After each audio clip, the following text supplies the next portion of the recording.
All right, hello. Are you excited for the Life is Strange announcement next week? I'd be more excited if it wasn't already leaked by European patent laws or whatever the hell.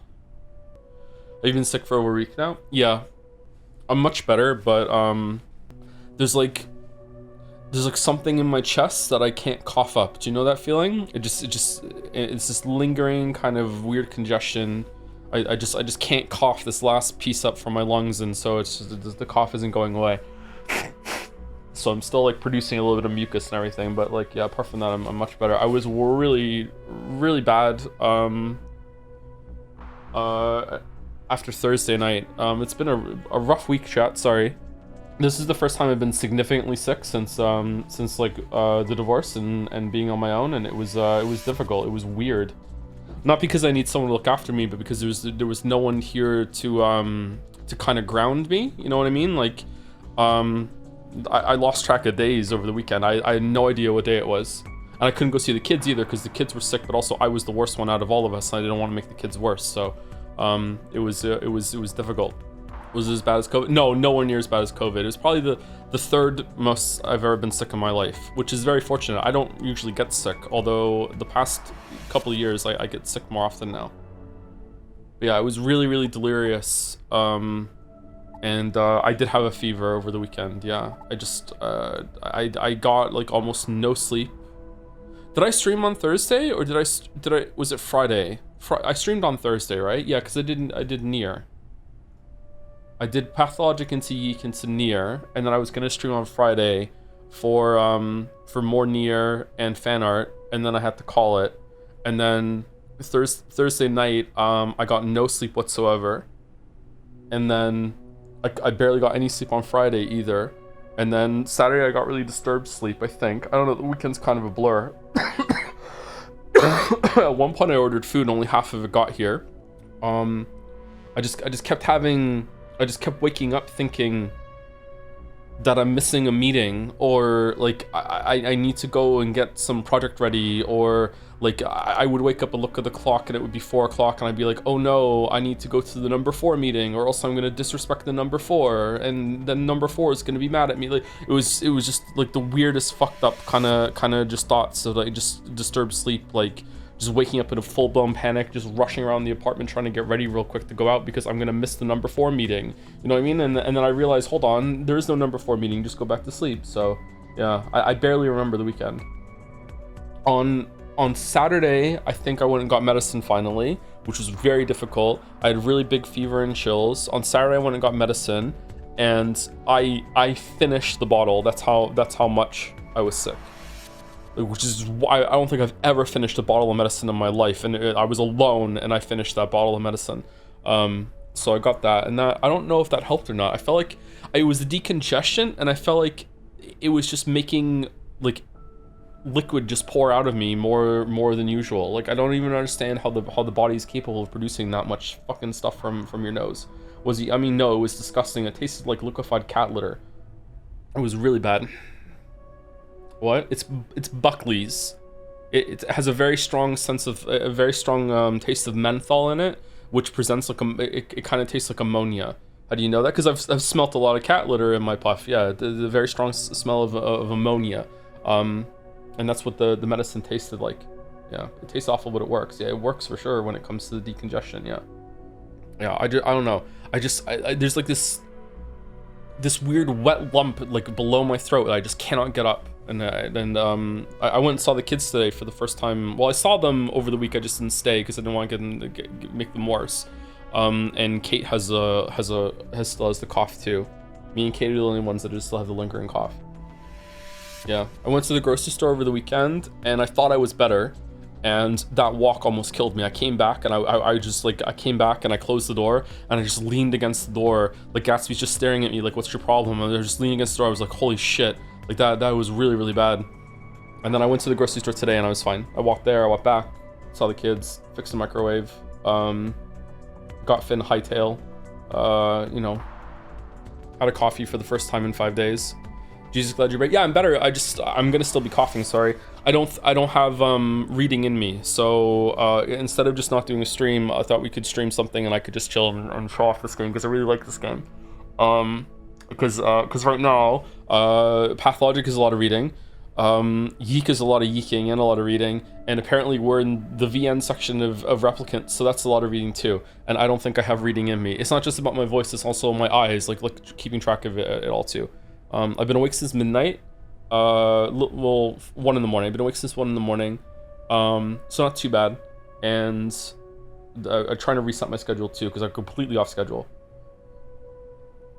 Canceled the 4th meeting. I did cancel the 4th meeting, yes. How much of Abiotic have you played? It really felt too long to me by the end, wondering if that's just me. I haven't finished it. The first time I played this game was with Sereth. Sereth introduced me to this game. We played a multiplayer, and I've done 2 solo sessions since then, solo saves since then. The first one wasn't very long-lived, and the second, I've been playing this game while I was sick. It's been my antibiotic factor. I don't know how many hours I put into it in the past week. I also sometimes I would have like a YouTube video in the second monitor as I was playing, and I would hit pause and I would just lose myself to like YouTube shit. I would just staring. I've been watching a lot of Hank Green for some reason, and I would just like start just staring at the other screen, like just kind of like, you know, like somehow mad, just staring at it. So I don't know how many hours I actually have played it. Apparently the game has been on for like 30 hours, but there's no way I've played it for 30 hours. Hank seems like a good guy. Yeah, I like Hank. What is this game? This game is Abiotic Factor. It is a crafting survival game set in Black Mesa. I'll talk about it as we go. How loud is it, by the way? Is it too loud or too quiet? Like, what should we do? You were in a flug state? Yeah, pretty much. Kind of like the Lawn Dark. Kinda. I'll show you it. This game's really good. I really like this game. If this game is as good as it is the whole entire way through, it would be a contender for Game of the Year for me for 2025. It's that good. Like, I enjoy this game that much. It is a little janky, but this is probably the best survival crafting game that there is. Period. I don't think there is a better one than this one. But maybe it runs out of steam at the end. I don't know. This is a very cool game.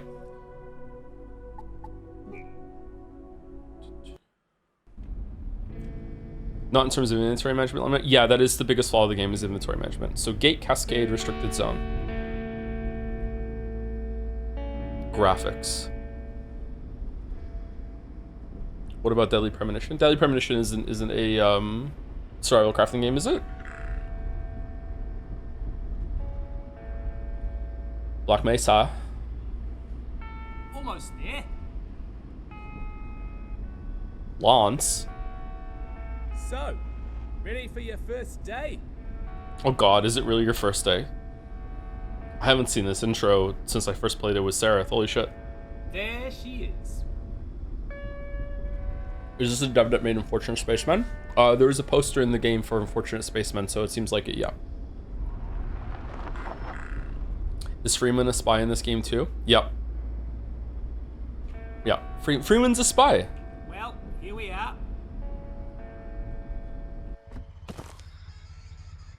I don't remember you being able to move in this. Okay. Movement. Okay. Hold the closed step. Okay. The crouch jump is very important in this game. I don't know if this intro is necessary, by the way, but just for the sake of the stream, we'll show it. How are we for sound? Are we good?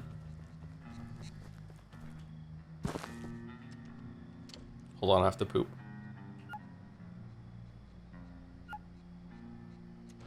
For those who flush after.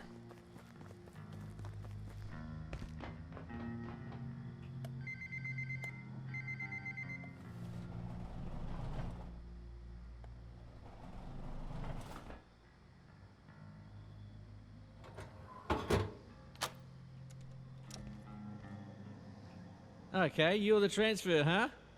You sure picked a day. Things a bit hectic downstairs this morning. Just grab your gate pal there. It'll help you get sorted. I don't remember doing... Sarah, did we skip this? I remember the car ride. I remember coming in here, and then did we just say, fuck it, we'll just figure it out? Because you had already played it a bunch. Is that what we did? I can't remember. Radiation. Yeah, I don't remember this at all. When you encounter radiation, you will see small speckles or dots in your vision, increasing intensity with the radiation strength.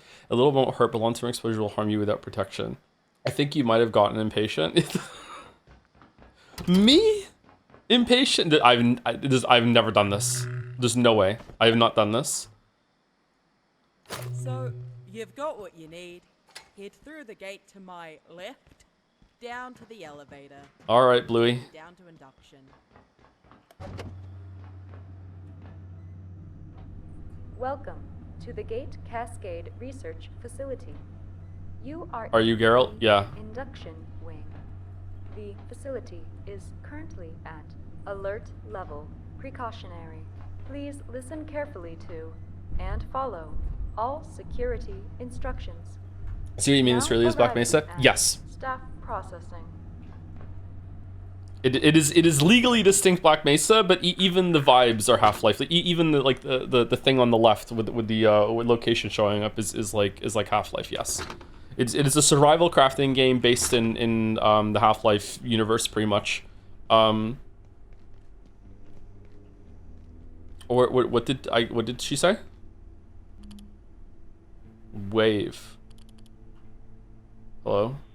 Hey, new transfer. I got pulled in from surface duty. The usual lady, she got called. Yeah, I haven't done this. Downstairs. Happens. Chaos is kind of our thing around here. You seem a bit antsy. Just wait. I'll unlock the gate in a second. Chaos. Now, I've never run someone through this, but it looks pretty straightforward. I've never run through it either. From the Springer facility, you'll know the basics, but since we deal with specimens directly, everyone on staff has to know basic ECP. That's emergency containment procedures.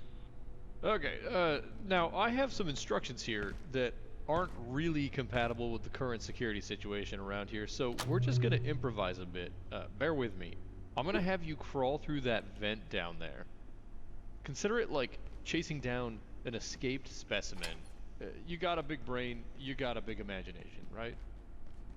Got big brains that I'm looking at you. Clearance insufficient.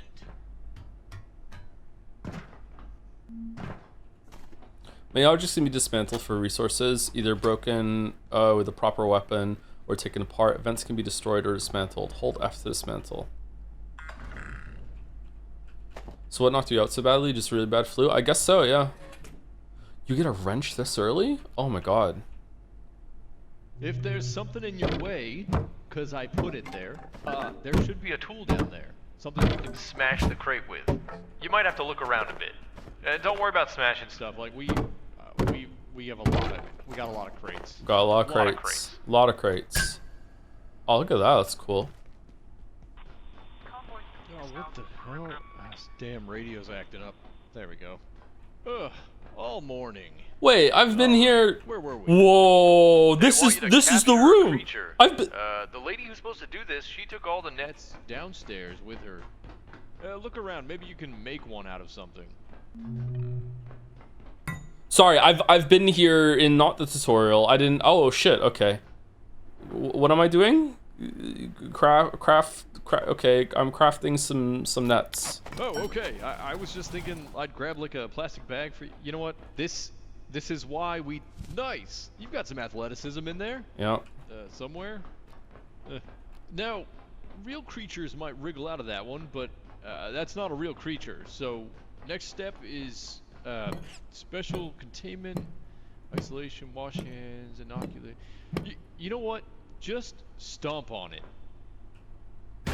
Oh, brutal. Okay, so next up. Oh, what's going on with your leg there? Looks to me like you're bleeding. Look, we'll call this. Okay, you did that way cleaner than I would have. You would, wouldn't you? You're gonna fit right in down there. Looks like you can walk on it all right. Let's head you on through to the next room. Feel free to mosey. I've gotta check some stuff out. We got some weird crap going on today. Not gonna lie to you. All right, I'm gonna mosey. All right. Oh shit, it's Dr. Derek Mance. Dr. Derek Mance reporting. Research Director, Gate Cascade Research Facility. After yesterday's fiasco, I've made a formal request to extend general anomaly storage immediately. We've requisitioned Ordo 113, only to discover that some effect from 221 had turned it permanently blue. I've made it clear to Henderson. This is not acceptable. Ordo subjects may be deemed low risk, but the range of phenomena is too diverse to jam them together like sardines. So this is Black Mesa meets SCP. And this is a much better SCP game than Control is. It's not even close. I don't know if it's a better SCP game than the actual literal SCP game. I'm not sure, but there is some real cool shit in this game, and I don't even think I'm even a quarter of the way through from what I've seen. There's some really fun stuff in this game. Jane, what's this here? I'm hearing about investigation under security. Has anyone spoken to you about it? Relax, Richard. It doesn't concern anyone in your sector. It's, you got me reading again. It's the labs team. You know how they are. Always scared someone's leaking information. Man suggested the executive committee thinks someone may be monitoring our data network. I thought that was impossible. The farm needs to know about this. We're the ones who work with the data day in and day out. Look, Mance is... great at theorizing, but sometimes he lets his imagination run away with the facts. It's all speculation at this point. We haven't detected anything beyond a few probing actions. Our data is secure. Let them know it's under control, because it is. Fungus. Hey, you asked me to get in touch if we found any applications for new materials. You remember that fungus Lenora's team brought back? We did some tests. This stuff makes penicillin look like tap water. Alright, I reviewed the report. You're clear for phase 2. Someone needs to go back in there. We need more samples. Silo 2 systems are online. I think another venture should be fine. I'll talk to TR. They're itching to get back in there. Is this part of the test? Is reading emails part of the test? Okay. Did you try the highest difficulty level? Some enemies get new abilities, which is a much better way to handle difficulty, IMO. I tried apocalyptic difficulty and died to the literal first monster and said, okay, fuck it. I guess I'm not ready for this. I try to die as little as possible in this game. In my run, I've only died twice. Once because I was a second away from getting in bed, and then I died from sleep deprivation. And then the second, I didn't realize that one of the giant composers had a one-hit ability, and I got very angry. But yeah.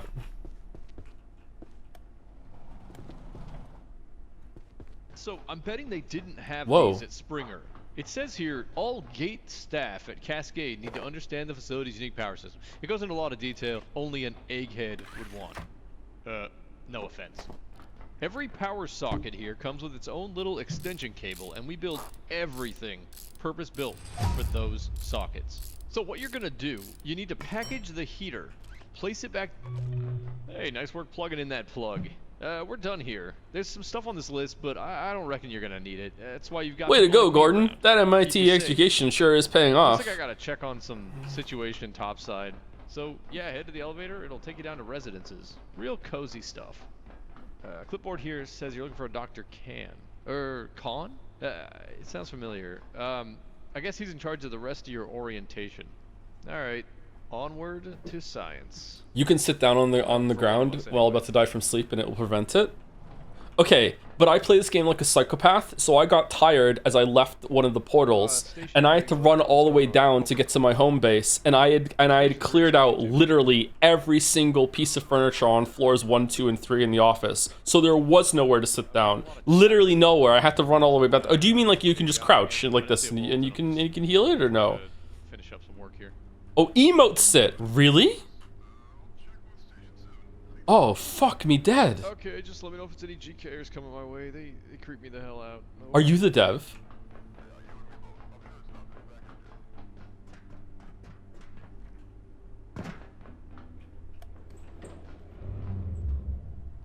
Attention. Fuck me dead. Yeah, we're in Australia. A high priority safety broadcast. You are currently en route to Residence Level 7. Due to an active security situation, advanced safety precautions are in effect. This elevator will be redirected to Offices Level 1. Please remain in place and wait for security team assistance. This is how you get in the elevator at the beginning of the game. Okay, I just got an achievement, so I've never done this. Okay, cool. All right. Well, isn't that fantastic? Isn't that fantastic? All right, so we're gonna start a new game. Now, what I don't like about this game is that when you hit start new game, I just want to play. Okay, like it's a little bit too much all over the place. Anyway, enter world name. We're just gonna go with Stream City. We'll go on hard. I don't want to go on apocalyptic because it changes some stuff, and I want to show what the game's like. You can also modify the sandbox settings. I don't fuck with that. So we're just gonna do that. Hardcore mode makes it so that you die and then it's over, obviously, and there's like a special role that you can do with that, I think. I'm not sure. Anyway, so we're gonna start game. Okay, character saves. In Abiotic Factor, your character is saved on a per world basis. This means your character's traits, skills, items, equipment, and progress are tied to a given server. Visual customization is stored locally and carried between servers. If you need to select a job and starting traits for your character with each new world, which you'll do now. You also have to level up fresh on each new world. So you can't bring your guy that's maxed and everything to someone else's save. That's what I'm guessing. Hardcore because it's the one night. Yeah, but I'm not going to be able to show some of this stuff off because I'll die at some point. All right, so you have to pick your job here. So summer intern is like you're not scientists at all. You don't, you pick the background that you have. In my opinion, and this is not a very informed opinion, the best one to go with is this one, epimedical bionomicist. And the only reason why I think this is the best one to go is because you gain extra first aid XP, medic XP, when you craft medical items. If you don't have that, it's going to take a very, very long time in order to level up your first aid skill, from what I understand.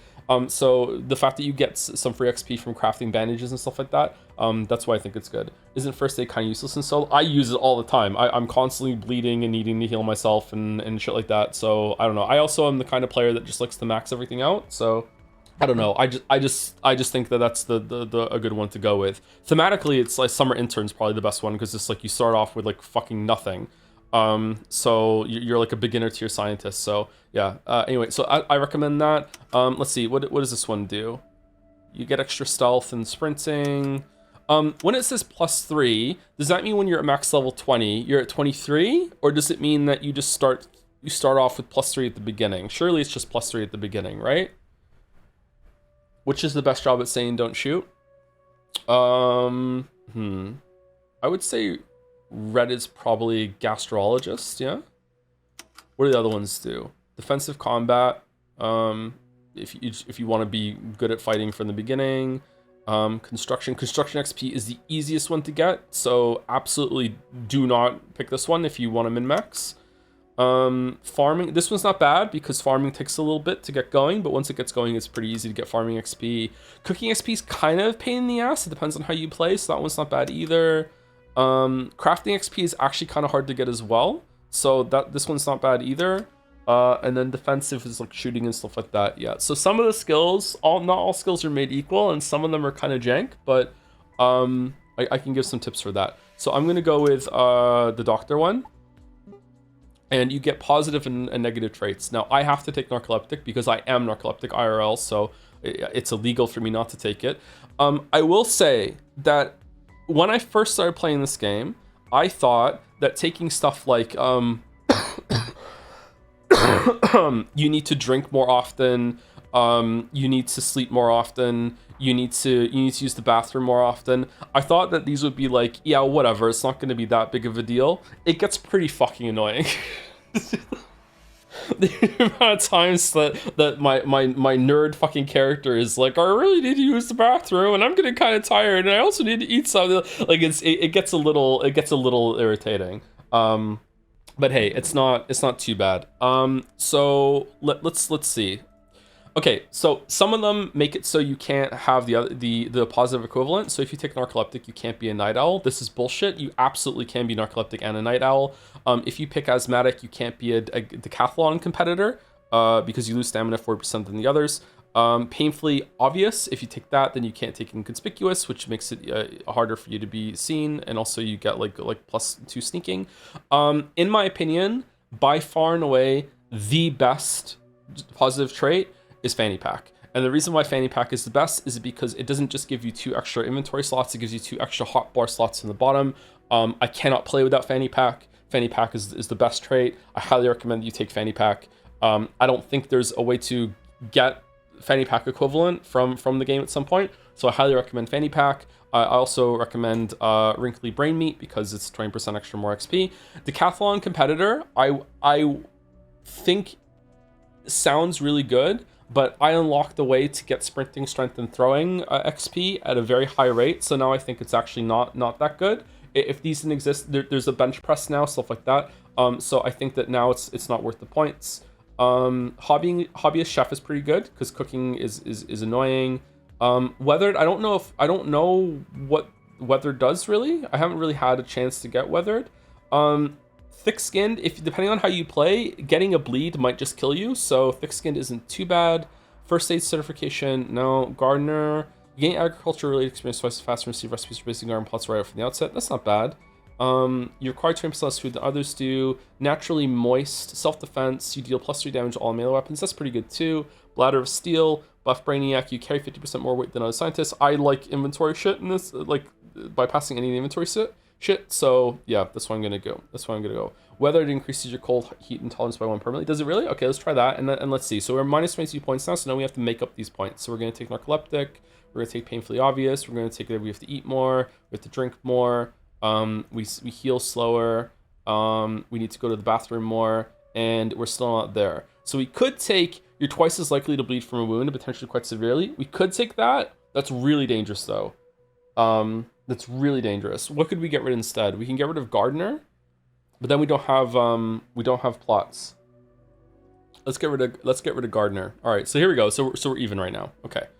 I think that despite what I just said, 15% increase to go to the bathroom, it's not that big of a deal. Getting thirsty, water is almost never a factor that you have to worry about. Food can be annoying early game. So this might be a difficult one to go your first time. Painfully Obvious, I don't even know how stealth works in this game, so we're just gonna take that one, I guess. Narcoleptic is irritating, but like I am Narcoleptic IRL, so like I'm never not gonna play without Narcoleptic if there's an option in the game. Yeah, that's what we're gonna go with. Okay, so I don't strongly recommend this loadout for if you're gonna play. I do recommend that you take Fanny Pack and Wrinkly Brain Meat and then make it up over here, and then do your best to take whatever sounds good to you. Fanny Pack is the only one that's absolutely lock in. You don't recommend being narcoleptic? I really do not recommend being narcoleptic, no. All right, so I'm ready. Okay. Okay, so we just came down from the elevator, and while we were on this elevator ride, the whole entire facility went to shit, and now it's our job to get the fuck out of here. Oh shit, it's Dr. Thule. Ah, you're stuck here too, eh? I came down from level 8 for a coffee. Now I'm locked in here for God knows how long. It'll be those fools on level 3 overreacting again. Looks like Jaeger's locked out. Typical. See if you can let him in. Maybe he knows what's happened. But take your time. He's insufferable. We'll all fit in then. Okay. All right. Okay, so there's a little tutorial run around that we have to do right now, and we can get some stuff to pick up. And you can dismantle some stuff around here. There's inventory in this game, and I have the disease that makes it so I have to pick up everything that I see, and that is possibly the worst trait you can have for this game. Oh man, I try so hard after I get out of the first area to not do it, but I have to pick up everything, man. So it can get a little tiring. I will try not to do it on this stream, but yeah, it's bad, man. It's bad. It's bad. It's bad. Okay, so it's Half-Life. We're crawling through vents. As someone who completed this game 4 times since 400 hours, my condolences. Yep. Yep.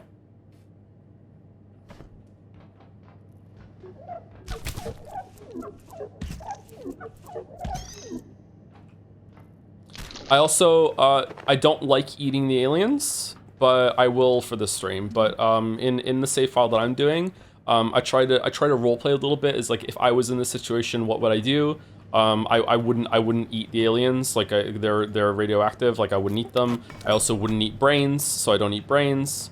Yeah.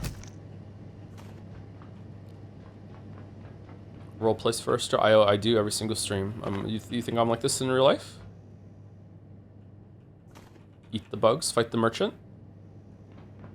Okay, I'll explain a little bit more of the game after we get through this this part. So yeah, you can break down almost everything, and I will.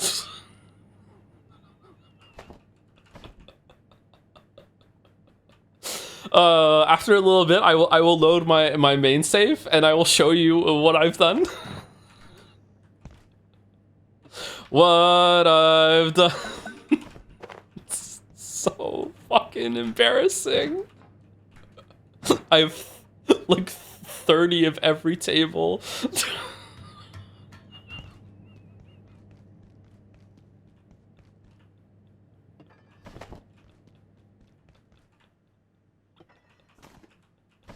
just in case, yeah.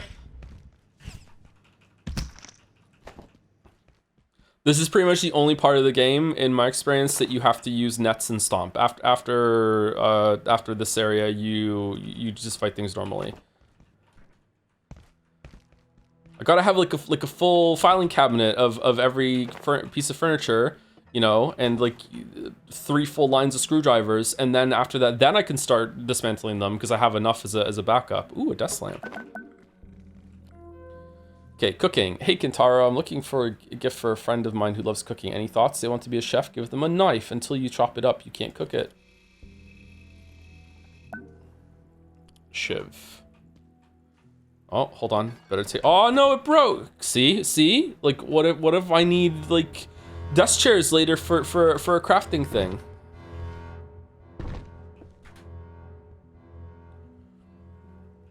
Hey Joe, glad you're feeling mostly better. I am feeling mostly better, but as if I think about it, then I'm going to start coughing.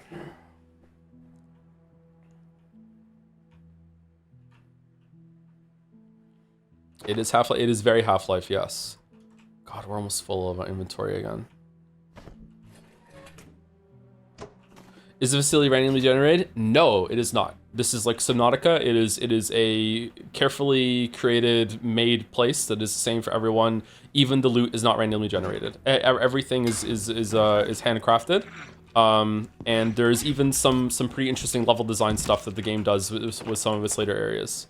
Well, I don't know how long the game is. Some of the later areas that I've seen. All right, so now we have a knife. And now we can attack normally. You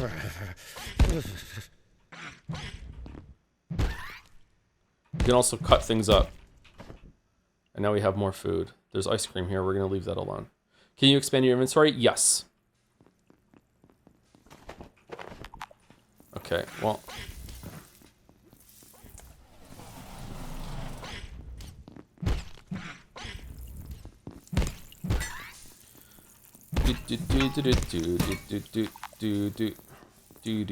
Hello? Over here.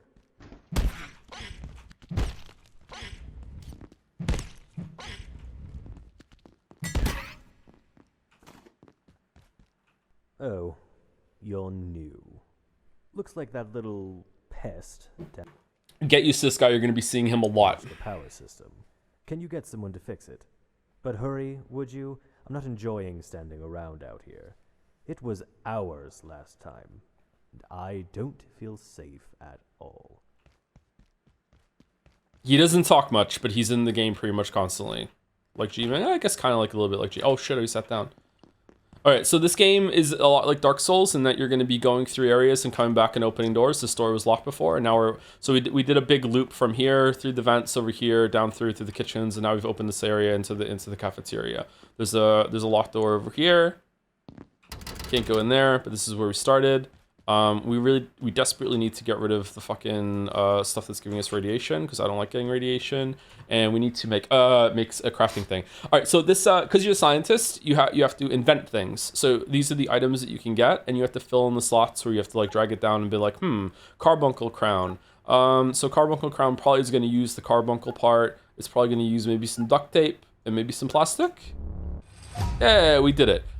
If you get it, you can just like hold shift and just like autofill, and if it doesn't work, you can just keep doing this. Okay, I like this system, it's cool, but having done it so many times now, I'm just like I'm over it. So I'm just gonna fucking just be slamming it in. Okay.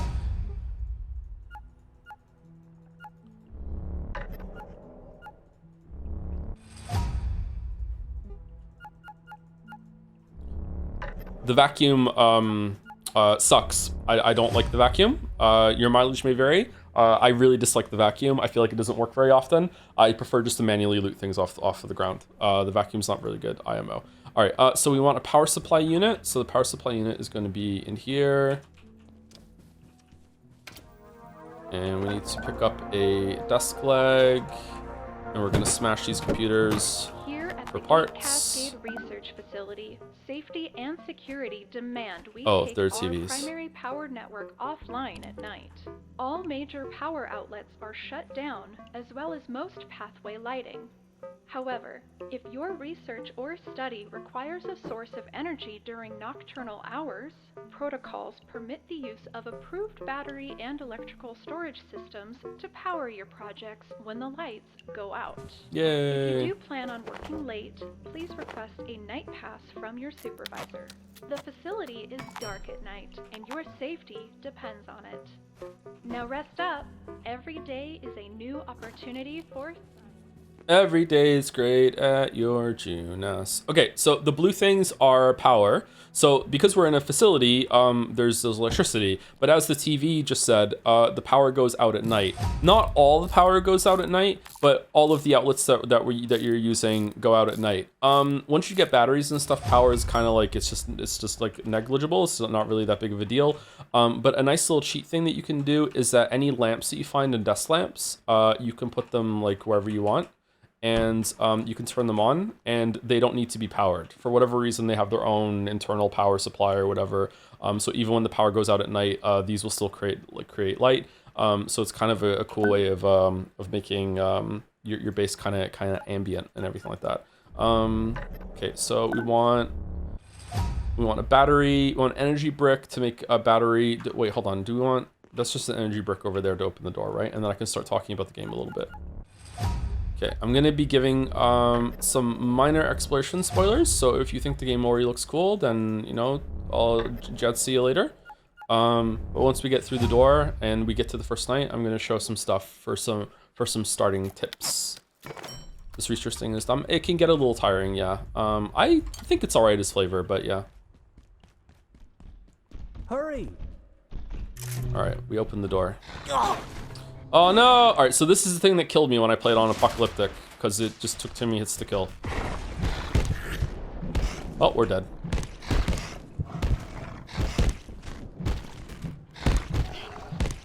Alright, we did it. Craft some bandages.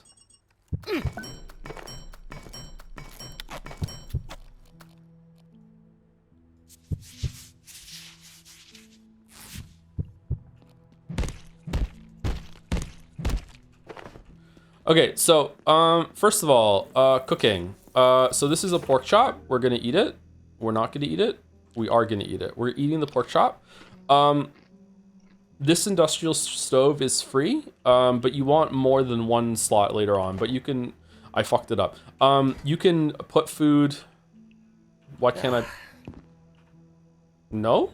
There we go. All right, so you can cook food on the stove. And you have to sit here and watch it. Now you can walk away. Sometimes it takes a while, but if you grab it as soon as it's done cooking, it'll change. I think you get carefully cooked and you get more XP, or you get more, it's more nutritious. If you do walk away, it will burn and it'll be ruined, and you won't get the same amount of cooking XP. I'm going to show the XP in just a second.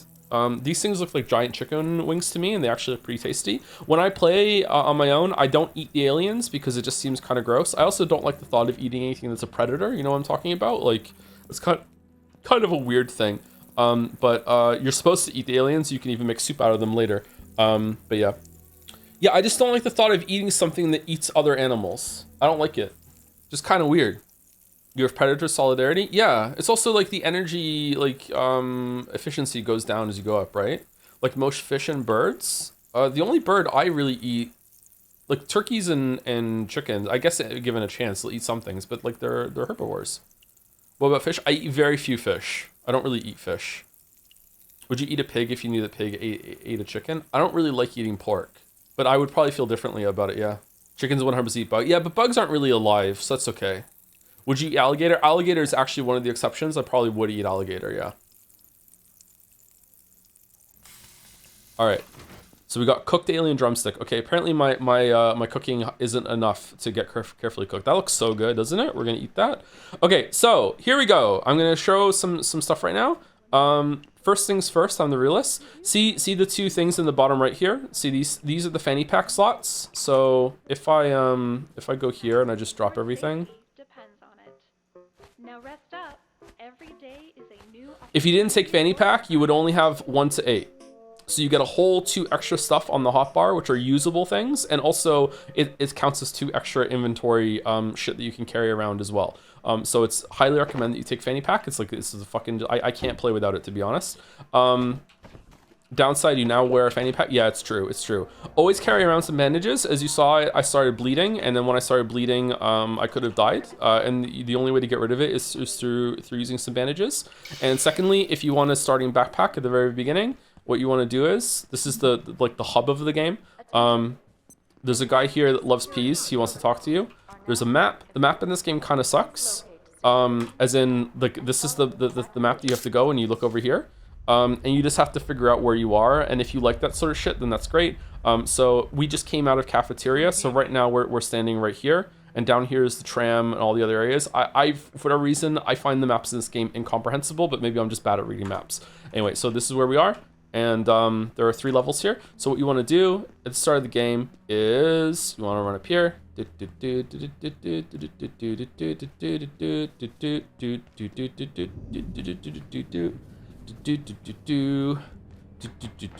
Recently while traveling, I saw a full-ass crocodile or alligator skewered in a stall in a big mall, and everything except the head was skin, and they were selling its meat. Interesting. Okay, so there's gonna be this place, office with the glass. You can just smash through it, and you just go over here, and you crawl down this ladder, and you go into here, and there's like a little Jeremy's here, and you just fucking kill Jeremy. He's a dick, don't worry about it. And you get a free security pack, and the security pack, you put it on, and boom, all this fucking extra inventory stuff, and also you get a bucket and some soil, and some ice cream, and a hammer, and some hose. And some screws, and yeah, it's pretty good. Anywhere where you find a power socket can become your base if you want it to be. But I just prefer to just live in the cafeteria. So here we go. Yeah, so that's a really good starting kind of thing to do. Do you think this is one of the best survival games? If so, what makes it better than the competition? I do, but like that would be a video topic for me to explain properly why. I just think that it has a lot of really cool progression systems in it. It has a lot of creativity in its setting and the stuff that you do, in the levels. It actually has some level design and the combat is, I would say the combat isn't great, but the combat isn't bad. But the combat with the progression system and the context it has is actually pretty good.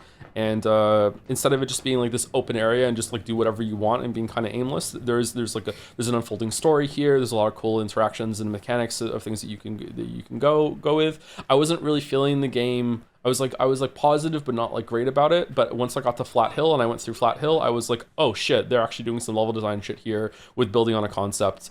Like Flathill is when I was like, okay, I'm in. Like I was really sold when I got to Flathill.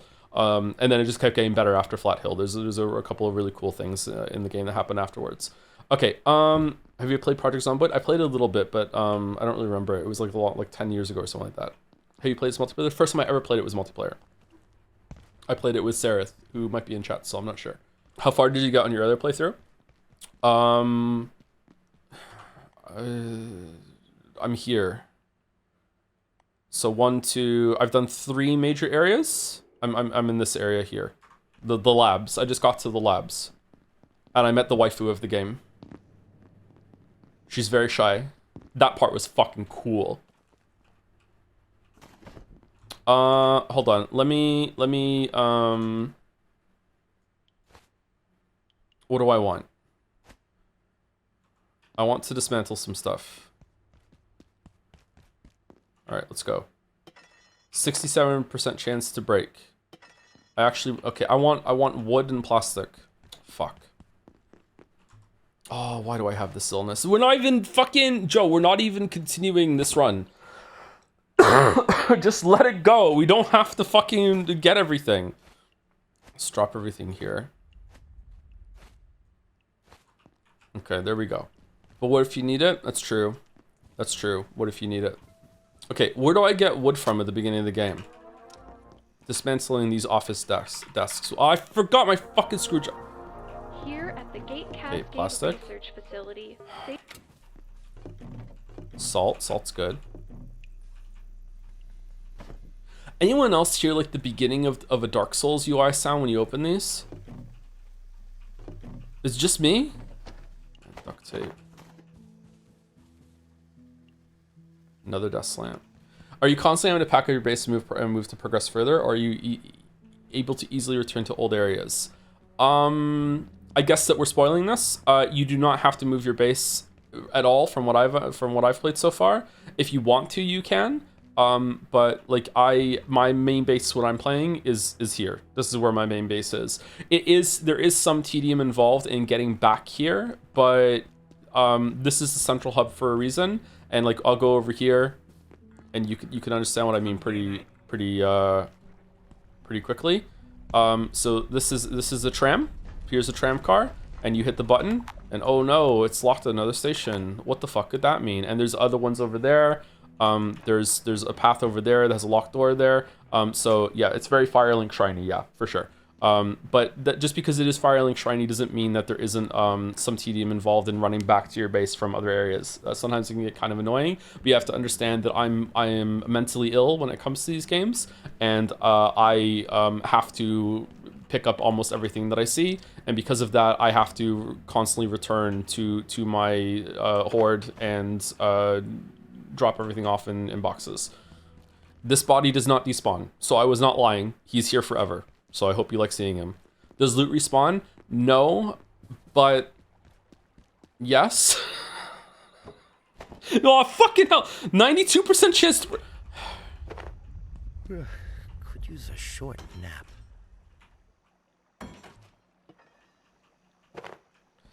It's a setting, isn't it? Okay, so there is a setting that you can make it so a bunch of stuff respawns in the world if you want to turn that on, but there are locations in the game. How do I explain this?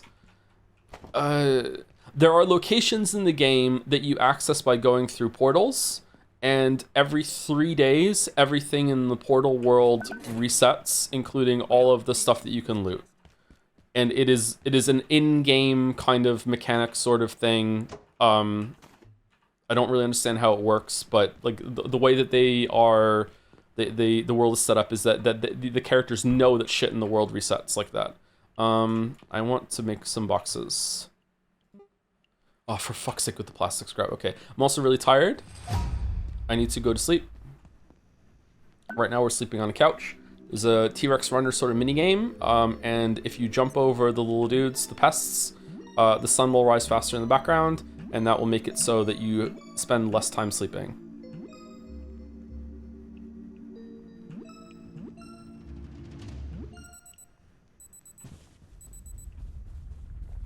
Oh no, the level 4 meeting. No. Are you gonna make a video on this game? I make videos?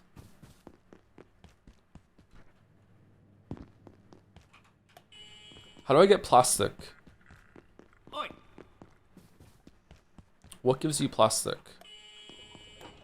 Is it breaking computers? Do computers give you plastic? Oi.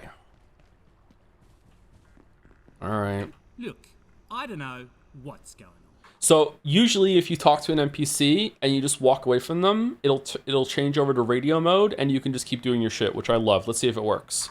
They don't tell me squat. On a good day, Yeah. this isn't a good day. But if the big voice says get out, I'd do what she says. Elevators are dead, so hit the main tunnel in manufacturing on level 2. There's maps over there. Is that H. Bomber guy? No, I'm Joseph Anderson. Right.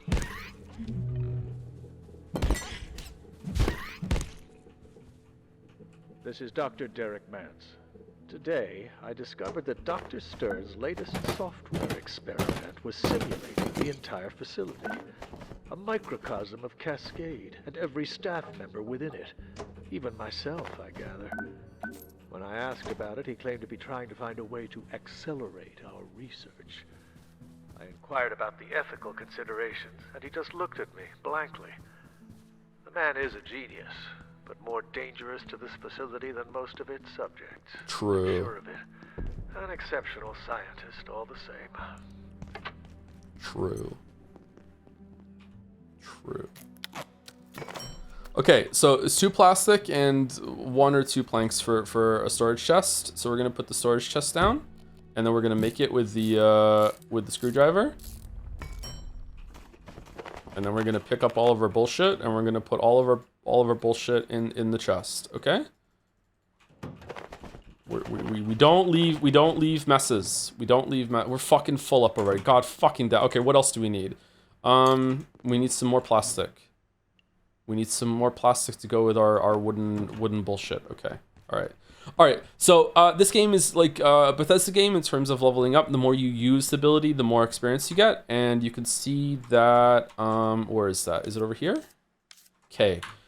So here's all your skills. So there's fitness, combat, and survival. Fitness has sprinting, which you get just by spending stamina while you're running around, so holding shift. And the more you sprint, the more you level it up. There's strength, which you level up in 3 different ways. The first way is that you see how above my stamina bar in the bottom of the screen right now, you can see that there's like a dude with the yellow bag over his back. So if we go here, security pack up here, 66 out of 80. If I picked more shit up, hold on. If I drop a bunch of shit right now, okay.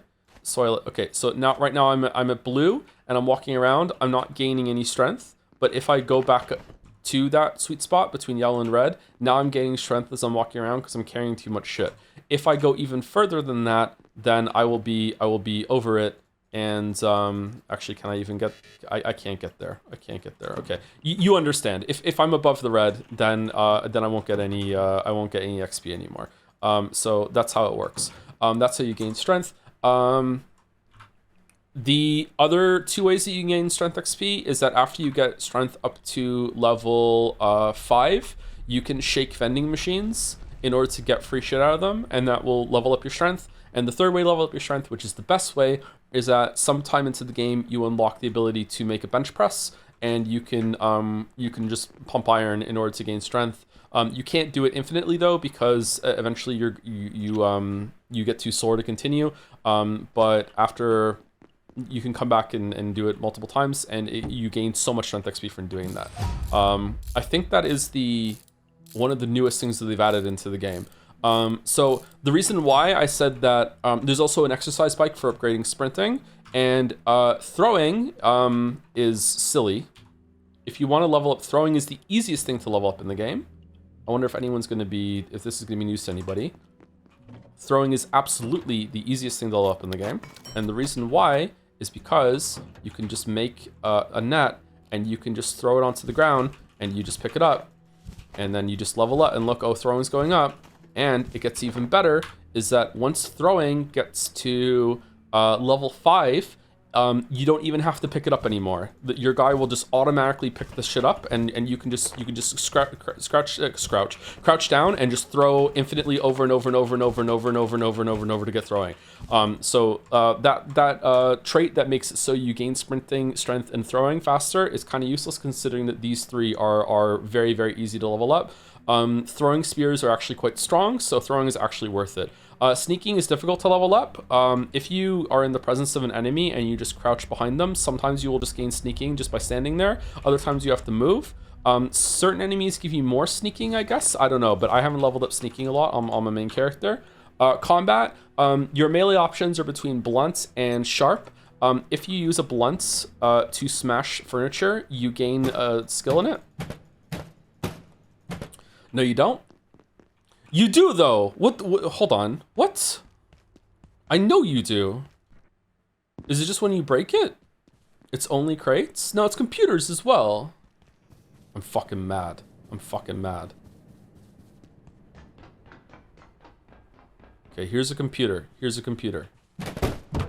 Yeah. All right. See, we're gaining blunt XP. See? So it's certain things, but not all of them for whatever fucking reason. It's just not always there. Okay. I think you can also get that from oh, it's because our weapon broke. You can also get that from doing sharp stuff, bladed stuff. But so I don't know how much this scales, but in my experience, as someone who said, well, if I'm getting, like, my approach was, if I'm getting free melee XP, blunt melee XP from smashing stuff, I should also use it to do most of the combat, and then I can just gain one really, really quickly. This is not the case. Sharp is so much better than blunt for combat IMO that I highly suggest that you have like a melee sharp weapon for killing and a blunt weapon for smashing shit. And if you like blunt, then that's great. But sharp can put a bleed on some enemies, and it's really, really strong. And also the spear is one of the best weapons in the game. The fire spear especially is really, really good. Accuracy and reloading is kind of irritating. I don't want to talk about that just yet, but it's really irritating to do this shit. There's something really jank about reloading that we'll get to if we get there. Fortitude is very difficult to level up. Fortitude is you level up by taking damage. It's not really that easy to recover from taking a lot of damage in this game, although if you're playing it, he says, getting hit. Although if you don't care about cheesy shit, there is a way that you can get Fortitude up to very, very quickly. And you do that by making a bed or making your spawn point under some form of environmental damage. I think there's one around here somewhere. There's like a hanging cable somewhere around here.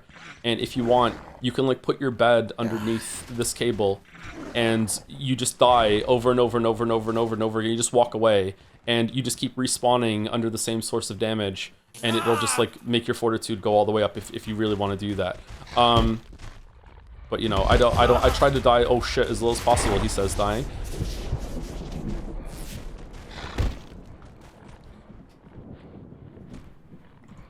Okay, what else? And then we get to the survival stuff. Construction is the easiest thing to level up because you just get that from deconstructing furniture and then constructing it again. Construction on my characters was by far the first one I got to level 20. Not even close. I think the highest one I had next was like 10, and I had this one level 20 already. First aid we already went over. First aid's actually kind of hard to level up, but if you take the doctor trait, you get it from crafting shit. Crafting is different from construction because of the spelling. Crafting is stuff that you make at the crafting bench. It's actually kind of hard to do. Cooking is self-explanatory. Agriculture is farming, which is pretty self-explanatory. And there's fishing in this game. The fishing is really boring. I haven't done any fishing at all in the save file I've been playing the past week or so. I beat this game in 60 hours. My construction was level 12. Really? I deconstructed everything in the first 3 floors, and I was like level 19 by the time I left the office. So are we? This is what we're doing, huh?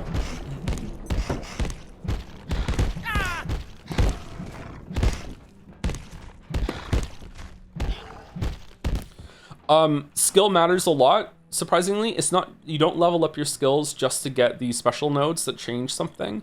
If you mouse over it, each level increases your damage with sharp weapons. If you mouse over the weapon itself, it has like a +4 there. I don't know if the +4 is from the level bonus or if the 3 is. I think it probably is. This is 7 + 4. Yeah, I think it is from the level bonus. This matters a lot. Later on, as you level this shit up, like these enemies will be dying a lot faster.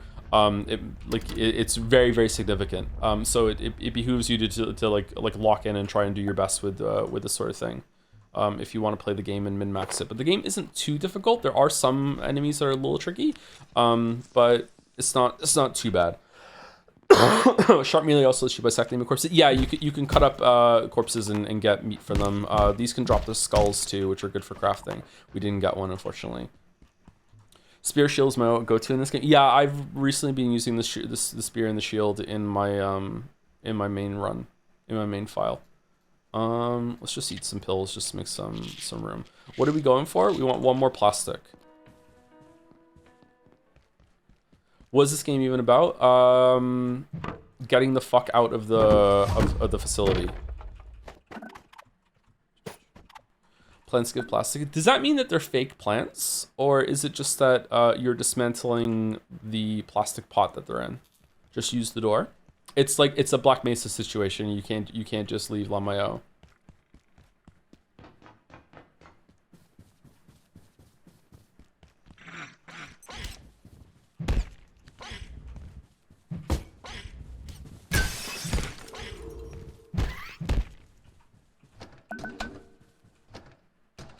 We can make her a crossbow. All right, what does Mance have to say about this? Derek Mance reporting. Research Director, Gate Cascade Research Facility. Originating in Antiverse 2, IS-171 is a stationary, sessile entity that traps its food with a retractable tentacle. The experience of being caught is rather like being attacked by an angry pizza.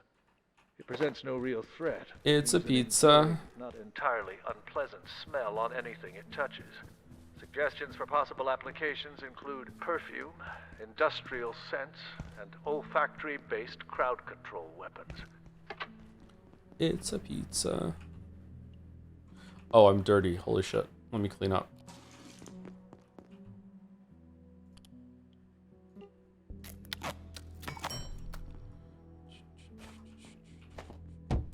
If you're not feeling much better about tomorrow, will you stream this again or another game? It'll probably be... I actually don't know. If it's probably going to be one of the main games tomorrow. I don't think I'm going to be streaming this again tomorrow. Probably Pathologic Geek or Nier. I'm not sure which. Fuck, we still need some more boxes. Okay. We need a couple more plastic. We also should probably take this this stuff away. Oh, it didn't burn. What? Why didn't it burn? That was on there for ages. So there is some jank in this game, and part of the jank is that sometimes it doesn't load areas very, very smoothly when you're moving from place to place. Sometimes when you load in or you aren't looking, this guy will stand back up again and then fall over. Sometimes it feels like if you're not in an area, it stops existing and it doesn't fully like persist. You know what I'm talking about? But overall, the game is pretty well made and I like it a lot. But yeah, it's not like pristine in all those. Oh fucking hell! In all those respects. But I think the game's pretty charming actually. I want some plastic. I need to dismantle it at a bench. Have you dropped a Kingdom Come Deliverance 2? Haven't been watching recently. It's only if we're streaming late night. We almost got a Kingdom Come Deliverance 2 stream this morning and last night, but I started to feel... for a couple of days, I was feeling a lot better when I woke up. And then as the day went on, I started coughing more and more and more and sneezing more and more, and then I felt awful. Yeah, it didn't happen, unfortunately. But no, we haven't dropped it. But it was never a main game anyway, so... The pizzle got yanked, yeah, pretty much.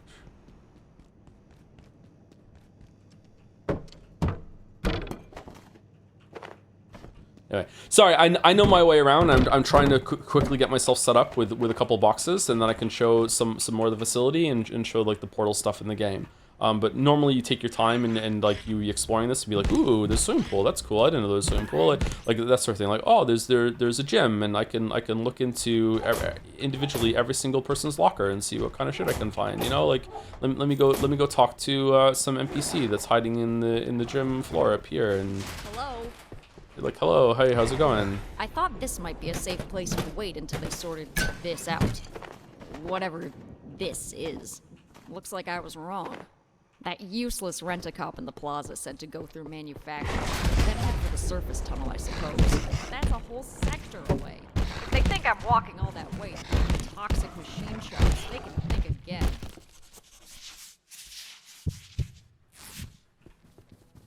Oh, my fucking rope isn't there. God damn, can I make that? Metal fuck.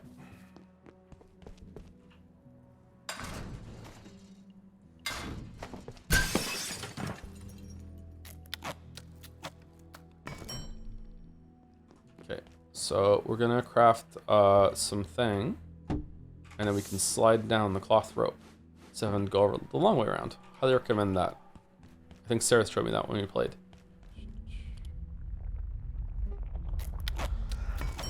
Does it always stay there, or is it degrade? I think it always stays there. I put one there in my main place, my main save, and it's still there. Yeah. You can make ramps as well. You can make some bridges. You can make some jump pads out of some stuff that you find. There's also a ability to like auto put things in chests if you want to do that. But it doesn't take from the items down here. Okay, let's go sleep. So it's 8 o'clock, and I think at 9 o'clock the facility loses power, so we can see nighttime for the first time. System requirements on Steam seem surprisingly high considering how it looks. Are later sections more demanding? Some later sections are more demanding. I think it's more of a lighting thing. Yeah, it's very stylized around Half-Life 1, but it has modern lighting systems and shit, so yeah. I really like the look of the game. Some of the stuff that's jank about it, I'm not sure if it's intentional. Like if we go into here and we look in the mirror, like, is this on purpose? I don't think so, but yeah, whatever. I think water refills in the sinks very slowly, but I can't remember properly. Let's poop.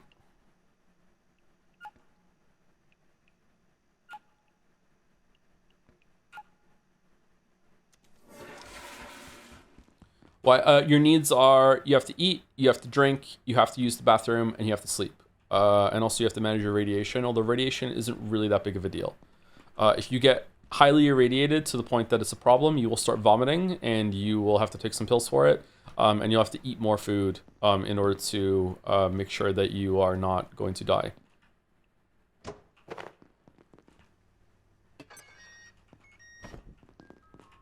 Okay, so it is nighttime now.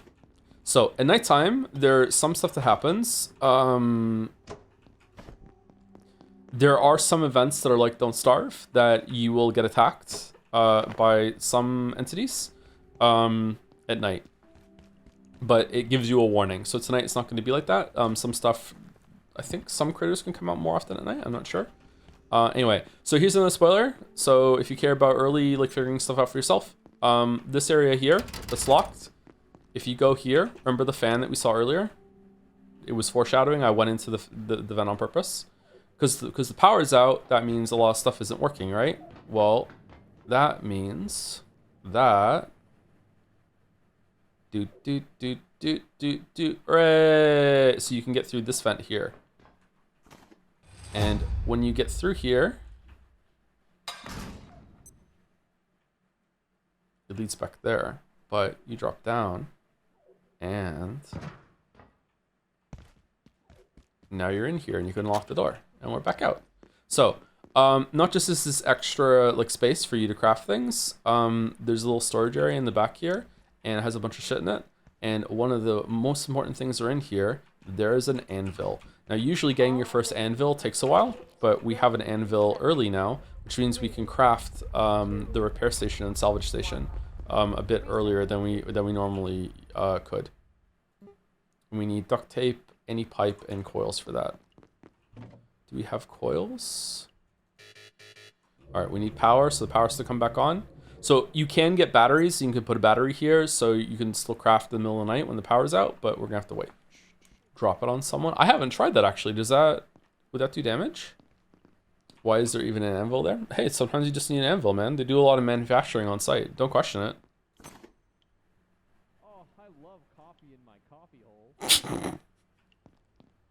Hey buddy, how's it going? This is just a regular coworker. It's coworker. He wants some food. How's it going, buddy? Hey.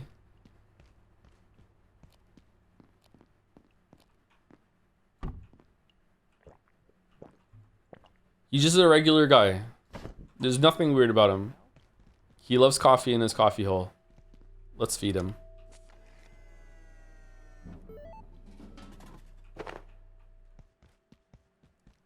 Here you go, buddy. Creme de la creme. If you give him 3 food items, he will give you something in return. Let's see. I usually don't buy things from the vending machine, but let's do it. Oh,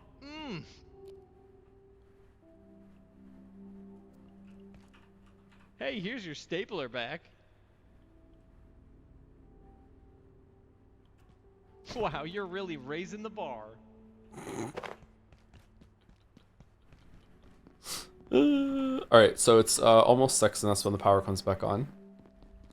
What? So if you weren't here earlier, this is Black Mesa Half-Life meets SCP. Obviously, he's running around on all fours and saying office cliches. That is not a human. That is an SCP. So there are lots of things in the game that are like that you're meant to like be like, wait, what? Like, so yeah, some of them are funny, some of them are actually kind of frightening. The game has actually scared me. With our good waifu. At least once.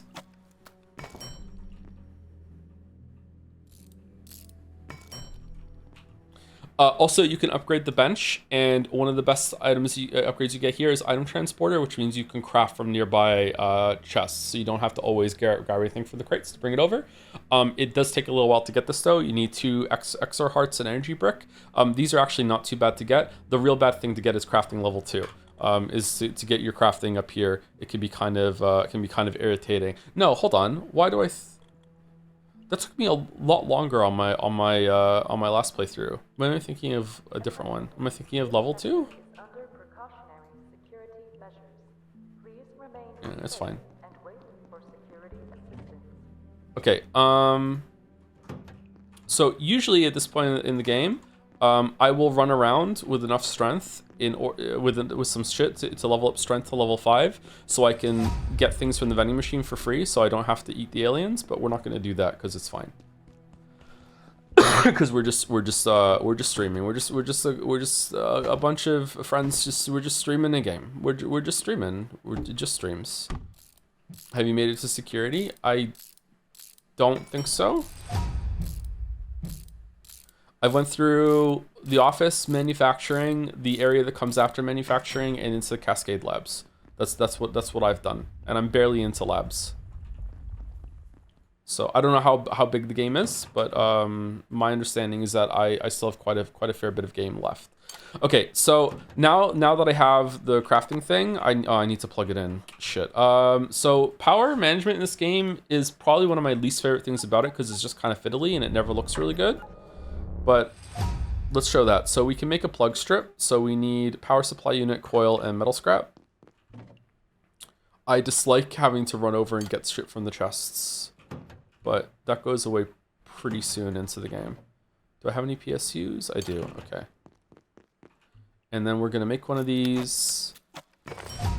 And you can make like this, and then we can take the power socket and we can put it into here. And then we can use one outlet to power multiple things, just like in real life. So now the crafting bench and the repair and salvage station are crafted, and you can even like continue that one to daisy chain on to another one. Something that is not readily apparent is that you can use tech scrap in order. Do I have any? You can use tech scrap in order to daisy chain one at a time. So you can just grab it, and you can just put it down, and you can just keep going like this with tech scrap, and you can extend a power outlet wherever you want. And so far there's been no limit to how much power you can draw from one outlet. I think you can power your whole entire base with like multiple things boiling water at the same time as like all your crafting shit. You can do that if you want. And also it's free because you can just like package and you can get your tech scrap back if you fuck it up. It took me an embarrassing amount of time to realize that you could use tech scrap in this way. That's why I'm pointing it out. So I did have like like 15 fucking plug strips going from this outlet in here, like up here, over here, over here, over here, up here, over there. So you can just use tech scrap in order to do that instead of using the plug strips. Yeah. Okay, so let's repair the knife. And we won't repair the blunt instrument though. Okay, I would like some food actually. I think like we're gonna get hungry soon.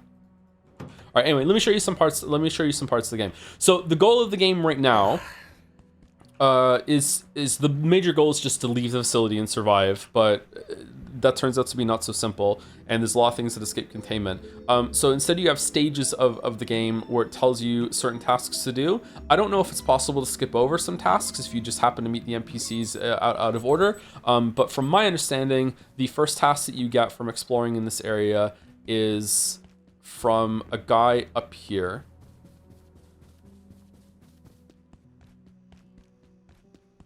Because you want to try and get into manufacturing, and for whatever reason, this guy over here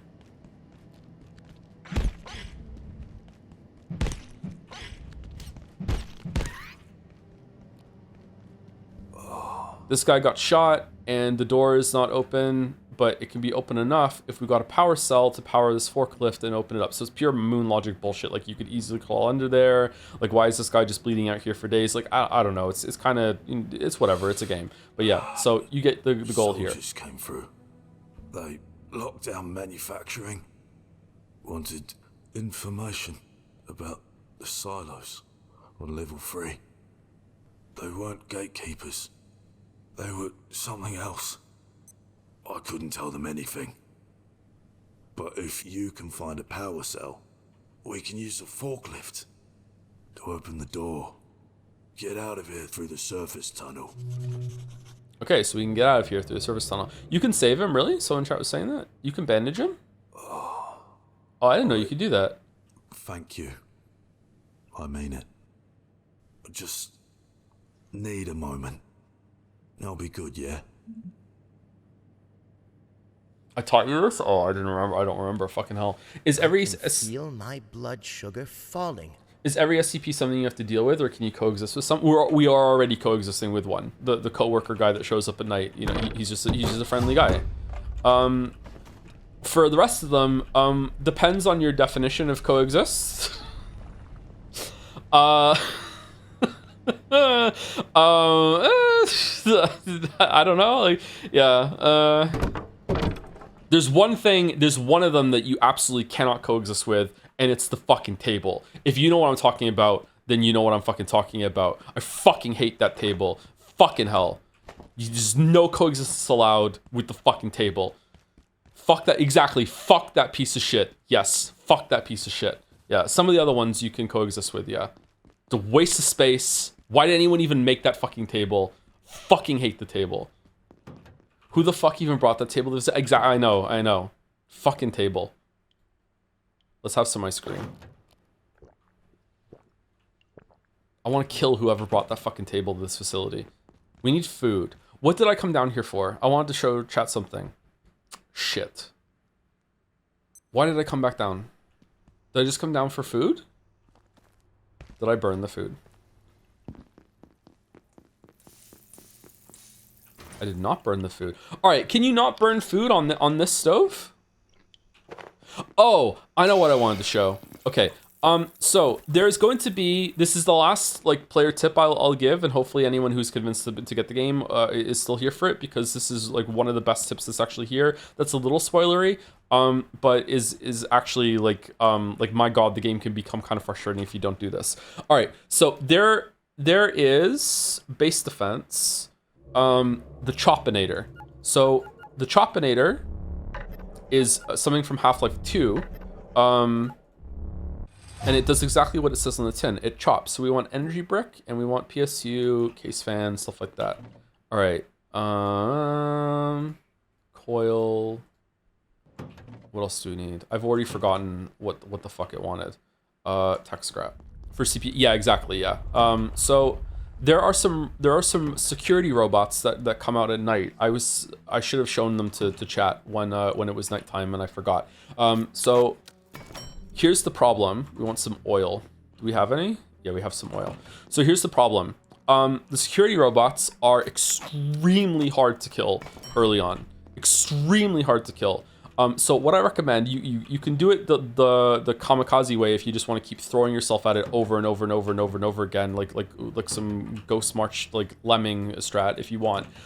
But in my experience, the best way to do it actually is to put a chopinator down.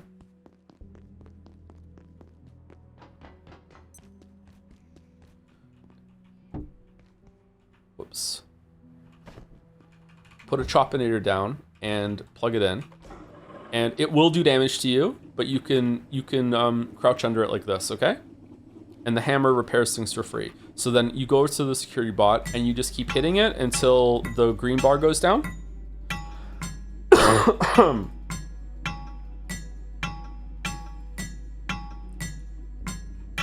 Okay, these things are very hard to kill with starter weapons. I actually don't think I could do it. And you just want to just like lure him over to the chopinator. And then you just kind of dance underneath it, and he just keeps getting hit by the chopinator over and over and over again. He will be able to get close enough to you to hit you, by the way, so be careful. And then you can use the hammer to repair it as he deals damage to it if you see so fit.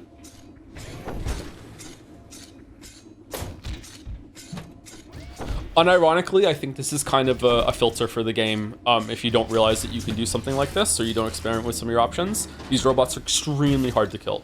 And then you can pick it up, and you get a bunch of shit.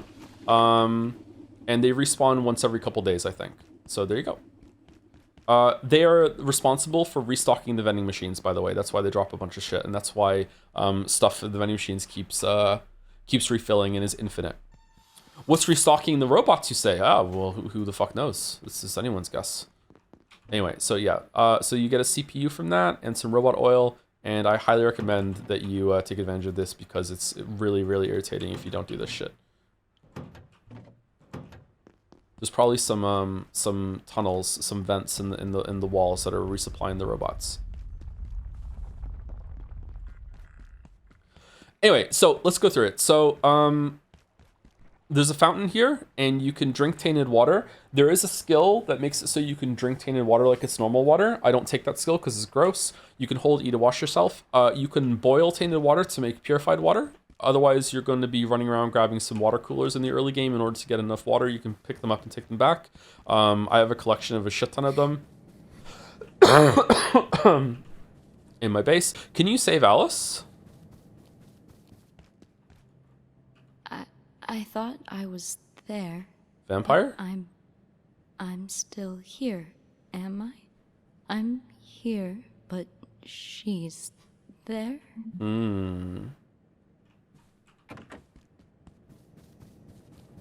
I haven't found a way to open these yet, by the way. So I don't know how you open the gate security crates. Anyway, so this is the starting area. So tutorial going through the office and getting a bunch of stuff. I have cleared out every single piece of furniture that is in this room. Every single desk, every single filing cabinet, every single chair. I have everything that's out of this room. Oh man, okay. So there's a lot of shit to find around here. So you can spend your time like just getting used to the crafting system, that sort of thing, if you want. There's lots of stuff to fight in here.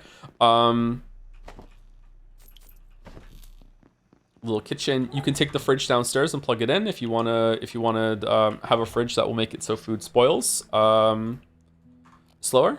You can also just eat a raw potato if you're too horny.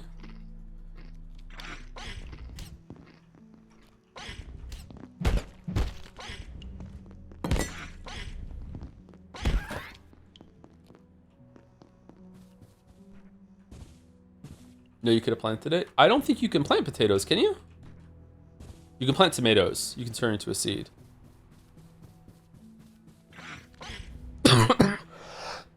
Yes, you can. Oh, so when you plant potatoes, like you're cutting them up and you just put the fucking like the heads or whatever the fuck they're called into the ground. Okay, I didn't know you could just plant potatoes. Shit. All right, I'm learning something from chat. Cool. I've always wanted to know how you can get potatoes in this game. Hello, Joe. How are you feeling? I'm feeling okay. I still have a cough, unfortunately. Crouch jump is really, really important in this game for getting around if you want to get to places that you shouldn't. Highly recommend it. What does Mance have to say? This is Dr. Derek Mance. One of the most interesting aspects of the 173's life cycle is how rapidly it evolves. The high energy conditions of our universe compared to the torpid energetics of Antiverse 2 appear to accelerate their growth immensely. It's humbling, if not a little frightening, to watch life forms alter so quickly. The explosion of Antiverse flora in reactors was far from an isolated event. It goes to the very nature of life in that realm.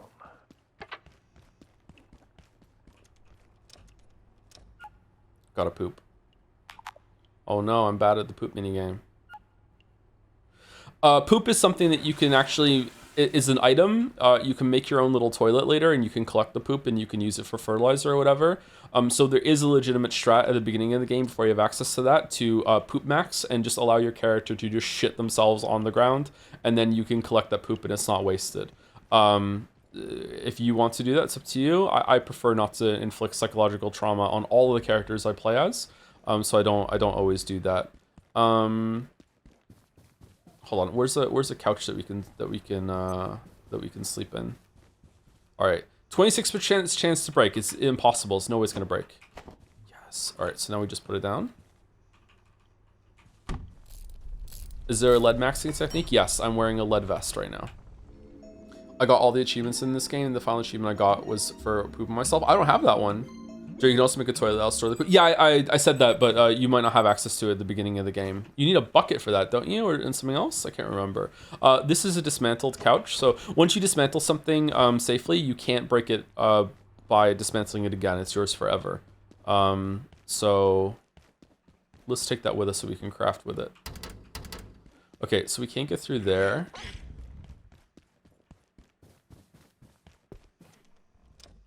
Oh, that's not right.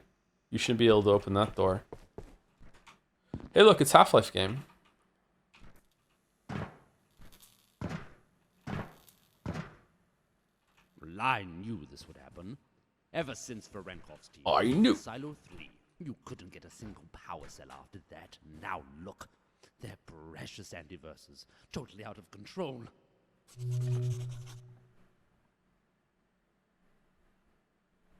Rebar, right? Is there rebar in that room? I didn't know you could get rebar that early.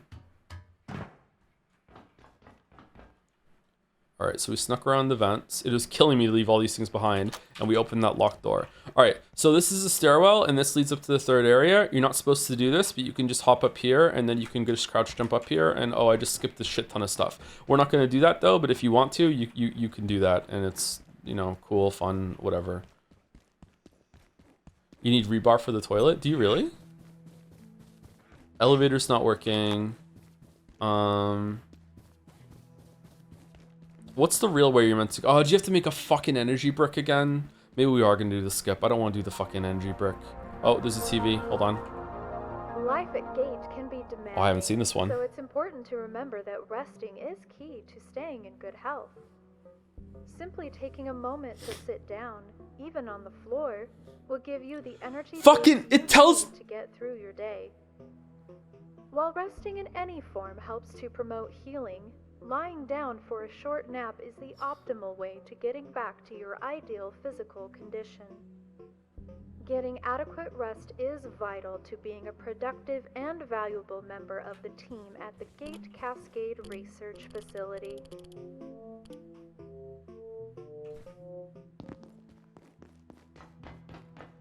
Okay, so we need an energy brick to get through here. Okay, all right.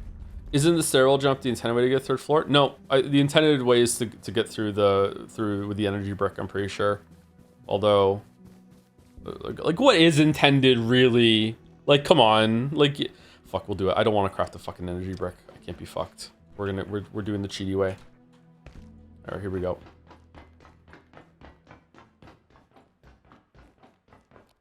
Does it make anyone else uncomfortable to see him running with the knife?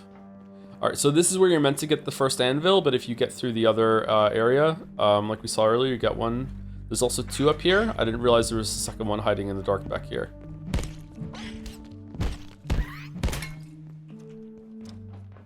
I think the reason why this isn't probably not intended is because you skip a whole teleport thing. So now the elevator's open.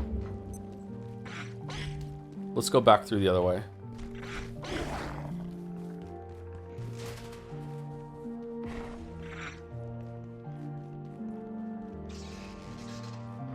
These are respawn things. I don't usually use these. I just respawn at the beds, but maybe they're good.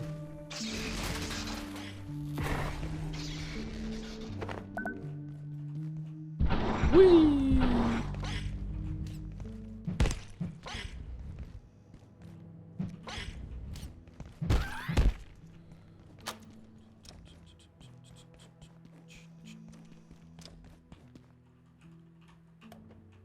I beat Pathologic 3 faster than you beat Pathologic 1. What can you say for yourself? Anyway, get well real soon. I'm sick, yeah. Why are you picking on the sick guy? I'm just a little guy. What are you doing?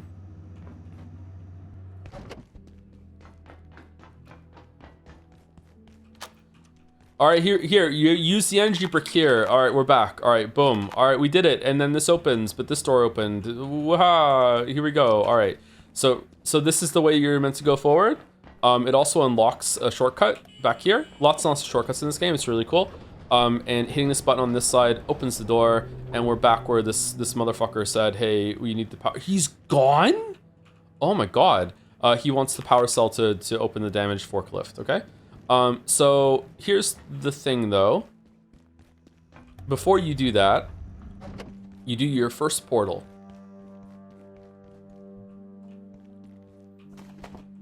So there's some emails here going on about like what's going on, like what were these portals here for, and you jump through, and you wouldn't guess where it takes you. Yep, this is totally not Half-Life.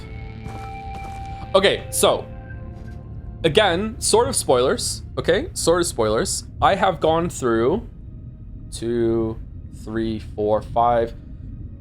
8 portals since this one, I think. I'm not sure, maybe even more than that. And I've gone through many locations through the portals. I have not returned to this biome once since this part here. So maybe I missed one, I'm not sure. But even though this absolutely is like, it's legally distinct Zen, it does not overuse this location whatsoever so far. I haven't seen this place again. Totally not of Ortagon.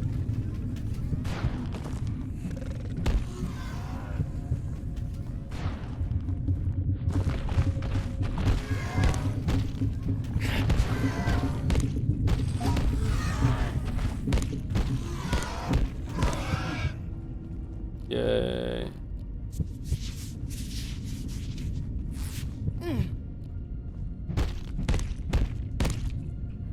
And that's how you get the raw Exer hearts from these guys. So 2 of them plus an energy brick and level 2 crafting, and we can hey, this looks really good. And you can craft from crates instead of having to lug it around like a peasant. Like an Enry. Geiger counter. I haven't gotten any use for the Geiger counter. Here you get antiverse wheat for the first time, I believe. You get it a lot of places in the game. Very important crop. It's for crafting healing syringes. So very highly recommend that you get your antiverse wheat fucking farm online as soon as possible. He saw me.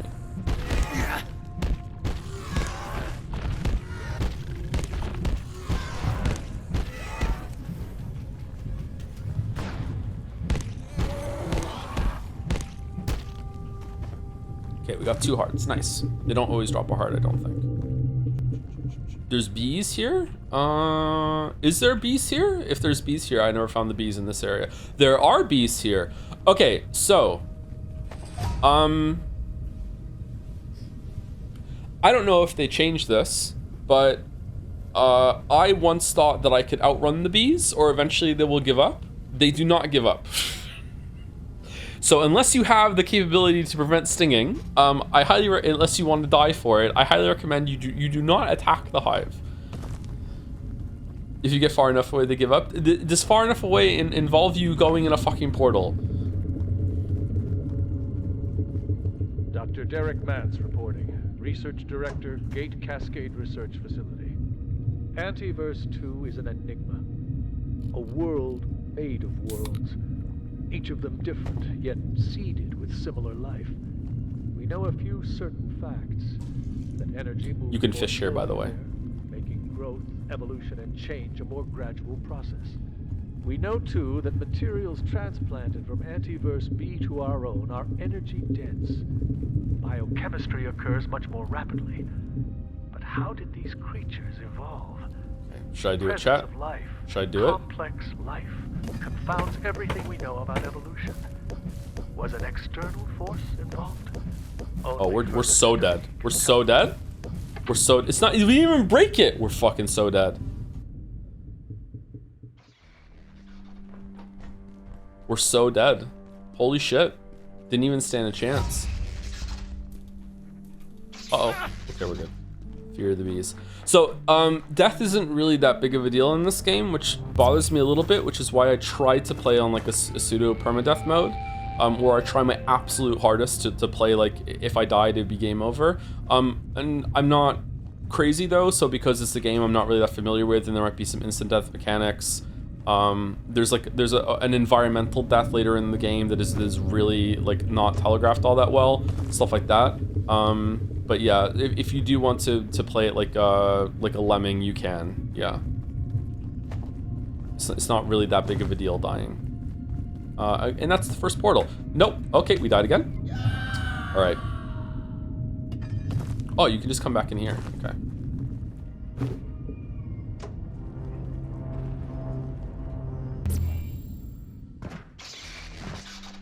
A lot of the portal realms give you a buff when you leave. This one is hygroscopic. Your body is absorbing moisture from the air, slowing your thirst for a while. There's another one that makes you run faster, I believe.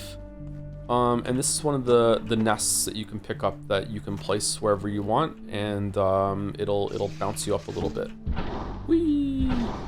So you can use these to like craft shortcuts and stuff, and build your own shortcuts around the world if you want. It's kind of neat.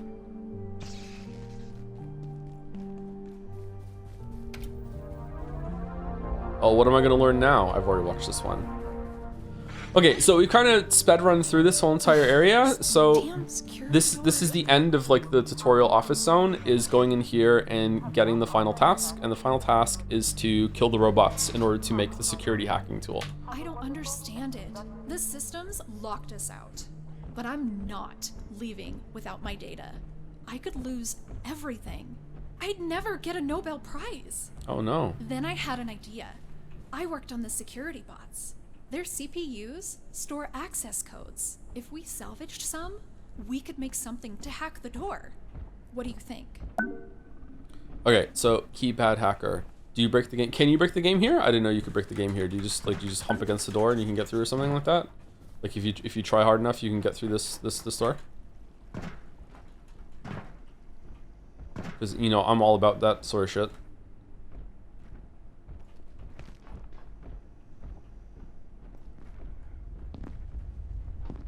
If you try hard enough, you can bug snacks through anything. Damn.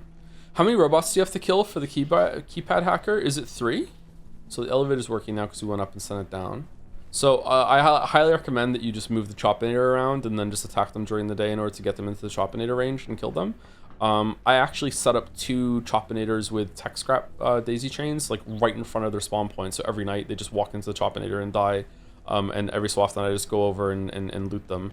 But it didn't always work all that well. We have to get level 2 crafting in order to uh-oh, it's nighttime. Our knife is broken. If you want to break stuff brutally, the rolling chair can be placed on the tram rails and used to go around. Oh, really? Huh, it's not cooking unless I'm here. Is it just because it's the tutorial stove or what? Does this work? Does this one work at night? Like I hear cooking. Maybe we could sneak a little nap in the break room. Oh, hey, how's it going, bro?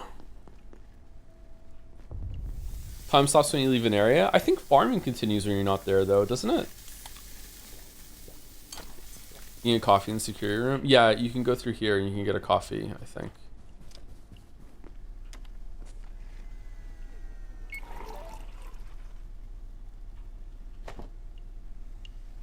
Should we give one to our friend, the coworker?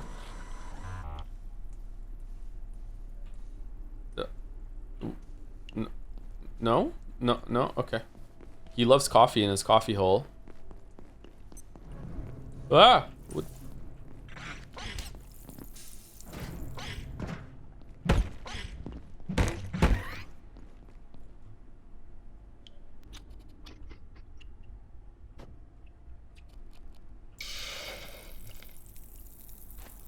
God, I hate inventory shit. Okay, where is he? I've never tried giving him... Oh, there's a shiny thing here. Does this count as an SCP? I love the sound they make. This is so gentle. You can consume food in your backpack by right-click on the food. Yeah, I know. I just do it this way sometimes. After work? Here, I got you some coffee. Oh, that really hits the spot. Coffee in the coffee hole. You fed coffee to an entity that probably doesn't need the coffee. I think that's what it said. Achievement unlocked. Okay, cool. All right. My favorite Evolve Idol stream. Should we stream some Evolve Idol right now? Haven't done a run in a while. Oh, we can make a bed, can't we? Furniture. I think cloth and wood. Yeah. So we need 6 cloth and 4 wooden planks. And then we can make our own bed instead of sleeping on a couch. Excuse me. Cloth. Where are the wooden planks? Don't I have a bunch of those? There they are. Do I need it to be powered in order to make a bed? I do. Okay. That's right. The coffee hole. Nice. That's right. Oh, I don't have a fridge to put my little collectible things on. Aw. Baldur, what do we think about drinking a can of soda gives you metal scrap? Do we like it? Gotta go back for fridge, Chan. Yeah. I think it's funny you can scrap the cans, you just want the metal. Even the radioactive Coca-Cola cans?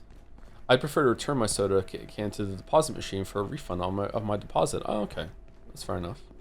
Is there a trolley in this game? Yes, there is. You can make your own trolley in this game. I use the trolley very often. Alright, so we made a bed.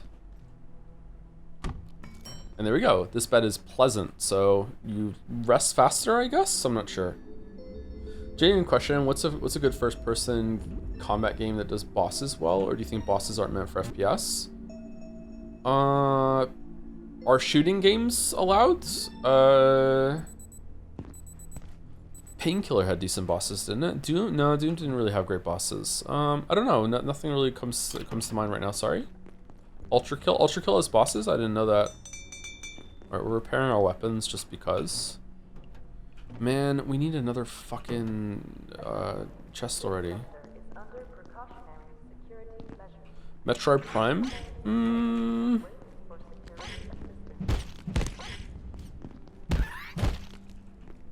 Yeah, I guess so. They're kind of a bit more Zelda-y, though, right? Yeah, they're not bad.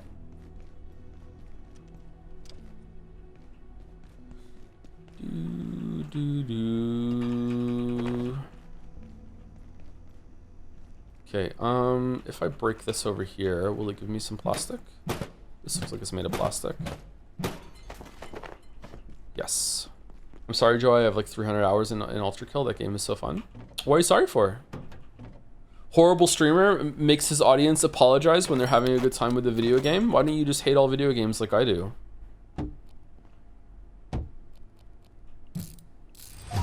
Sorry, Joe, I enjoy life. I tried to. I tried to. Oh, I want to make a metal pipe. I like this weapon at the beginning. The Pipe Club. First rule of Pipe Club. We need glue. Glue, glue, glue, glue, glue. Can you make the spear now? I know you can't make the fire spear yet, but can you just make a spear? You need a lamp, don't you? I really like the pipe club. The pipe club's pretty good. If you get your blunt up, you can you unlock a charging attack. The spear is really, really good. We need a lamp. Where's the nearest lamp?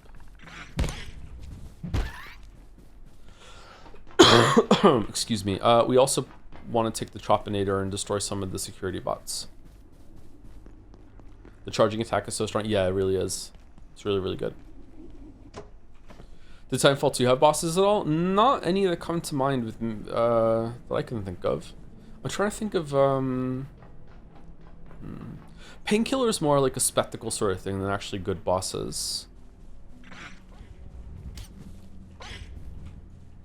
Huh?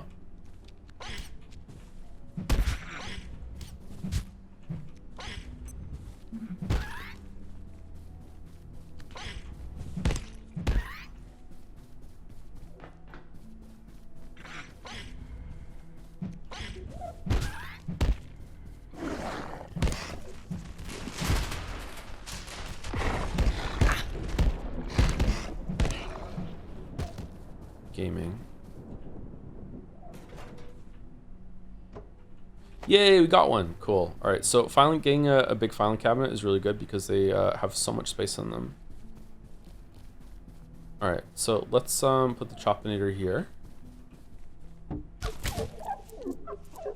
Fucking pizza.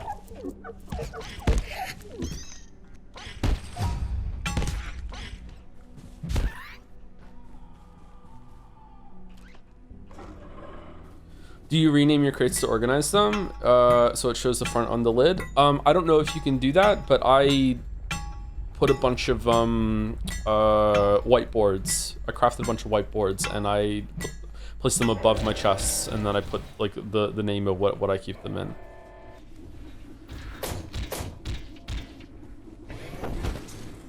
"11-year-olds playing MC, what? What's chat talking about? Oh, Minecraft first person. Finn would probably say that Cataclysm has good first person bosses, but I haven't played them myself, so I can't say for sure.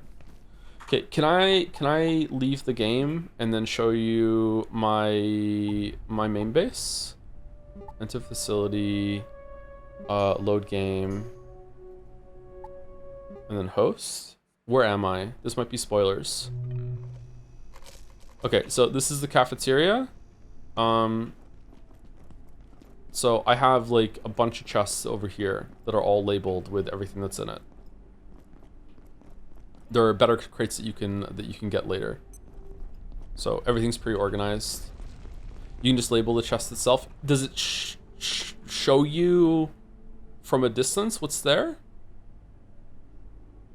Like, does it visibly show, or is it only if you mouse over it and see it? Because I like seeing at a distance where everything goes.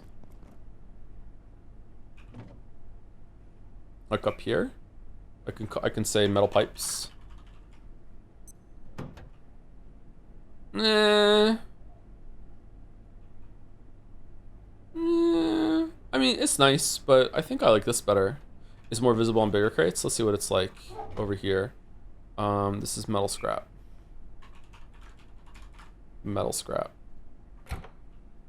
That's a little better. Metal scrap. I don't know. He loves coffee in his coffee hole. Oh, I might show a really big spoiler right now. Let me just run up and show, you know, me works humanity, and you can despair at how insane I am. All right, so we're gonna go into the office area.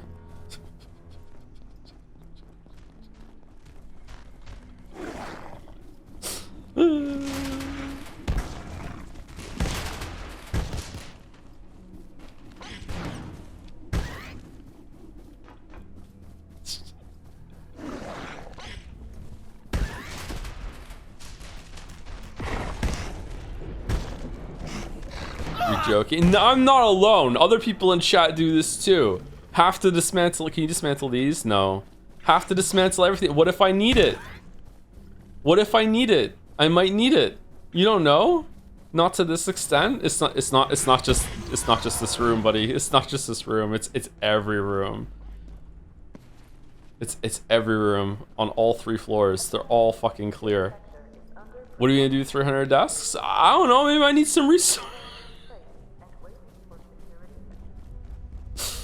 Do you want to see my stash? I'll show you my stash. Hold on. Here's my stash.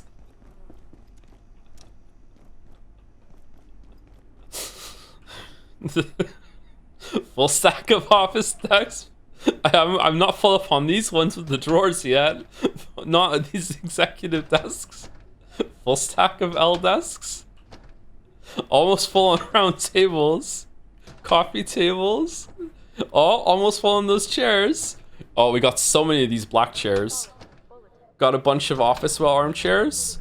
2-seater office couch. Almost full on long office couches. Executive chairs. Filing cabinets. Yeah, we need everything. You don't know when you're gonna need this sort of stuff, right? Here's a lamp. All right. Anyway, I don't want to give the big spoiler, so let's get out of this save. Hey, I'm not totally unreasonable. After I got one of the filing cabinets full of them, I started dismantling them for wooden boards and stuff. Yeah. Still a maniac? A little bit, yeah. Sorry. Hey man, as long as you have fun. I do not have fun. No, I do not have fun. Carting all that stuff back, it took so long. Fucking 1 cubicle, inventory's full, time to fucking go back down and unload it all again. Then why do you do it? Because what if I need it later? I can pick it up. What if I need it?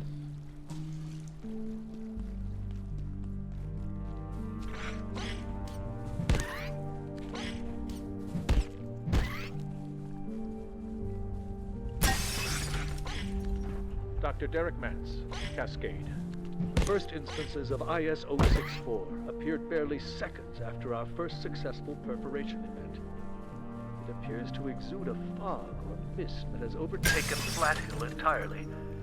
The surviving residents have been evacuated and a cordon established around the town, citing a chemical spill. Oh, residents, not to mention our counterparts at the EPA, are less than impressed. But the knowledge we already gained, even in this short time, is beyond value. Dude, blunt 4. Dude.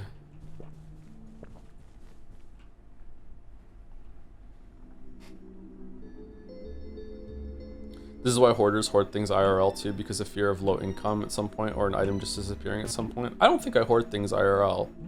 Like, apart from like cables and AC adapters and everything, but that's just normal. Are you not doing donut messages tonight? I haven't gotten around to saying thank you to people yet, no. I probably still will. We're almost due for break, actually. Sometimes it takes me a while to get to them, especially if I'm feeling out of it.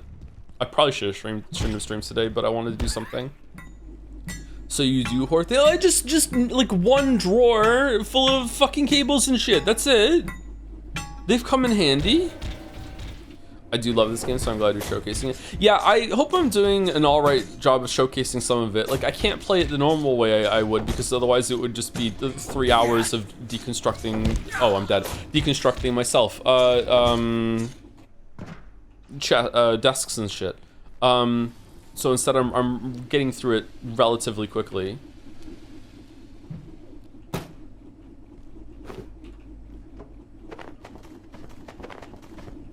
All right, there we go. We have 3 CPUs now.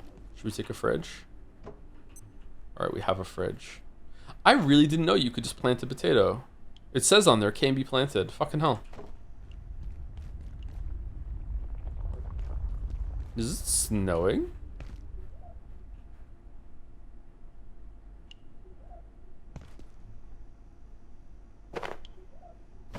Oh, there's no way we're getting our stuff down to keep it running. A lamp. I love lamps. Lamps are free light.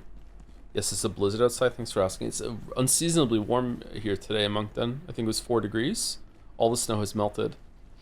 Just be sure, you know that you can scrap furniture with a hammer, right? You can scrap furniture with the hammer. Destroy furniture? Yeah, I've done that at some point. Usually I just take it to the whatchamacallit.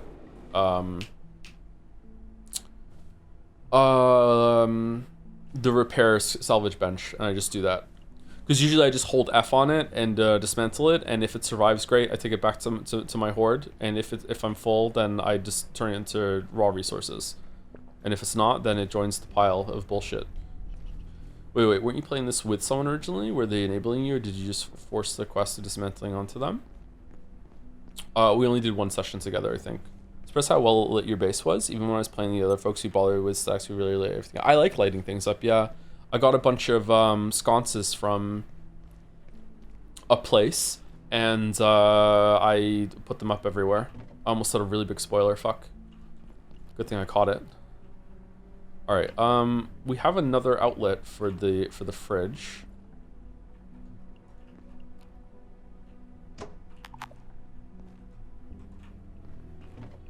So I'm just thinking again how much I fucking hate that table.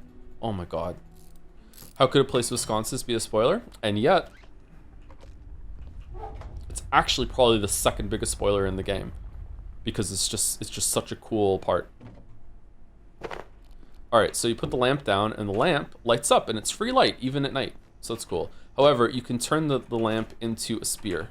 It's a weapon. Makeshift spear. I'm guessing it's kitchen knife. Phone? Alright, so phone and duct tape. And the spear is really, really good. You get a fire version of it later.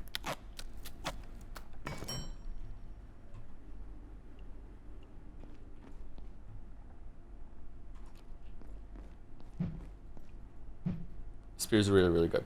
Highly recommend that you carry around 2 melee weapons at all time, probably a blade and a blunt, because they break fairly easily, and you might end up like, oh shit, I don't have anything to use to defend myself right now, so that can be pretty good. Are you thinking about playing the remake for Persona 4 when it comes out, or are you planning on skipping it since you played the original? Only asking because I finished the Persona 3 Reload VODs today. I don't know. I feel like I'm kind of done with Persona. I don't know. Like, after the Persona 3 thing, I don't know if I want to interact with that fan base anymore.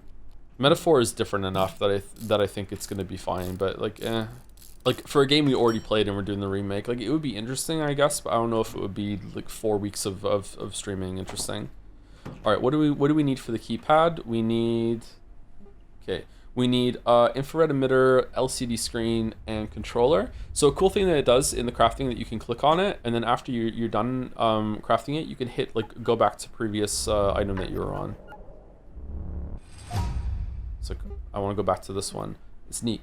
All right, so circuit board, computation brick, and I think we need 3 computation bricks, don't we?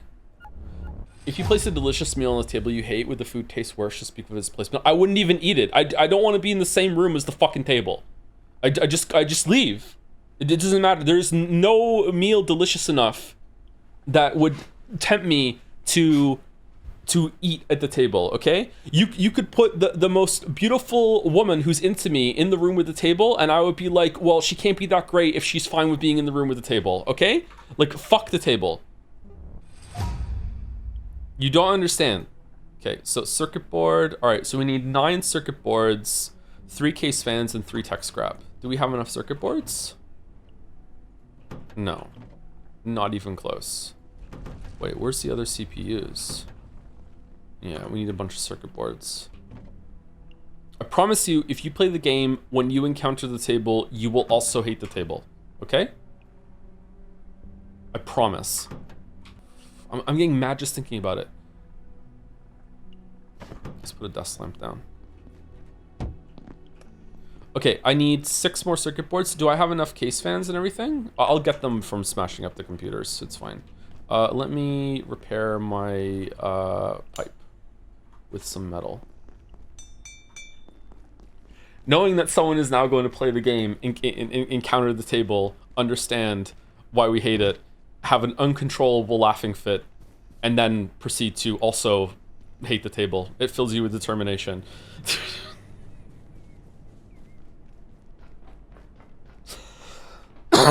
Excuse me. All right, let's smash up all the ooh, more lamps. Shin Megami Tensei Devil Summoner Raido Kuzunoha versus Solus Army is IMO, the best Persona spin-off, and it's a remake that came out last fall. Is that one game? It didn't become a new game when after the Versus? Yes? Oh wow. Okay. Well, I'm glad you enjoyed the game. Yes, don't play it. Okay. Why would you ever want me to play a Shin Megami Tensei game when, like, I'm such a normie that I get filtered and pissed off by Persona? Like, it's not gonna go well, my weebs. They're good. It's just more Weeb's Gambit.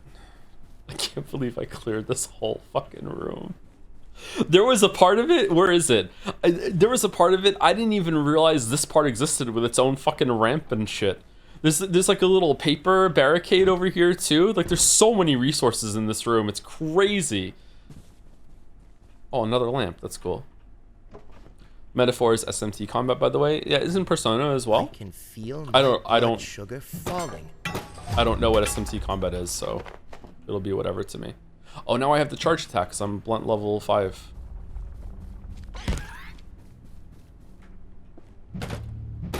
Uh-oh.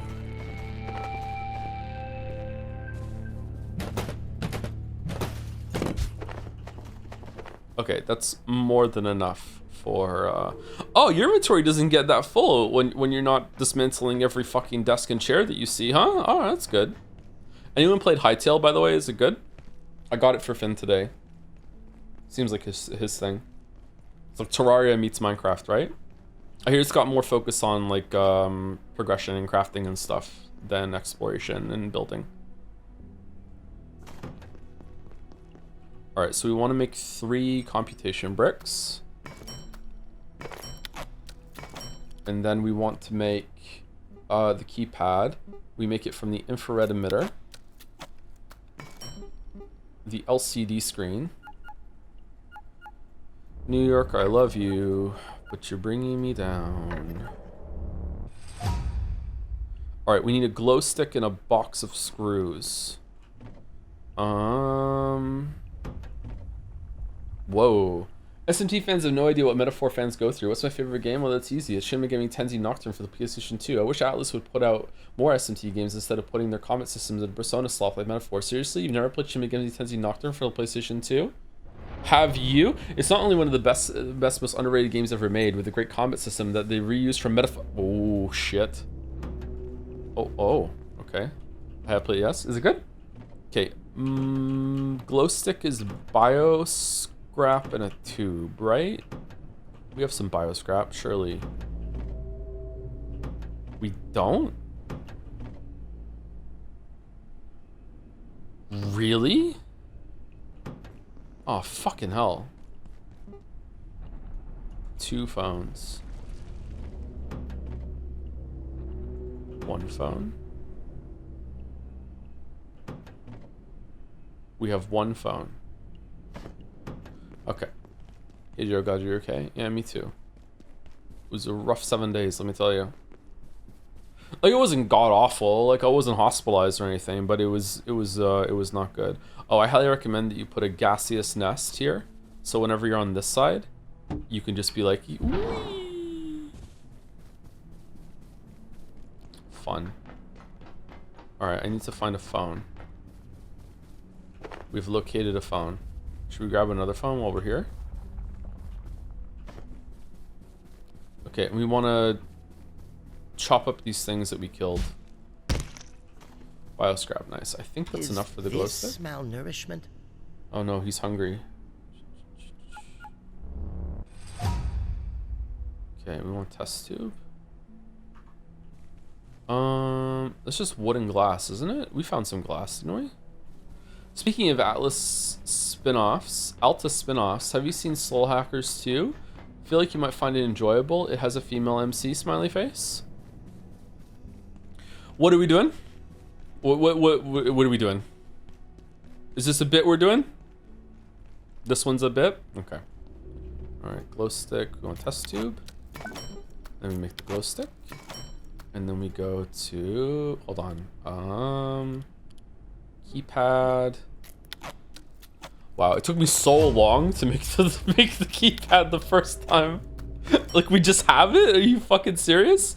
It's that easy when you're not stuck fucking carting around fucking desks everywhere? All right, we got the keypad. That was easy. The keypad has a dedicated slot that I missed for the first 2 hours after I got one, so learn from my failure. Okay, we need some food. This game's actually only 10 hours long if you don't dismantle every single desk in the compound. Really? All right. Speaking of Atlas, you should play Tokyo Mirage Sessions #FE, the Atlas Fire Emblem crossover game where you play as an idol. I actually don't know if you're kidding.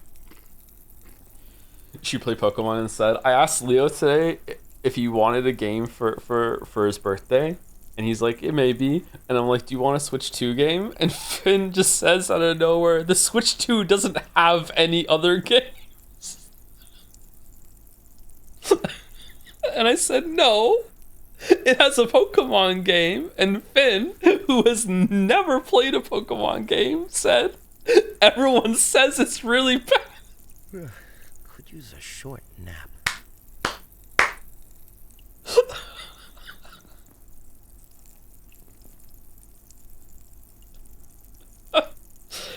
Oh man.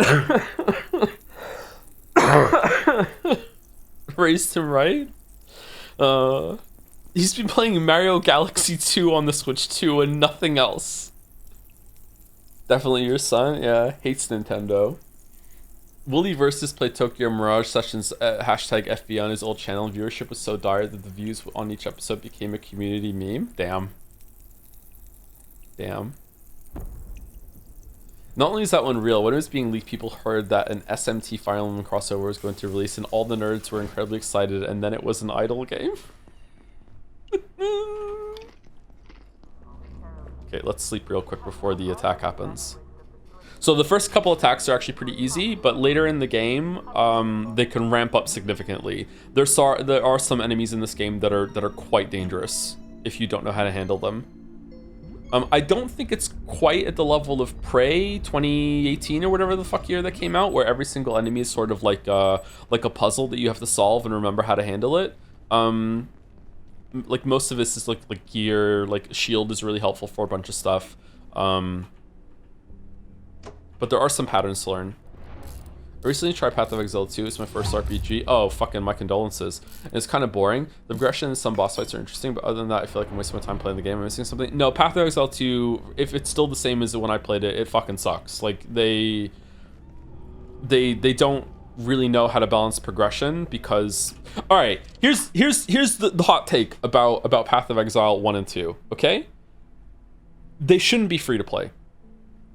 If they weren't free to play, they wouldn't be so fucking worried about having to string along engagement every single season oh no, if viewership dies down, not viewership, if fucking like if player base dies down, there's not gonna be a lot of people that feel like they're getting enough value and they're gonna not buy MTX support packs and all this sort of shit.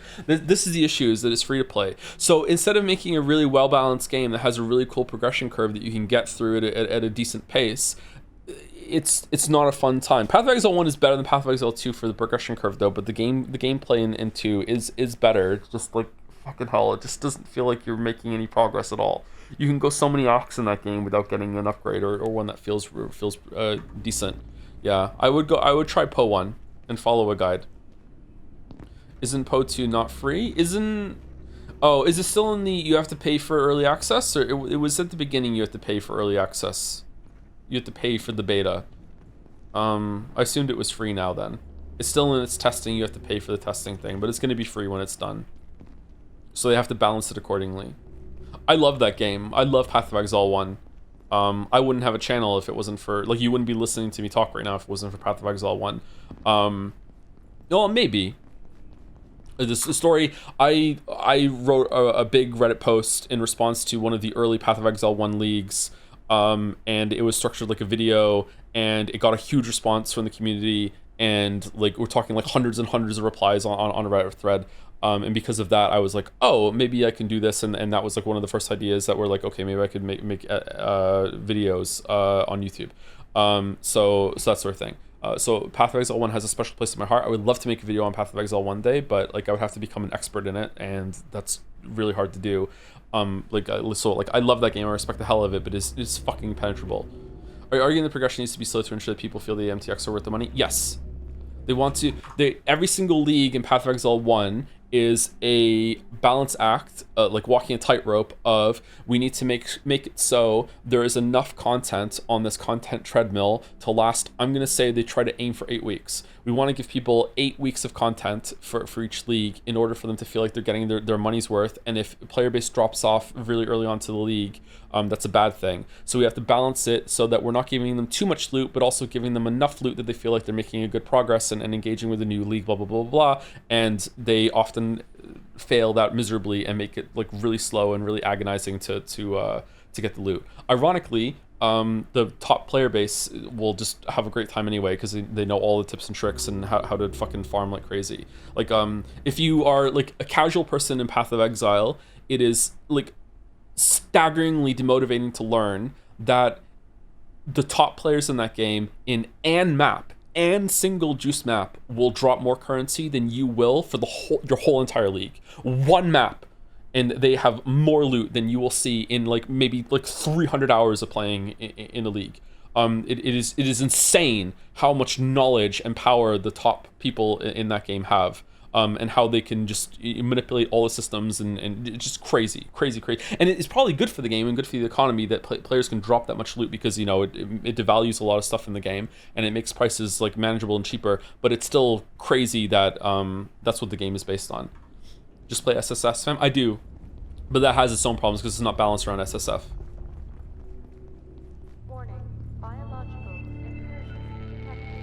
That one spawned first, so I think it should spawn the little critters there first.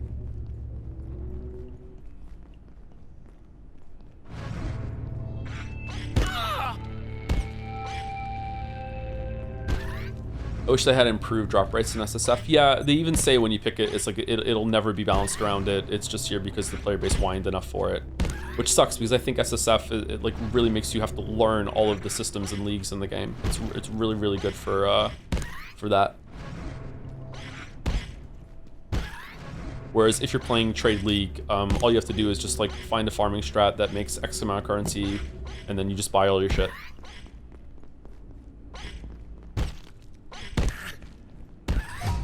Alright, I think that's all of it. Alright, so we survived our first night attack, so not too bad. You ever played The Last Epoch? I haven't, no. I've heard decent things about that, but it doesn't have a really good endgame. Excuse me. The one thing I just like about Poe is having to do the campaign over and over and over again. I'm mixed on that. Once you've done it a few times, you can get really fast at it. I can see where you're coming from because I used to feel the same way, but like if you just started at maps, wouldn't you feel the same way about like, oh, just start me at yellow maps? Then okay, why don't you just start me at red maps? It does feel like a bad reset, but if you know the route through it, it's not too bad. I don't know. Maybe they should let you just start at maps. SSF is actually viable in Last Epoch since there are separate bonuses for trade versus SSF, but yeah, the game is incomplete and skill building is very simple compared to Poe. Well, being simple compared to Poe is probably a good thing.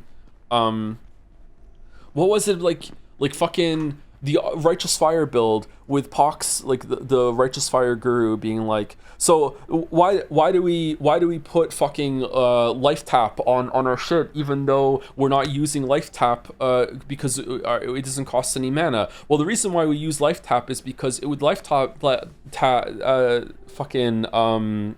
skill gem or support gem makes it so Righteous Fire now has a duration tag because it's just simulating you using life to cast it. Therefore, now it has a duration tag. It turns it into a duration spell, and that means that plus duration damage effects now affect the fucking. I'm just like, what the fuck are you talking about? How can anyone figure this out? Like, it's just, and that's like relatively simple compared to some of the shit those builders do when it comes to like making it so you can use different spells and different fucking support gems in their fucking skills. It's like, yeah, most of the shit doesn't work, and the DPS counter that you see in the game is broken, so make sure you use Path to Build. It just fuck off. Like, it's like I want to make my own builds in that game, but like just knowing the existence of that, and that's on the simple side, is just fucking insane for me understanding if something's gonna work or not.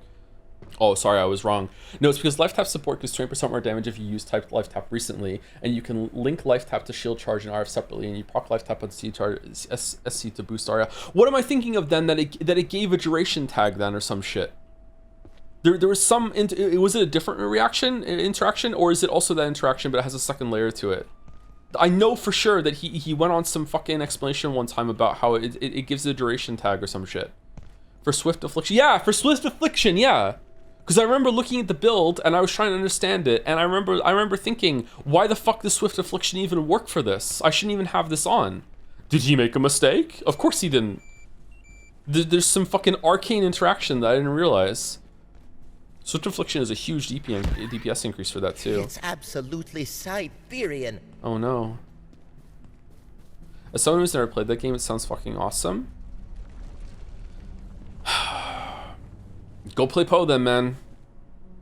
Go play Poe. I hope you enjoy it. I hate the lack of documentation in the game, and it doesn't have a it still doesn't have a death log all this time later. Hi Joe, just joined. How are you feeling? I'm feeling okay. My voice is actually, my throat's starting to hurt just from talking, so it was definitely the right call not to play a reading game today. How much reading is in the area that I'm in Replicant right now? Is it a lot? God, the spear is so good. Break time. We're overdue for break, yeah. I wanted to show the hacking. Alright, here we go. So because we got the key card, we can now hack class 1 clearances. You can upgrade this later for class 2, class 3. And now you can get into some little side areas in the office area that you couldn't before. So if you want to, you can like come up here, you can like get some resources. There's some more desks if you collect desks, you know, if you're a desk collector. Like, I don't know who would be a desk collector, but if you want to, you know, if you got excited that there was yet another rare executive desk to add to your collection here, then, you know, that's great. Dr. Derek Mance reporting. There's some lore. Although it remains essentially hostile, these peccary can be taught to respond to basic commands, as Dr. Manbanco has demonstrated so performatively, as its biosystems work much more swiftly here. Also, RF is Caveman Ooga Booga build, played by dads. It's a meme in the Path of Exile 1 communities because it requires no brain, no clicking, just follow linear build and grind path, because very few things actually scale RF, which is why arcane tricks are used, which I will kind of go, okay, you say that, but a couple of leagues ago, I played fucking, God, what's his name? It's still bookmarked on my fucking, browser, hold on. I played, oh, not on this computer, it isn't, shit.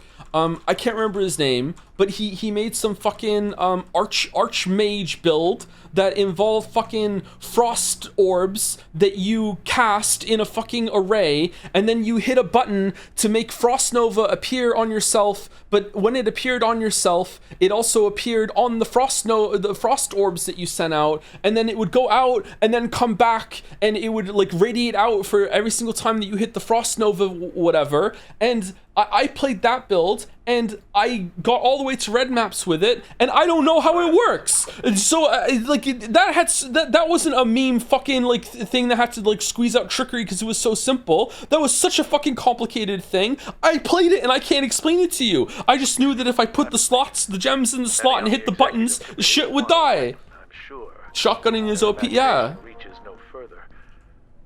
But if we can just breed the aggression out, the peccary would make an extraordinary work beast. This is a good area for a base, I think. I almost built my base here. I think this is a nice little base. It has a coffee machine. It has like glass that you can see down here. It's really, really cool. It has its own gun range. My God, it even has a watermark. Excuse me. You get a gun. So shooting in this game sucks. So see the where is it? Where's the blue? Is it because I don't have a bullet in? Alright, so see the blue? That's where the bullet's gonna go. And until you level it up, it's gonna be super shaky. And it takes a while. So if you want to level up shooting, I highly recommend that you get a crossbow as early as you can, or just get a bunch of ammo, and just you have to like kill so much shit in order to get your accuracy up. Something I hate about the game is that reloading is its own separate skill. Now the reason I hate this is because you can go into the inventory right click, unload magazine, and sit here and spend however much time you want just unloading and reloading over and over and over in order to level this up if you want to do this. I did this for, I don't know, maybe 30 seconds, and I'm like, I can't do it. So instead, eventually when I had enough ammo, I went around the offices, like shot like and bullet, and then reloaded, shot and bullet, then reloaded over and over and over again to get some stuff. So yeah, you can hold R to make it faster. Oh, can you really?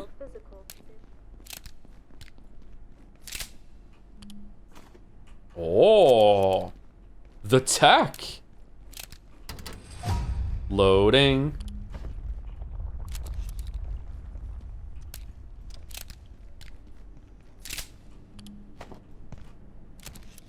R for reload. Thank you. Thank you. All right, now I can just walk around doing this over and over and over again. Thank you, chatter. Kind of cool, not gonna lie. I don't know. I don't know about that. I don't know.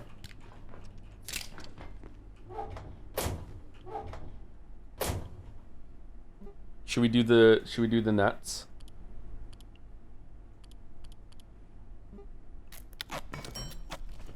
The game should have prevented this from happening. What were they thinking? What were they thinking? I think they were probably thinking what most game designers think when they have something like this in the game. No one's gonna be crazy enough to just sit there reloading and unloading over and over and over and over and over again. And if they do, clearly they're gonna understand that they're optimizing the fun. So like whatever, like it's fine. Look at the free XP right now. The scrap shot pistol is the best for this. It reloads super fast. There's a tier list of the best one to do it. This is fun to me. At least the world doesn't level up with you. In the Oblivion remaster, I spent like 2 hours under a box, jumping up and down, leveling my acrobatics to level 100 in the first dungeon, and just made everything unkillable from then on. Just couldn't do shit. What are we doing? See in the top left, our throwing is going up. So I'm throwing it down, and then I'm picking it up to throw it again. But hold on, there's a fix for this. If you get it to level 5, you pick it up automatically. I did lockpick 100 by spamming lockpicks on a solved tumbler, which gives you XP. Doesn't the lockpick break? Genuine question, why? Because it's skill points. It's skills. It's skills. Okay, I have a lot of people to say thank you to. The square hole. We'll leave that in there. We'll let them suck the fun out of it, sap their lifespan. They'll provide their own punishment. It's a self-solving problem. Anyone else getting a bit hungry? I know that one of the devs that worked on this game is in the community and in chat sometimes, and I wonder how they feel about what the fuck I'm doing right now, or my file cabinet fucking full of chests. Why level throwing? You know me, I love to throw. Throwing is unironically one of the best things in the game. You can throw the spear, and apparently it becomes Japanese anime genitals after you throw it, but like it's really powerful, and you can just go over and like it does more you throw it faster and farther, and it does more damage, and you can just pick it up right away. It's really good. In Kingdom Deliverance 1, you used to level up speech by making Henry actually talk. If you walked to the edge of the map, you would say something like, "I have to turn around," and that counted as XP. You can guess what happened next. Oh, I'm a min-maxing. Oh, I'm min-maxing, Henry. I don't know. There is a sort of sadistic pleasure in finding a way to just stand somewhere and just gain XP. But like man, what's the alternative? Like throwing shit at enemies over and over and over again? Playing the game? Yeah, but it's good to like get everything up a little bit first, so you know. You don't understand how hard this goes at level 5, okay? Once we get to level 5, you're gonna be like, oh, okay, I see, I hear the vision. I understand why this was so good. I think the skills take too long to level up. Well, you can eat a brain in order to get a buff, but then you're eating brains. I don't like that. So you want to put the game in easy mode? Oh, okay. So the one time that I use everything that's to my advantage, and I'm actually engaging with all the fucking mechanics and systems that I can. Oh, what are you doing, streamer? Meanwhile, why aren't you using talismans? Why aren't you using talismans? I can't win. Man, we have 125 throwing nets. Joe's the kind of person that grinds his Charmander to level 15 before hitting the first gym in that little patch of grass right outside town. Yeah, you have to, because Charmander is weak against the fucking rock Pokemon and the water Pokemon that happen after that. And I'm not gonna go catch a fucking Pokemon just to beat the gym. I'm gonna get Charmander to do it. You gotta have Ember. You look for a Pikachu, duh. Pikachu's not gonna help you with fucking the first gym. Alright, we're almost level 5. Just learn Iron Claw. I don't think Iron Claw was in the game when I played it. Levels are dire. Oh, we need food. Where are we gonna get food from? I think this discussion also came up during the Oblivion stream. If you're gonna cheese like this, why not use cheats instead? It's about authenticity, I guess, so you're technically not cheating, plus the joy of breaking the game on your own terms. Kinda, yeah. Just once you open the Pandora's box of cheating, like, why don't you just cheat with absolutely everything? Could you throw something on a higher level to pick it up sooner? I don't know, do we get more XP for throwing the spear? 911, hold on. It's less. It's less. They want you to do this. Almost 5. What about throwing the? Like Sereth is saying, if you throw the weapon at an enemy, it does more. Thank you, Sangi53, for the resubscribe 5 days ago.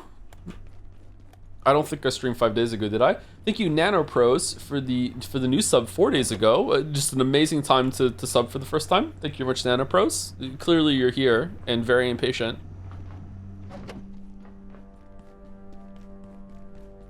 Okay, hold on. 13. Come on.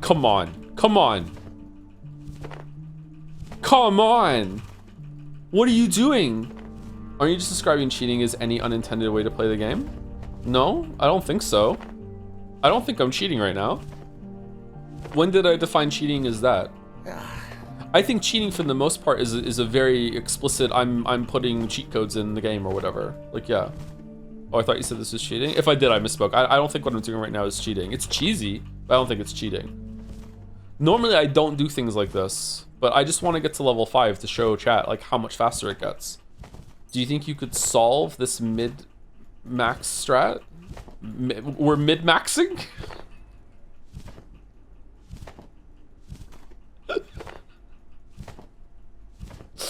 Aren't you kind of infamous for only doing shit like this? What do you mean? Why not show for main save? I am far enough into the game that there are a couple of major spoilers that I don't want to show chat because I feel like some people are going to play this game after the stream, and I just don't want to do that. Please eat something, Joe. I could eat a protein bar. Oh, we need to eat food. Not IRL. Okay, are we close to level 5? Fucking hell.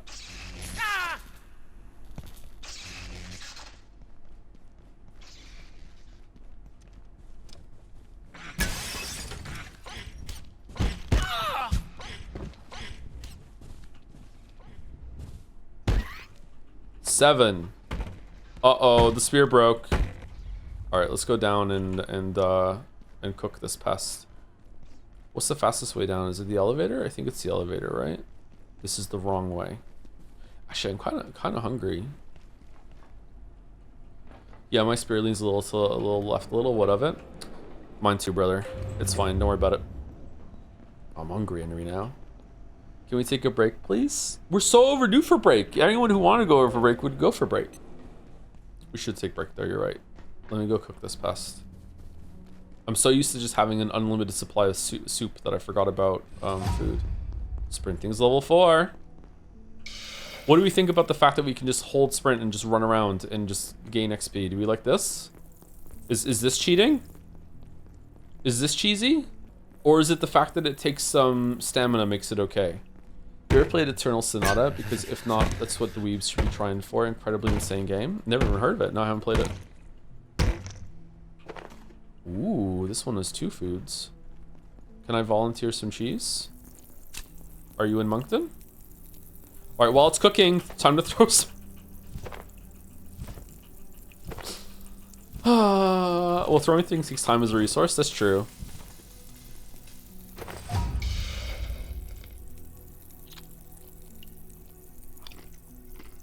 Some in-game cheese I met. Sure, what's your cheese? I'm not gonna lie, this could be fixed if you just make gaining skills make you a bit more hungry. I think they do. Joe the kind of guy to get some extra work out of him by hovering just above his gaming race chair. Yeah, like Akihiko. I'm doing that right now. Did he take the break yet? I have to go to the bathroom, lol. Are you holding it for the break, chatter? All right, okay, we'll take break now. I'm sorry, we'll take break. Be back in 5 minutes. I'm sorry. All right, they're probably gone. Let's back to throwing. They're gonna miss the moment when we get to level 5. Oh no. I'm ravenous.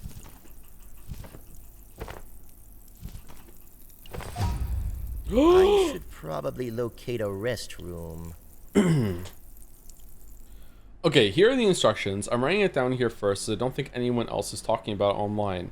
Go to fridge, place radioactive food in fridge for storage, select radioactive meat in fridge and choose consume. It will give you a warning because it's radioactive. While the warning remains on the screen, go to cooking surface like frying pan or pot of boiling water and press F to place the now infinite meat in or as many cooking pots pans as you want. Okay, that feels like a cheat rather than cheese, right? It's not using like an explicit cheat code or anything like that, but that level of exploit seems like it's now a cheat. Exploit of a bug? Yeah, is exploiting a bug a cheat? Maybe? It's all vibes based anyway, so true. Good to know though. I mean, I only have 1 frying pan, so it's not really gonna help. I personally would not use that, but I'm fine with throwing nets on the ground. Why not just show the net thing from the main save? Well, we're level 5 now, so I can show it here, but I can't explain to you like how much of a spoiler, like I just, even having said it this many times is like bad. I'm sorry, I know it's frustrating, but I just, yeah. Whoops. That would definitely warrant you a ban on Reddit. Don't dupe! Don't dupe. Alright, so remember, before we were throwing it and then we were picking it up, but now we're level 5 and it picks up automatically. So allow me to present to you how much faster it is at level 5. Yo, look at it. Look how fast. I know, right? We don't have to pick it up anymore. It's literally the same. That's because I haven't showed you the rest of the tech yet. The rest of the tech is splitting the stack, so there's only 1. And you throw 1. Ready? Oh, for fuck's sake. So you throw 1. Yeah. Yeah, I know. Yeah, see? See?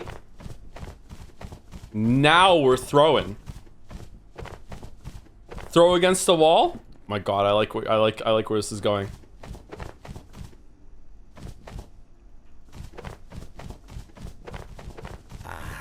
Getting thirsty. Thank you, Master Pink, for the 12-month resub. Offline sub yet again. I've caught up with all the recent VODs 2025. So as a huge Yakuza fan that I am, I'm finally starting the Yakuza 0 VODs. Wish me luck, Shimano Joms. Do you like me more than Yakuza? Just asking for no reason whatsoever. Good luck with them. Hope you enjoy them.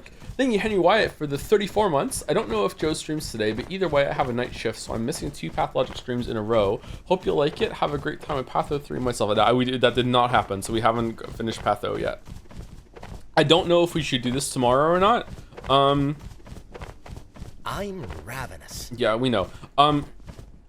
Which of the 3 has the least amount of reading at the moment? Is it Replicant, Yeek, or Pathologic 1? Okay, we need some food. Where are you in near? We just got to the Forest of Reading.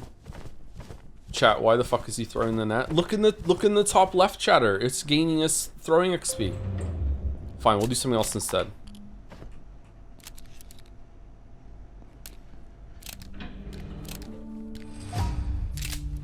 How far are you into the game? In this game? This is not my main save. This is just me showing the game to chat and just like having an easier, you know, light stream. So we're barely into the game. In my main save, I'm in the fourth main area. Really, I was expecting there to be an alien to kill here, and so I can eat it. Am I gonna run out of food? Okay, what do we feel about it being like a little stim as you're running around? It's like your character is practicing reloading. This one makes sense, actually, doesn't it? I didn't like it when the fucking I had to open the menu for it, but now I can just hit the button and do it over and over again. Now I kind of like it.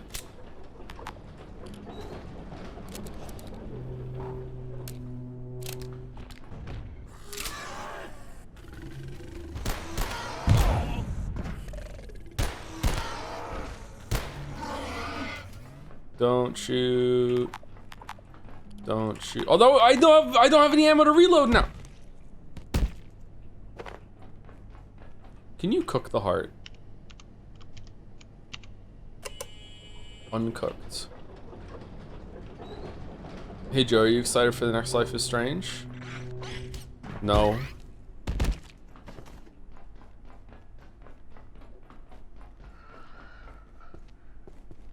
Scientist, do not reignite the rift. There are abominations within. My brethren crossed over to seal your folly. Is the cost of your knowledge not already clear? If you will not stop yourself, we will.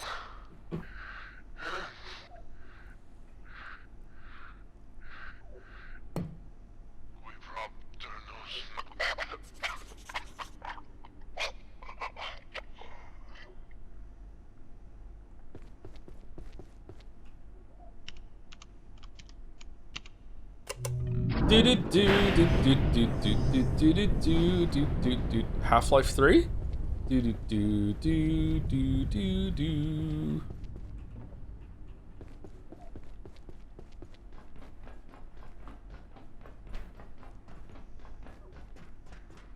Is there food in any of these lockers? Like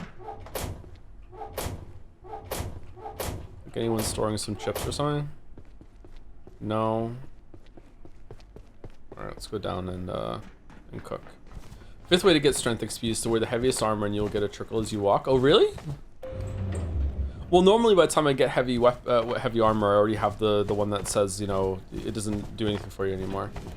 I don't remember, did you play Half-Life Alyx? I did play Half-Life Alyx for a couple hours and 20-minute sessions. I get really, really sick with VR.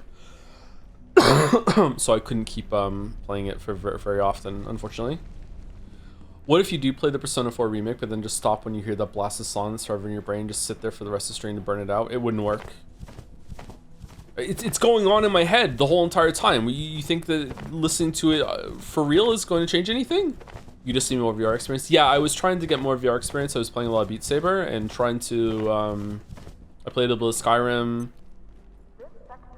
I've never eaten a heart. Is the heart good? A VR stream would be awesome. Not for me, it wouldn't. Have you tried teleport movement? Yeah, but teleport movement, it helps for sure. But teleport movement feels like... What's the fucking point of being in VR then? You know what I mean? Like, I don't know. It's not as cool. I should be able to just move around normally and actually explore, that sort of thing. Ideally, I'd be on an Omni treadmill. VR sickness lasts way longer than it should. Yeah, I also... Like, no one enjoys throwing up, but I particularly hate it. I feel like the world is ending. And the nausea hits me so hard that I just feel like I'm going to throw up. Devin here again, you're doing terrible things for my productivity by streaming this today. I'm sorry. What do you think of my net throwing strat? Is this legit? Look at the XP. I intentionally only put one net down, so it's for whatever reason he picks it up faster and throws it faster. Wall was faster? Wall was faster, yeah. The square hole. Alright, let's see the heart.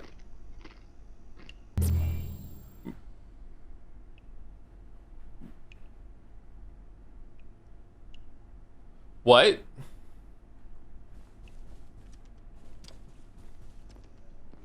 Huh. Can you do that to get through a wall? Whoa. Okay, I'm bored throwing the net now. What the fuck is this game? This game is Abiotic Factor. It is a crafting survival game set in legally not Black Mesa from Half-Life 1. And it is really cool. If you're familiar with SCP, it also has a lot of that kind of identity. Oh, do we have some more meat in the... Oh, it's just more hearts. Okay. Will you be trying the Mujang game when it comes out? No, that does not look like my thing. I've seen some of the dev videos for that, and... Like, no. Is that water cooler hot? I don't think so. Joe, what'd I do? Man, you have to cook and eat a lot when you don't have soup. Soup is crazy strong. It is crazy strong, yeah. When you're a soup smith.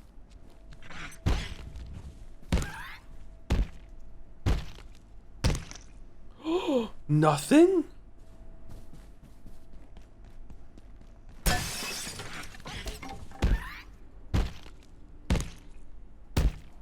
Is Resident Evil 9 getting streamed on launch day? I guess, yeah. Did we stream Village on launch day?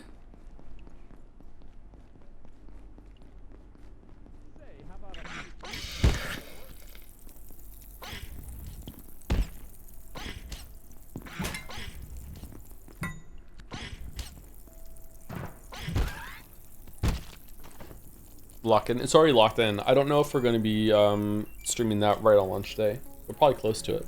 What was the verdict on what has less reading, by the way? Is it Yeek or Replicant or Pathologic? Because I'll determine what we're playing tomorrow.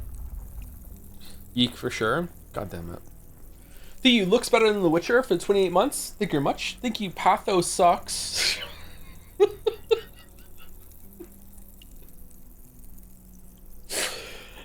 For the 2 months. Don't worry, guys. I got the new sub message that makes the streamer go live. You did not, unfortunately. Sorry about that. You streamed Village in April 2022, and it released in May 2021. Really? I thought we streamed that a little closer. Yeah, everyone already knew all the stuff about it and the voice acting and everything like that. Yeah, I remember now. Okay. Maybe we should wait a week or so for people to play it on their own then, because maybe that would be more fun. I'm not sure. Guess we'll have to decide. Will Shiro for the new sub, welcome. These are all when the stream was down, by the way. Thank you, Andres114, or Andres114, Charlie Explorer. That was when the stream started, so we're into the new ones now. Thank you, Pepsi Addict, or today's ones. Thank you, Pepsi Addict, for the bits. Are you looking forward to Life is Strange announcement on the 20th? I read this out earlier. Oh no. Yes. Thank you, Zelante, for the 77 months. Thank you, Vanny227 for 61. Yay, hope you're doing better, Joe. I hope you're excited for the new Life is Strange game. What the hell? Just stream is a buzz with the fucking Life is Strange bullshit. I've been revisiting those streams. They're oddly comforting. What do you mean? What do you mean you've been revisiting those streams? Just the first one, right? Just the first game? There's no way that you're re-watching Life is Strange 2. All of them? Well, you are the Life is Strange 2 guy. Nope, that is the opposite of what I am. Nope. Not even a little bit am I the Life is Strange 2 guy. I rewatched the Avarice highlights. Joe, there's a reason it's called Reunion. That's why everyone's excited. Wow.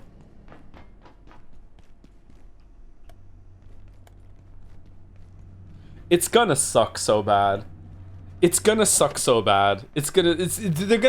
Chloe's gonna show up. And Max is gonna be like, so like you're just here now, and like why did we break up anyway? And Chloe's gonna be like, well, I don't know, we just didn't talk for a bit, and then you were just gone, and then we just things were awkward for a while. And Max is gonna be like, well, it's really bad that we did that then, isn't it? And that's it. That's gonna be the whole thing.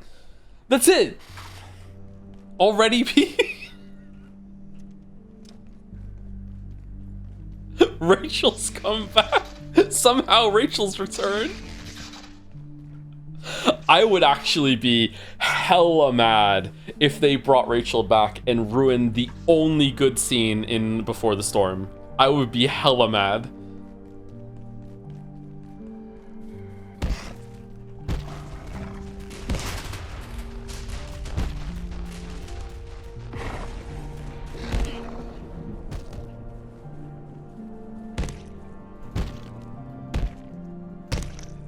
What scene was that exactly? I can't tell you. It's literally the last scene.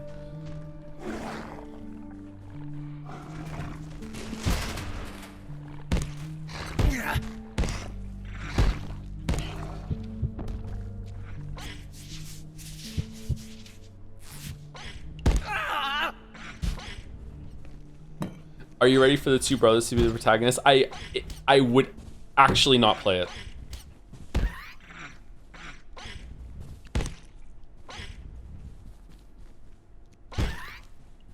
I'm not kidding. I would actually not play it. I believe I need to defecate. He's so awkward, man. He's so awkward.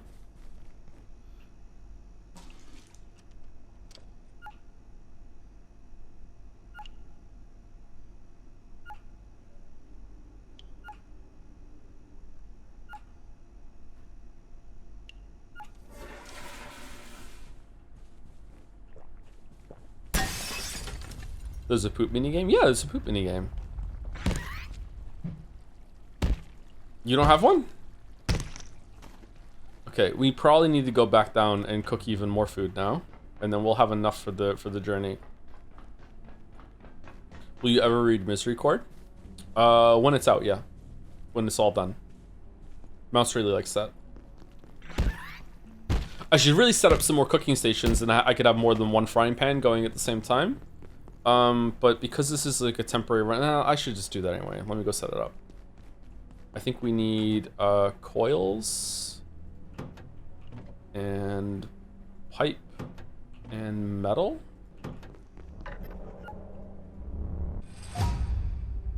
Plastic and keyboards.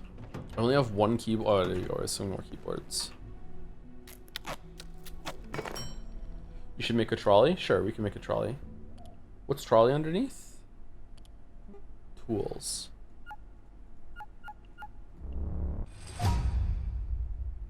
Oil. I don't think I have oil. I do have oil.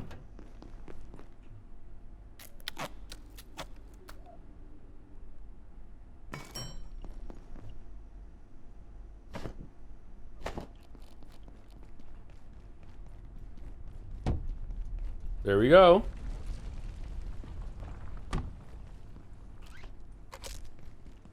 You could stream Yeek tomorrow, you could just stream more than this. I think this is the only stream I'm doing of this for now.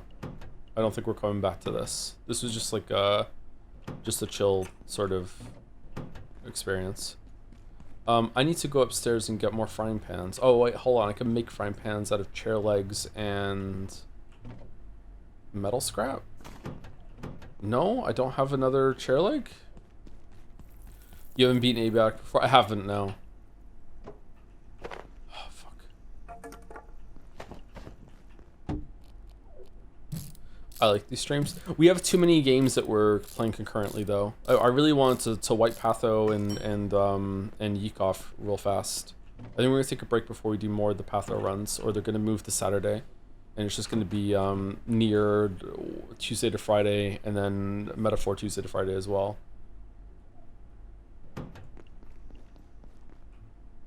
Using your free time to play Yeek is crazy. No, I'm getting paid. I'm getting paid to Yeek. Alright, so now we made some makeshift frying pans. So now we can cook 3 things at once, which is how you're really meant to do it. I've been cooking very inefficiently, sorry. The fact that this is not a save I'm continuing with is making me play in a very bad way. I'm sorry. Do you ever consider streaming Hitman Freelancer someday? It's basically the same Hitman nonsense, but in a roguelike format. Yes, I would love to stream that at some point. I think I would really enjoy that and the tension it brings. But I would like to know the maps a bit more before I dive into that. feel like I might get a bit angry at that in some ways. Did NL stream that or no? Cooking level 4. Yeah, he did. Did you like it? So you're moving the Pathologic stream to Saturday. Did I hear that right now? After the run is done of what we're doing, we're gonna move it to Saturday. Or I guess we could do Yeek tomorrow and Path on Saturday. But I'm worried that I'm not, like, I'm already starting to feel really delirious right now. Especially when I look over and I start reading the sub messages. That's why I stopped doing it. I'm starting to feel a little off. So there's something about reading that's messing with me a little bit still. So I'm a bit worried. Giant chicken leg. How many streams are left of Yeek? 1 or 2? I think 1. Come on. Come on. Thank the Lord. And then Mouse and I are going to start streaming 1.5 on her stream, I think. Do you enjoy reading books while being sick, or is it too hard for you? I do not enjoy reading when I'm sick now. I watched a couple more episodes of Squid Game when I was sick, but even that I couldn't really handle. I don't know. There's a bunch of the last couple days I don't really remember all that clearly, to be honest with you. Bill put up with me on Saturday just coughing into the microphone while we're playing Hunt Showdown. I felt so bad. Post Malone is back. He is back. All right, so we're well fed, we're hydrated, nothing urgent on the poop department. For no reason at all, I'm bringing the bed with me. All right, so let's go to Flathill. Should we do all of Flathill, or is that going to like spoil it for people who want to play the game themselves?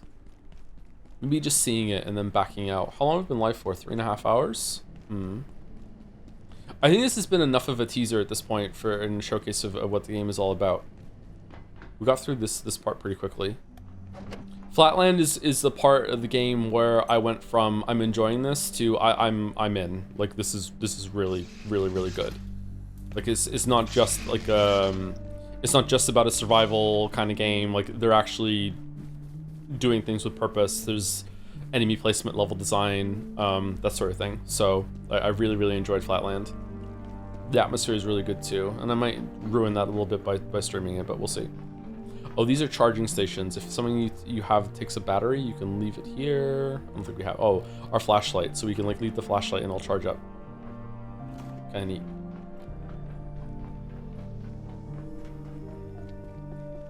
Okay, let's leave the gun because we don't have any bullets to shoot.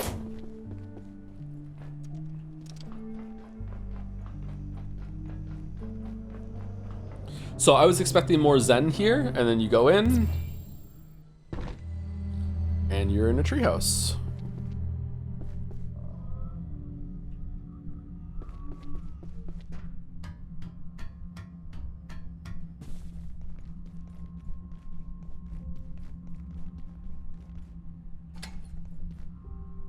So you can leave whenever you want. The exit portal's over there.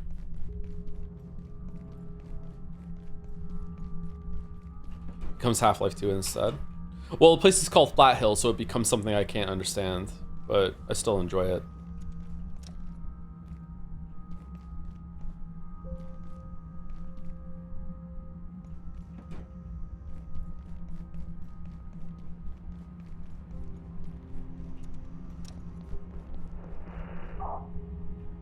So every 3 days, the voice in the, I don't know what this is. Every 3 days, the voice in the facility says all perforations are resetting in 3, 2, 1. And that means that everything in here goes back to, or all uninhabited or unoccupied perforations are resetting. And that just means anything that you haven't, if you're not in there when it goes off, it'll reset everything inside to how it was when you first went in there. So everything here is respawnable, which is how the game allows you to have resources that, like in a traditional crafting game, there'd be trees. You can plant a tree, it grows back, you chop it down, you have infinite wood. Well, in the game where, you know, all of the wood comes from breaking down desks, the desks don't grow in a corner. So here the perforations in the portal worlds reset somehow in context of the game. So you can come in here and you can get, like, you know, this ethanol will always be here. This hydrochloric acid will always be here. This chair will always be here if you want to break it down and get some resources from it, that sort of thing. In here, there's a bunch of peas. So you can get canned peas, you can get salt. Salt is actually really, really important for your first soups.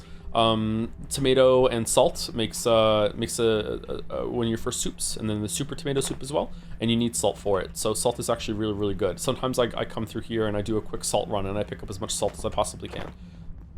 What if I want to make stew instead? You have to make it a little bit thicker then, sorry. If you, industrial stove, if you build something inside these, I don't think that gets reset. So if you wanted to build, because there's like anywhere there's a power cord, you can build a base. So there's a power cord outside that we just saw next to this thing. So if you wanted to, you could build your whole base here and you could just live in this portal realm. And I think even if you're not in here, anything that you place will stay. MRE.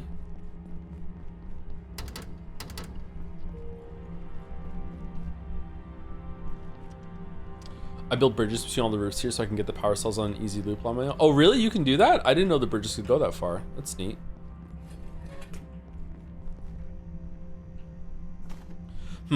It's not perfect, though. I wonder if they're going to explain that. Sometimes when I come in here, there's ice cream here, here, here, and here. This time there was only ice cream here. So it does change. Are you going to like a different timeline every single time, maybe? I wonder if they're going to explain that or no. There's a lot of cool mysteries in this game that I don't know the answer to yet.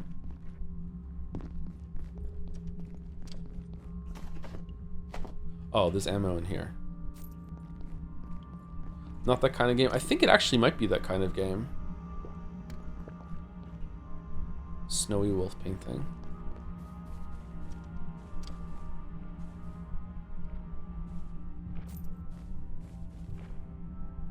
Oh, hello.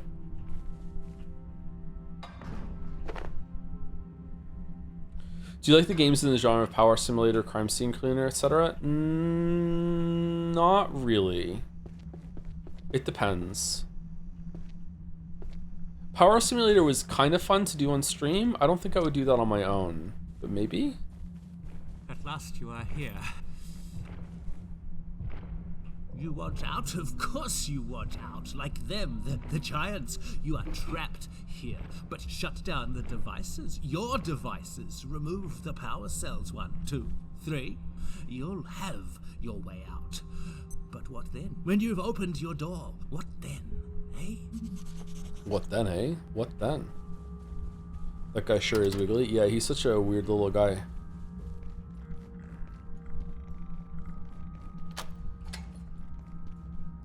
So this is the part of the game where like it really becomes clear that you're not getting out of the facility. That this is not the real goal of the game. No, we're out ostensibly. Like this is like maybe on Earth, maybe not. Even they don't really understand anymore with the portals or whatever. But like that's not really what we're doing anymore. Like there's a lot more going on than just, oh, it's a bad day at work, we better leave.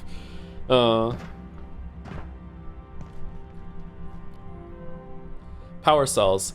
Hi Jim, what's the operating lifespan of the Flathill containment system? How long do the power cells last? Don't worry about it. They're high density sodium cells, good for at least a month, but I'd wager longer. There's plenty of redundancy in the containment system too. You'd have to pull out all 3 to reopen the gateway. Access to the rooftops is restricted, and anyway, no one would be that crazy or stupid enough to do that.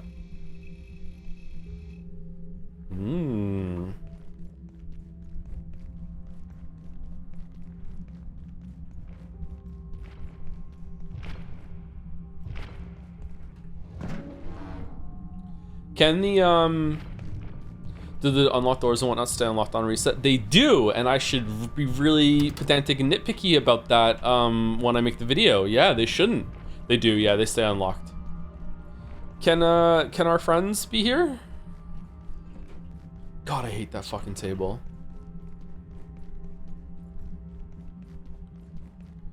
Fungal bloom requires antifungal gelatin.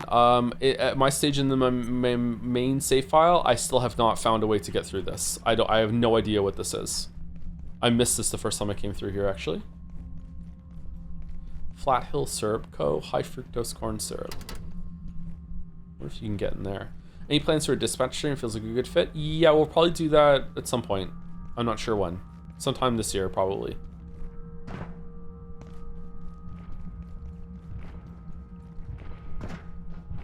Well, don't you have keys? They don't need to be relocked. You actually open them from the other side. I don't think you're using keys. But if you did have a key, that would explain why you can open them again.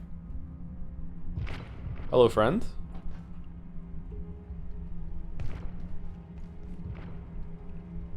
Has anyone told you yet that Pathologic 3 is great? You did just now.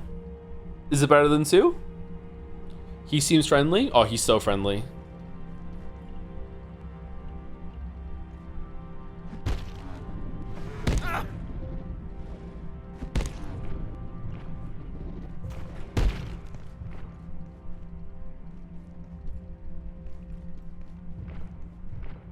I wonder if you can kill them. Has anyone told you yet that you are great? Just you. You're the first. Oh, okay. All right. My bad. Sorry. All right. Let's wait and reset his aggro. Thank you, Jungle Robber, for the 100 months. Holy shit! Is that the first time I've said 100 months?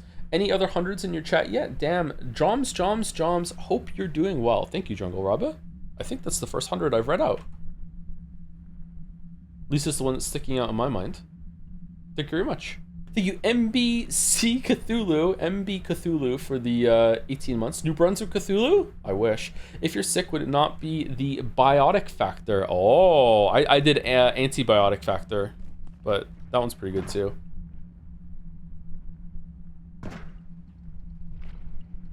I love these things. What the fuck's it?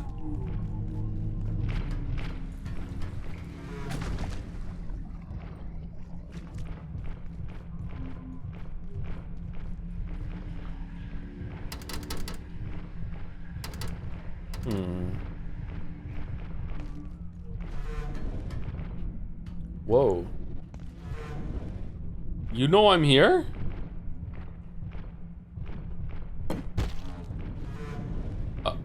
Oh shit. Oh, yeah? Throw it back down? No?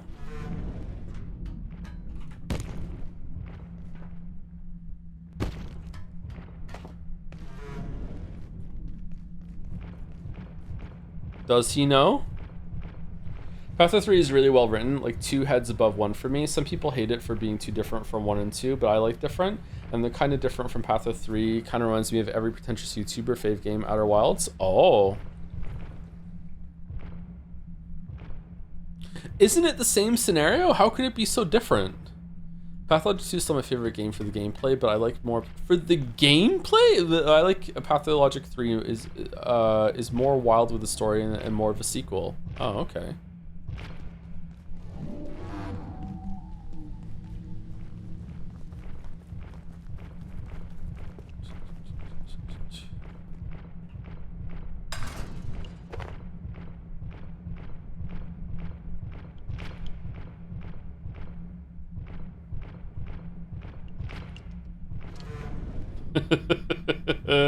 I was hoping he'd do it.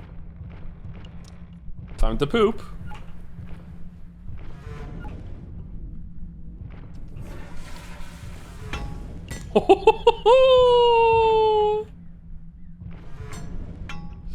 Oh, he's so creepy.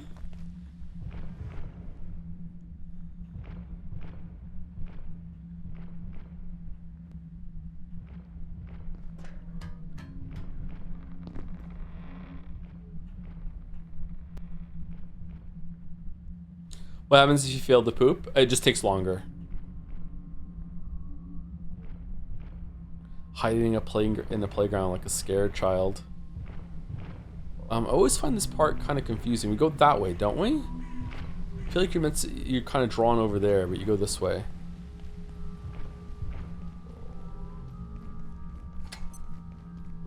Is this game scarier than Don't Starve, or is this game not punishing enough to make you afraid of dying? I try and play the game with a kind of almost permadeath mindset, so it gets me a little tense sometimes, but not really. There have been a couple times where the game has made me jump, though, because I wasn't expecting something to happen. Alright, we're free.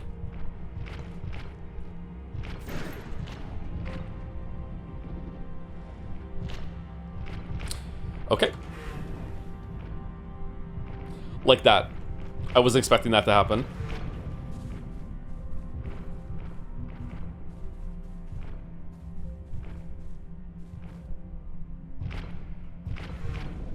A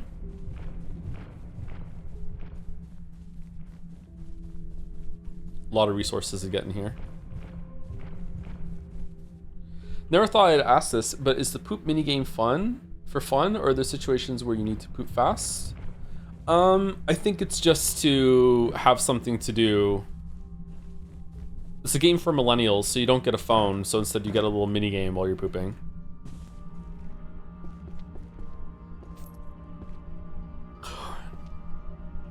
Nachos.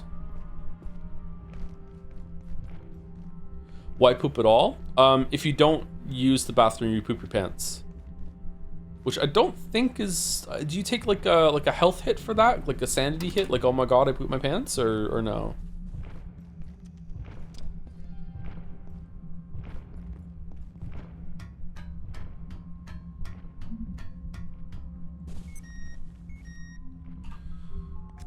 Okay, so these things are called composers. There's a whole thing in the database for them.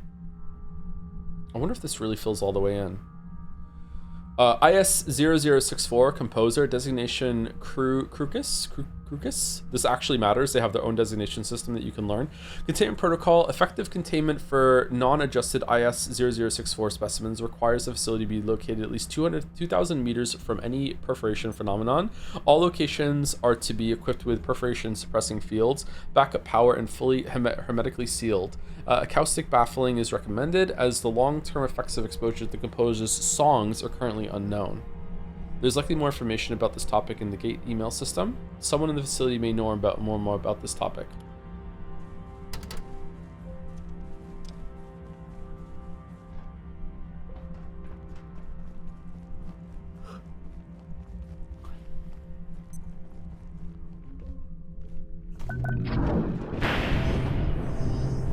Alright, so now we have a power cell, which means we can get into manufacturing. So in the interest of not spoiling, I think that I'm going to leave.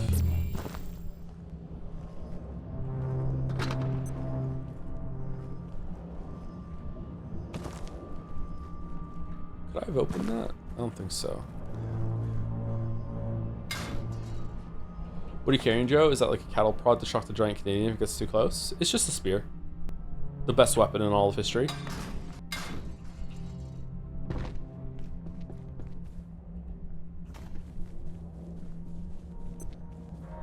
Flathill Starcade.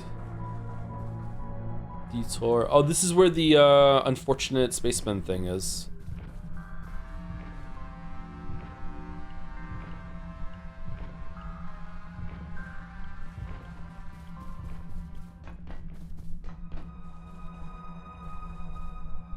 The dead linger. Are you still doing another pathologic router? Another pathologic route, or going straight into pathologic 2? I think I'd like to try and see what the other ones are like in pathologic 1 first before going to pathologic 2, but if I start one and it's boring, then I'll go to pathologic 2. So first time I came in here, it took me longer than 0 seconds to realize that this doesn't stop me. I actually, like, my brain just automatically said, like, I can't go up there, and just like, okay, where else can I go? And then just like, yeah, I just fucking go upstairs. Dr. Derek Mance reporting, Research Director. IS-064 seems to sing to itself, if you could call it that, emitting a series of resonant tones suggestive of communication. The cavities that create these sounds appear to be the same cavities the creature. No radio? Who comes within reach. Okay. It'd be cool to see the changeling since she isn't represented 2 or 3 as a playable character. Yeah, I'm surprised at that. Okay, can I get down from here or no? Oh, I think the next teleport we can go down. Wait, hold on. The next teleport. Yeah, we don't want to do that. Yeah, we definitely don't want to do that. There must have been a ladder that I missed. Do I go back here? Pathologic or Witcher 1? I really like Witcher 1. Witcher 1 has a whole section that's very much like Pathologic. You didn't take the reactor? Yeah, I don't want to. I guess I could grab it.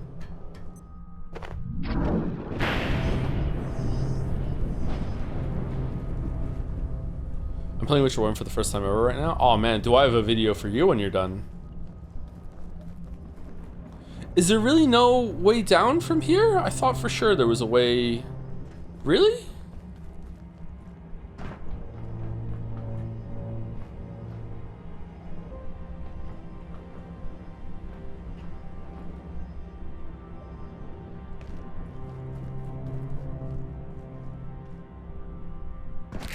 Uh-oh.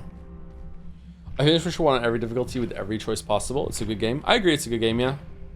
It is a bit jank though. Oh, you saw me, okay. Okay, so this area left intentionally unfinished. I think this was like a third of it that we just saw.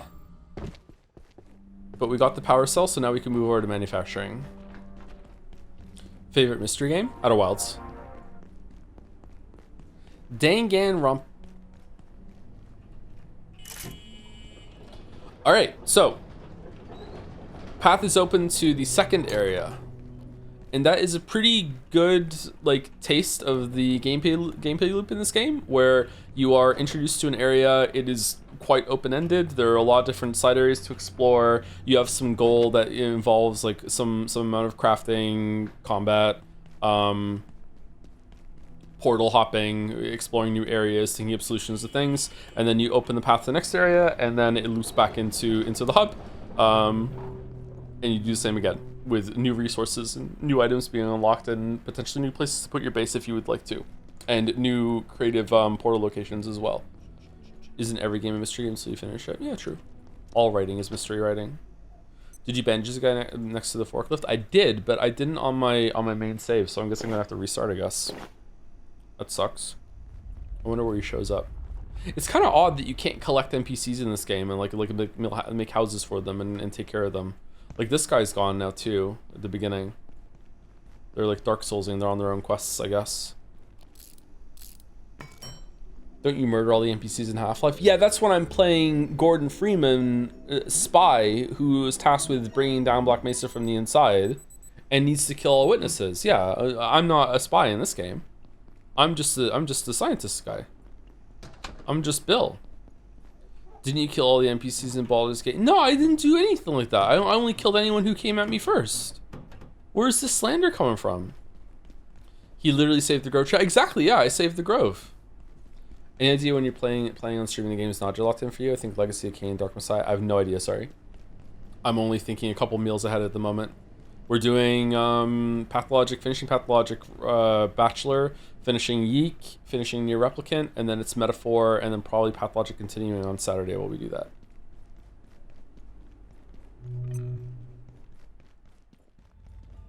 Uh-oh. Manufacturing.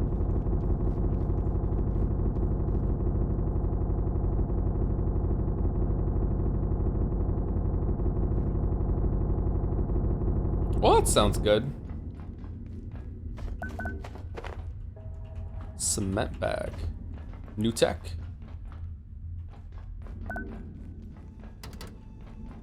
This area annoyed me at first. Yeah, I feel like this is a pretty big bump in difficulty, especially if you haven't leveled up a bunch of your stuff. Any expectations for Metaphor? Somewhat stylish, decent turn-based combat that's going to be kind of fun, but it's going to wear out its welcome. Some interesting characters that are going to be fun and goofy and interesting to know, but with writing that isn't going to do them justice, and a laughably bad story that Chad is going to hate it when I point out any problems with it. At first, I thought it was an accident, those creatures everywhere. But then these terrorists came, hunting us. Now I don't know what to believe. What do they want? If I can just get to the blacksmith, he'll know how to get out of here. He's wired into this whole sector, and his forge is a fortress, so he should be safe. I think. I'll open the door for you now, but I'm telling you, they're shooting at anything that moves. Be careful. Did you try shouting, "Don't shoot"? Don't shoot.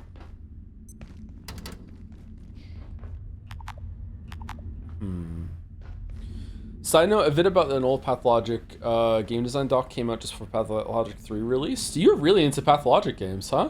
And a lot of minor ideas in Pathologic 3 is directly taken from that doc. Also, apparently the original meant to have intriguing videos with the female characters, and Ava had 5 to 10 people hanging at her place at all times. What?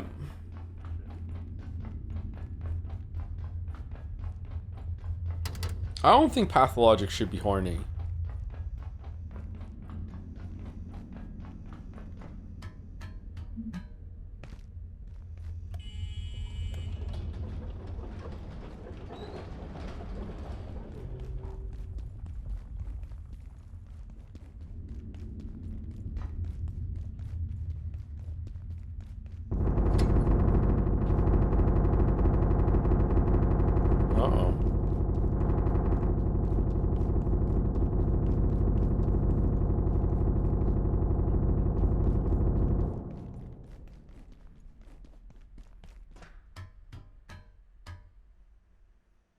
What do you think are some flaws of Persona's combat system?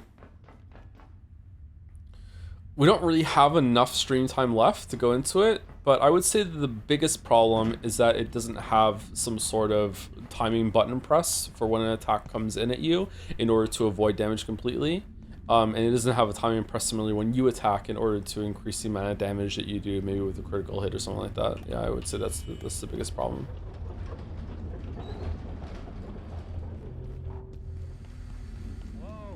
Can anyone hear me? Oh, hey, I'm over here in the crane. The glass is bulletproof, but these guys don't know the meaning of give up. I keep hearing them talk some kind of code.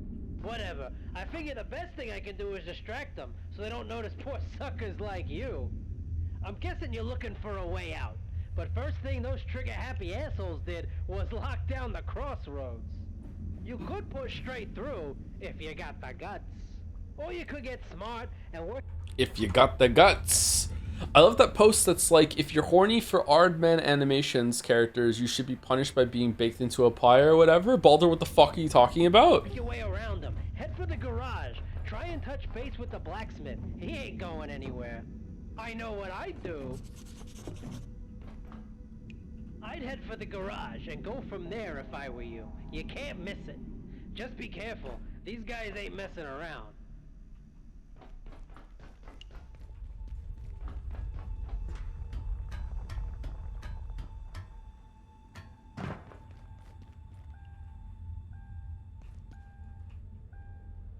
I love this being in the red lights of the car.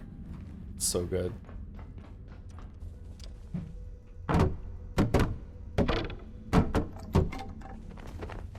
The rat guy is hot. Okay, alright. So I have activated a bunch of people in chat by saying X shouldn't be horny, and it has echoed with other media that other people in the past have said it should not be horny, and now everyone's having a moment about it. Okay, alright, cool. Of keeping science moving, and that means doing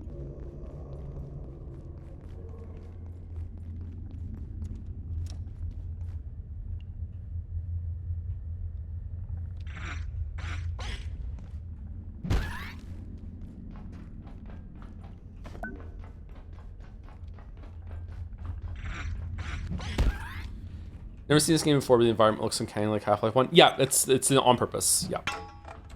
This is a survival game, basically in Black Mesa, where you're one of the scientists and you're trying to fight your way out and survive.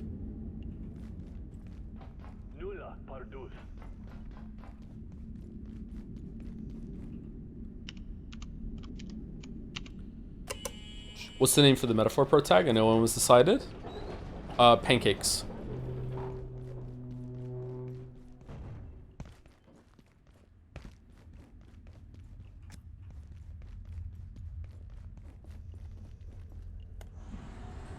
So you hate waffles? Exactly. Alright, tram time! I think Pathologic is horny. I really like the designs of two of a partial artistic nudity. Feels tasteful rather than horny. It's just wild to know it was meant to be horny 20 years ago. What are those videos you're talking about then? That's what I was responding to. Pathologic 1 is a little horny with the dancers and Ava Tan, or whatever her name was, just being Ava. And here we go. Tram back to the beginning. Just as promised. And now this guy's here and you have to deal with him.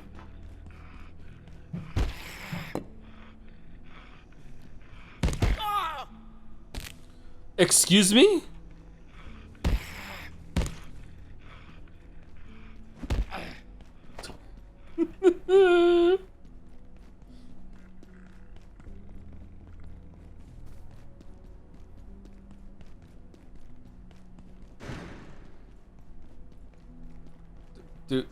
Dude, who are you? Who the fuck? Whomst? Who the fuck are you? Still kicking, eh? Well, I don't mean actual kicking. Like you're still, never mind. Oh. I found some things lying around. Maybe you want them, maybe you don't. Either way, I'll be around for a bit. He's a traitor Talk now? to me if you're interested. Oh, for fuck's sake. You're an ammo dispenser? Am I leaving you hanging with this fist bump right now? Or? Give this to you for free, you know. I wish I could. Oh, Hey, Raider.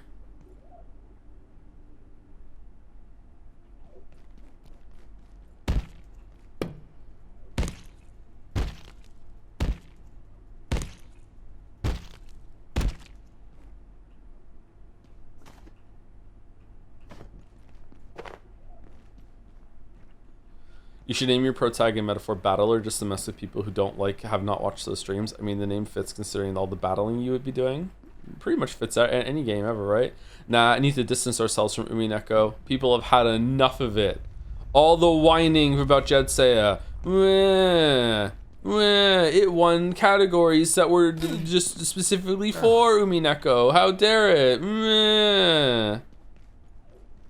Do you think it's weird they're doing Witcher 3 DLC? Weird as in unusual? Yeah. Like, weird as in, like, why the fuck are they doing that? That sort of thing? No, I think that it's a good reminder of, like, get people back into the game. It's been a long time since Witcher 3 came out. So, you know, it'd be good to have people have a refresher or get some new fans in. Before Witcher 4, you know? They're doing Witcher 3 DLC. Apparently, I don't know if it's been 100% confirmed. Joe, you had the same reaction when Expedition 33 swept Geoff Swords? No, I didn't. Because there weren't set up Expedition 33 awards just for Expedition 33 to win like we did for Umineko. We did it on purpose. We specifically gave it its own categories so other things would have a chance, so there'd be more diversity. We did the opposite of what the Game Awards did. And still people are like considering the oh, you can see like the broken lamp bulb at the end of the spear there. That's cool. I have an Umineko profile on Discord, so Umineko won best pin too. Oh shit. Should have renamed the respective awards best X after Umineko. Yeah. That would have been better, right?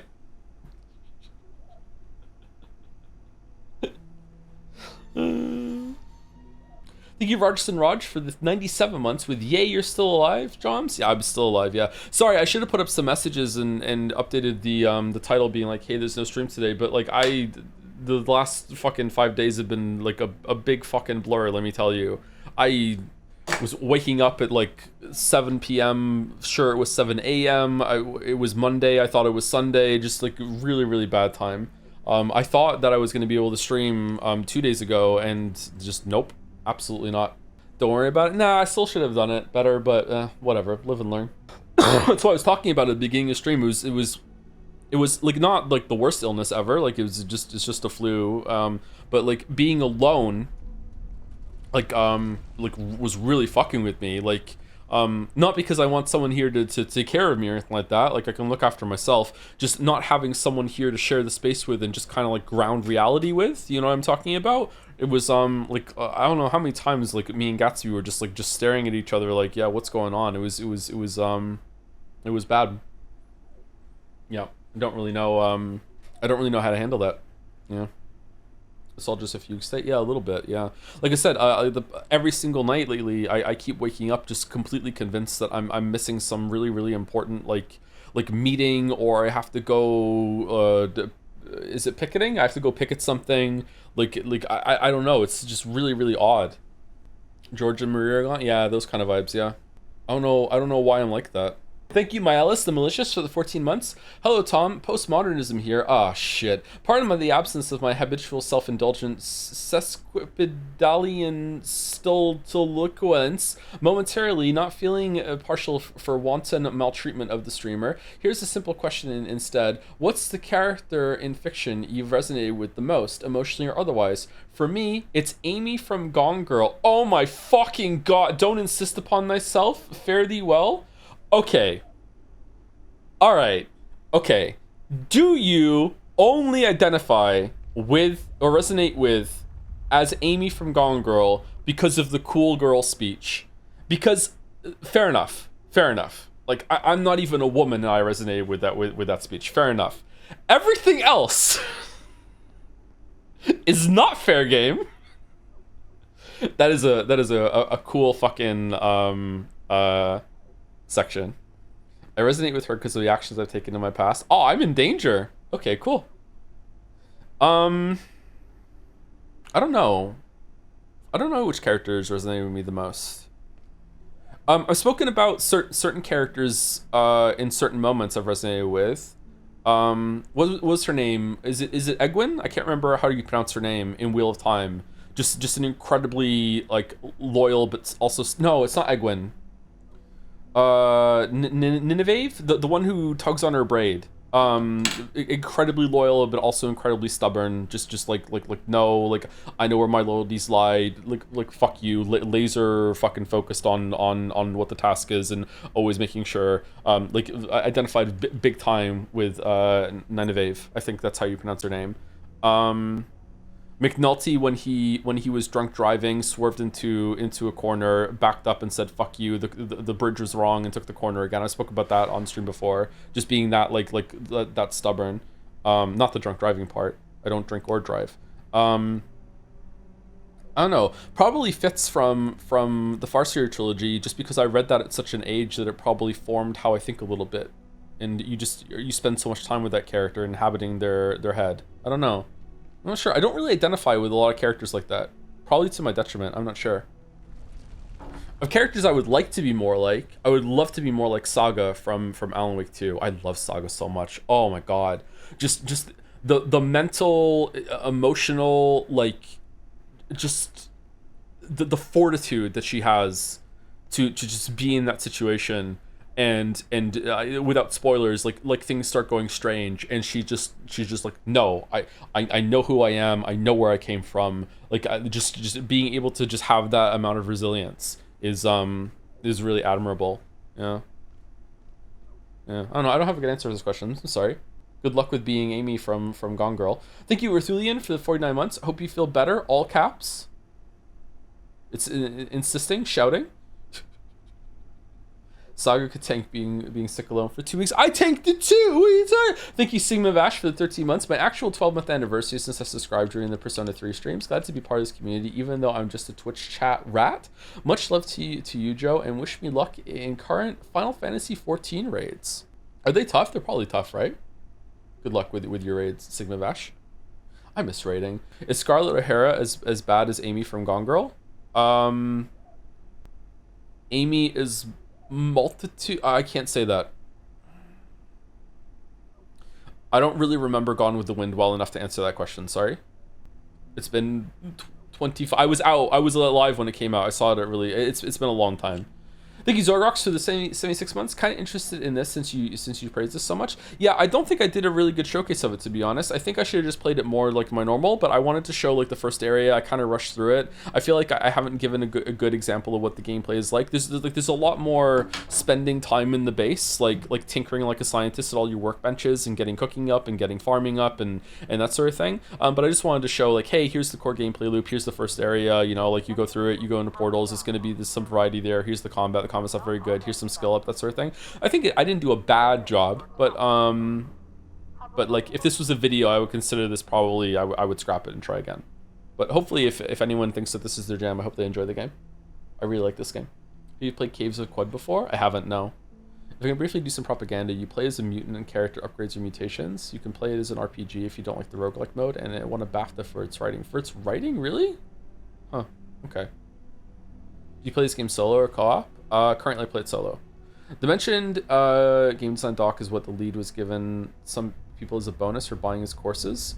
It was what they were pitching to people asking to invest in their lucid dream game. It has several same numbered chapters, 5 playable characters, but a lot being the same. I believe they obviously did not succeed and managed to get funding after making a prototype. The publisher remembered them pitching that helped. Okay.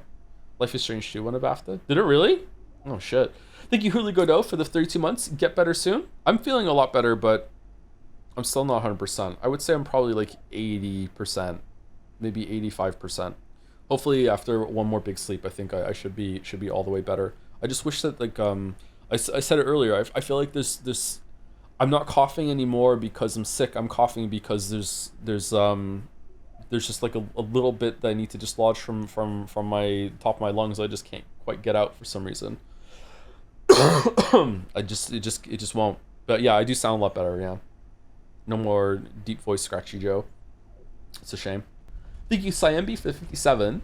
Hey Joe, still catching up on the Pathologic VODs, but I saw some debates in chat about the play order and wanted to throw my hat into the ring. I think there are a lot of interesting aspects to Patho 1 and the connections between the routes that you would miss out on by skipping straight to from Bachelor 1 to Horsepex in 2, so playing the other routes first in 1 is the best experience. Anyway, do whatever you think you'd enjoy the most. Is there bound to be good streams regardless? Feel better soon. I am tempted to go, like, there's arguments to be like, okay, you do one route in Pathologic 1 and then another route in Pathologic 2, and then you can decide what you're doing. But there's also an argument for, you just did Bachelor's route in Pathologic 1, just jump straight to 3 and do Bachelor's route in 3. But then, like, the fact that they're numbered 1, 2, and 3 makes me want to do them in order, so I think I'd rather just do it that way instead of anything else.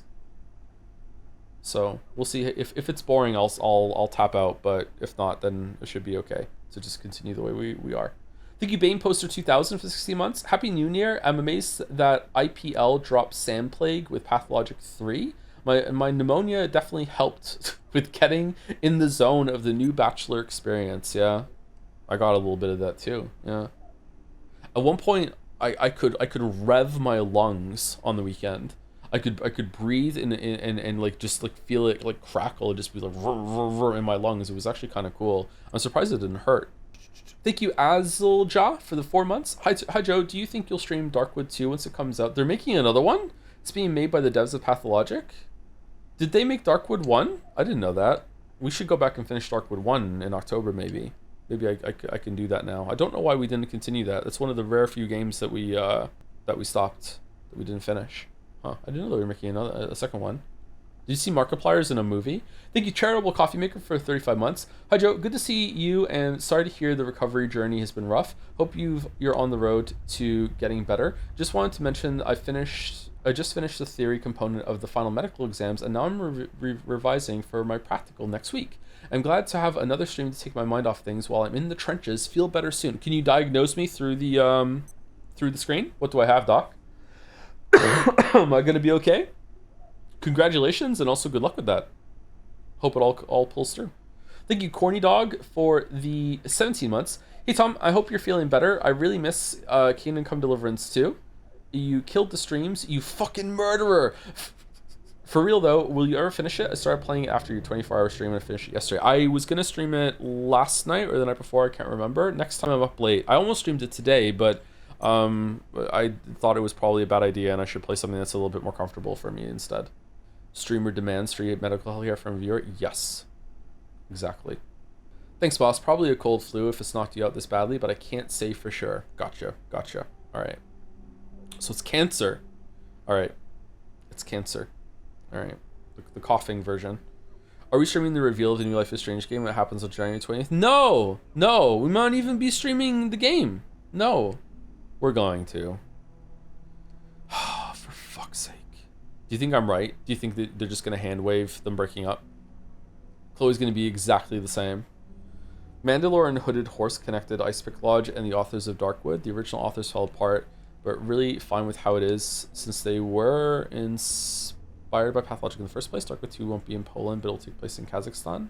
Oh yeah, Mandalore has that thing going on, doesn't he? Yeah, that's true. I just learned you had cancelled.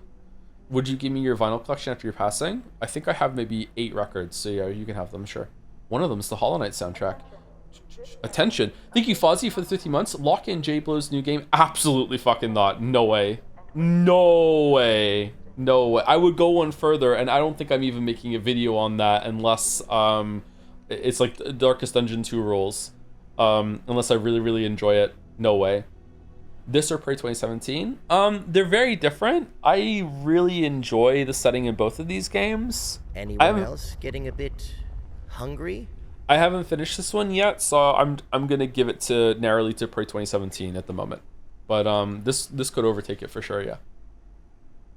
What is your plan for retiring or streaming till the end? Do I look like a man with a plan? Like I have no plan for retiring. I'm only 40. What the fuck? What? Do I really need plans? Game dev, that's stable. Thank you, Logman10 for the 21 months. Thank you very much. Thank you, Patience, for the 50 months. I hope you had patience. It's 4 hours ago. 40 years and 2 months old streamer. Thank you so much. Also, I bought Catch 22 today. We'll report back my experience later. It's been 4 hours. Are you done? Did you like it? Thank you, Dado Dell, for the 4 months. Hi, Joe. I haven't been around too much in the streams, but have you already tried Enclose.Horse? It's a fun little puzzle game about enclosing a horse in the biggest space you can manage with walls. Oh, I did play this. It's like a doll game, isn't it? You should try it. Anyway, get soon for your sickness. There's a daily version of it. Yeah, I was really bad at it. I thought that you would have to like really have a much larger space than you actually did. And then I faffed around about it, and then I tried to get a smaller version, and then it turned out that I wasn't too far away from the most optimal. Yeah, it was interesting. I'd try it again. Thank you, Large Primate, for the bits. I'm glad to see you are alive, and I'm sorry you have been struck down so hard with the sickness. Who sings the Down with the Sickness song? Is that Stained? Is that the Waka Waka? It's Disturbed. Disturbed is the band. There we go. All right. Same thing. Thank you, TX0, for the 3 months. I finished 9 Souls recently. I already missed the game. That was the last time I was pretty sick. Was 9 Souls. I got sick a couple times throughout 2025 actually, but nothing too serious. It was gone usually within like a day or two. Just kind of a cough and some sneezing, and then it went away. But this has really lingered. The 9 Soul sickness was would lasted a couple days too, didn't it? Like, I think it was like 5 days. When the Joms is Joms. Thank you, Simple from Jazz, for 27 months. Hey Joe, I'm glad to hear from you. We were pretty worried about you, so it's a big relief. Make sure you take good care of yourself and take it easy, okay? You almost died before you got to play Metaphor. So true. That would be the real tragedy. Add Per for the 33 months. Finally, Soup the game. There is a lot of soup in this game. We didn't show any of the soup in this game, unfortunately. There are many different kinds of soup. Can I show that in the soup recipes? Look at all the soup. You too can fill out all this soup. Theoretical soup. Tomato and salt. What's it gonna make? Tomato, potato, and something fucking else. What's it gonna make? Soup. Apparently there's an oven too, but I haven't gotten the oven yet. Where is it? It's cooking down here. You also in the recipe for the oven and raw dough. I have no idea what the fuck that's all about. I've never gotten up there to that amount. Wonder if you could make like pizzas or something. That would be good. Much better than soup. Thank you, Henry Wyatt, for the bits. You playing Nier Replicant reminded me that I got a copy of Nier 2010 on Xbox for $1, so I decided to see the difference between this and Replicant, and it's pretty much the same, except instead of a brother, we play as a buff father looking like Geralt. What? The main character is different? Or is Nier a different game? Yeah? What? You didn't know? No, I didn't know. Why would I know? Brother Nier was the original OC, but they made it Daddy Nier for Western release. Fucking... When did Daddies get a game? What the fuck? There's one game for Daddies, and now it's changed. Thank you, Zidbrain, for the 23 months. Thank you very much.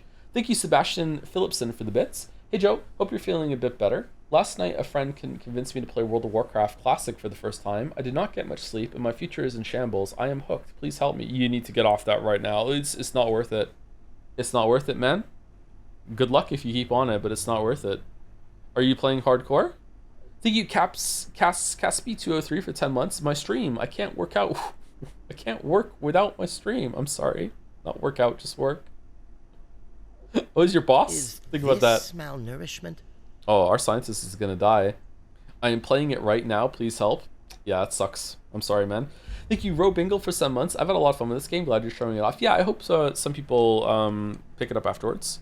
Hashtag not sponsored. I don't know. I just really like this game. It's rough around some of its edges, not all of its edges. I wouldn't say this is like, it doesn't feel unfinished or like super jank, like Pathologic feels jank or anything like that. But yeah, it's got a little roughness to it, a little coarseness. Thank you, Hydra, for the 18 months. Anyone else still jamming to Tief's Jetsay music? Dance of the Fallen is my favorite IMO. That is also my favorite, actually. Yeah. Tief fucking nailed it, man. Thank you, Jelly Channel TTV, for the 55 months. Yes, we Scrandal. Oh, we didn't do Scrandal today. Also, hi, Joe. Hope you're feeling better, even if only a little. I'm feeling a lot better, and I'm probably sounding a lot better, but I need to cough again right now, and we're talking about it. I just can't clear the cough, man. I think the idea was that it'd be more interesting as a brother because a father is expected to be a caretaker, so brother was sweeter. I can't imagine how they just flipped it to a father. Like the tone is completely different with the father there instead of the brother. Like, I don't know, is the dialogue different too? I guess it must be. Did they localize the whole thing differently with that change? Thank you, DW Hydix, for the 29 months. Hi Tom, I hope you feel better soon. If not, mix some Schmouters into some Kool-Aid and that should do the trick. No, I'm not drinking that Kool-Aid. Schmouters and tea might be pretty good, right? I feel like this game should have had some mentions at the Game Awards. Didn't it? Wasn't it nominated for debut indie or something like that? I'm not sure. I think it was nominated for at least one. Thank you, None to Spare, for 30 months. Genuinely hyped you're playing John Half-Life's SCP Foundation game. That is a pretty good descriptor of it. Yeah. Can we have more of this instead of metaphor fantasizing of a better game? Holy shit. We have to do metaphor. We have to, and then we're done. We're done. It's gonna be fine. It's gonna be good. What's the worst that could happen? It'll be fine. Quote chain games before after metaphor? After for sure, yeah. We're gonna start metaphor as soon as Replicant's done. So probably the week after next. Because illness really knocked us back on schedule, unfortunately. Thank you, Verdox5, for the 30 months. It was really rude of you to get sick on my birthday so much. Hey, I'm sorry. I'll try my best. I wonder if I'm gonna get sick again this time next year. I wonder if this is like something about this time, because it happened with Nine Souls as well last year. Thank you, Top Lettuce, for 75 months. Thank you very much, Top Lolly, or Toppy. Thank you, The Nowhere 999, for 10 months with a long message. Hey Joe, hope you're doing well health-wise. Don't die on us, old man. JK, thanks. Anyways, recently I have discovered something really funny. Do you remember how you kept saying intellectual redditor during your Umi streams because you did not want to have the recording of you saying R word live on stream? Well, you have already said that word in your past, so you do not need to worry about censorship regarding this. What do you think, everyone? I think it was more Mouse for a very good reason than me that didn't want to read it out loud. Yeah. There are certain words that I probably wouldn't say no matter what the context is. But generally speaking, if I'm reading something from the text and the author thought it was important, I will read it out loud, yeah. We almost had a fight about that in Disco Elysium, I think, yeah. Thank you, Ellie, for the 69 months. Nice. It's here, my 69th month. I just want to say I'm honored to have been part of this. I'm tired. I'm honored to be part of this community for such a commemorative amount of time. Oh, nice. Does 69 count as a gamer number now, or no? Why is he reading subs without nets? I'm sorry. Let's go get some food, or else we'll die while reading subs. Which is the dream, really. Oh, we have an MRE. Don't I have P's as well? Do you think you'll play the Expedition 33 DLC? Probably not on stream. I don't think it's worth it, is it? Well, I'll probably play it eventually, yeah. So this game has such SCP vibes. I'm curious what your favorite SCP is, or least favorite, your pick. I don't know enough about them to answer this question, sorry. The most memorable one to me is the machine that refines anything that you put into it. For some reason, that sticks out in my mind whenever I think of SCP. The stairs is good. I don't remember the stairs. The big lizard? I don't like the big lizard. The lizard's kind of cringe. Is the lizard the one that they like try to bathe in acid and it won't die or whatever? That one's kind of, I don't really like that one. It's kind of a classic though. The Weeping Angel one is somewhat interesting, I guess. The lizard is Deadpool for alligators.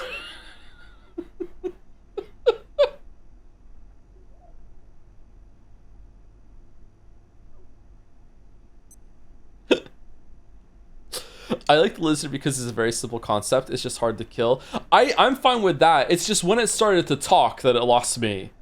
I don't know. Like once you introduced that, I feel like all the mystique was gone. Once you gave it a consciousness and it just hates everything. Like I was like, ah, fuck it. Like now it's funny. My favorite is the cup that once you pick it up, it fuses to your hand, fills with nasty liquids, and you have to drink it or perish. This is just a fucking Saw game. Why would they do that? Oh, what's the one? Oh, there's the cake. The cake is if someone eats the cake without finishing it, then there'll be 2 cakes the next day, right? And so you have to finish all of it, or else the cake comes back, but also the slice that's left becomes a full cake, and they have to eat it all every single day, or else it'll duplicate again. So they have to so like, because of like shenanigans in the past, like the SCP fucking containment place has to eat like 55 cakes every single day, or else they'll duplicate and keep going. So some fucking shit like that. That's an interesting one. This is like listening to an 11-year-old explain the plot of an Edgar Allan Poe story. What the fuck did I do? I'm going back to being sick again. Fuck this shit. Some of the funniest SCPs are the ones that seem like they're entities that exist just to fuck with the Foundation or humans in general. Yeah. There's an SCP in this game that is, maybe this one actually exists on the main SCP website. It's some sort of, it's like a box that is getting 0.1% bigger every single year, but it's based on its new size. So like it was launched in to like destroy the world. It's like a really slow explosion, and they launched it into space, and now it's like past Saturn or whatever, and they predict that in 500 years it'll be like the size of the Earth, and then in 1,000 more years after that it'll be the size of the solar system, and in 50,000 years it'll be the size of the fucking universe. And they're like, hopefully by then we'll have figured out a way to deal with it. I thought that one was pretty interesting. There was even like a picture of it, like where they launched it out and where it's flown. Thank you, Tanker358, for the 14 months.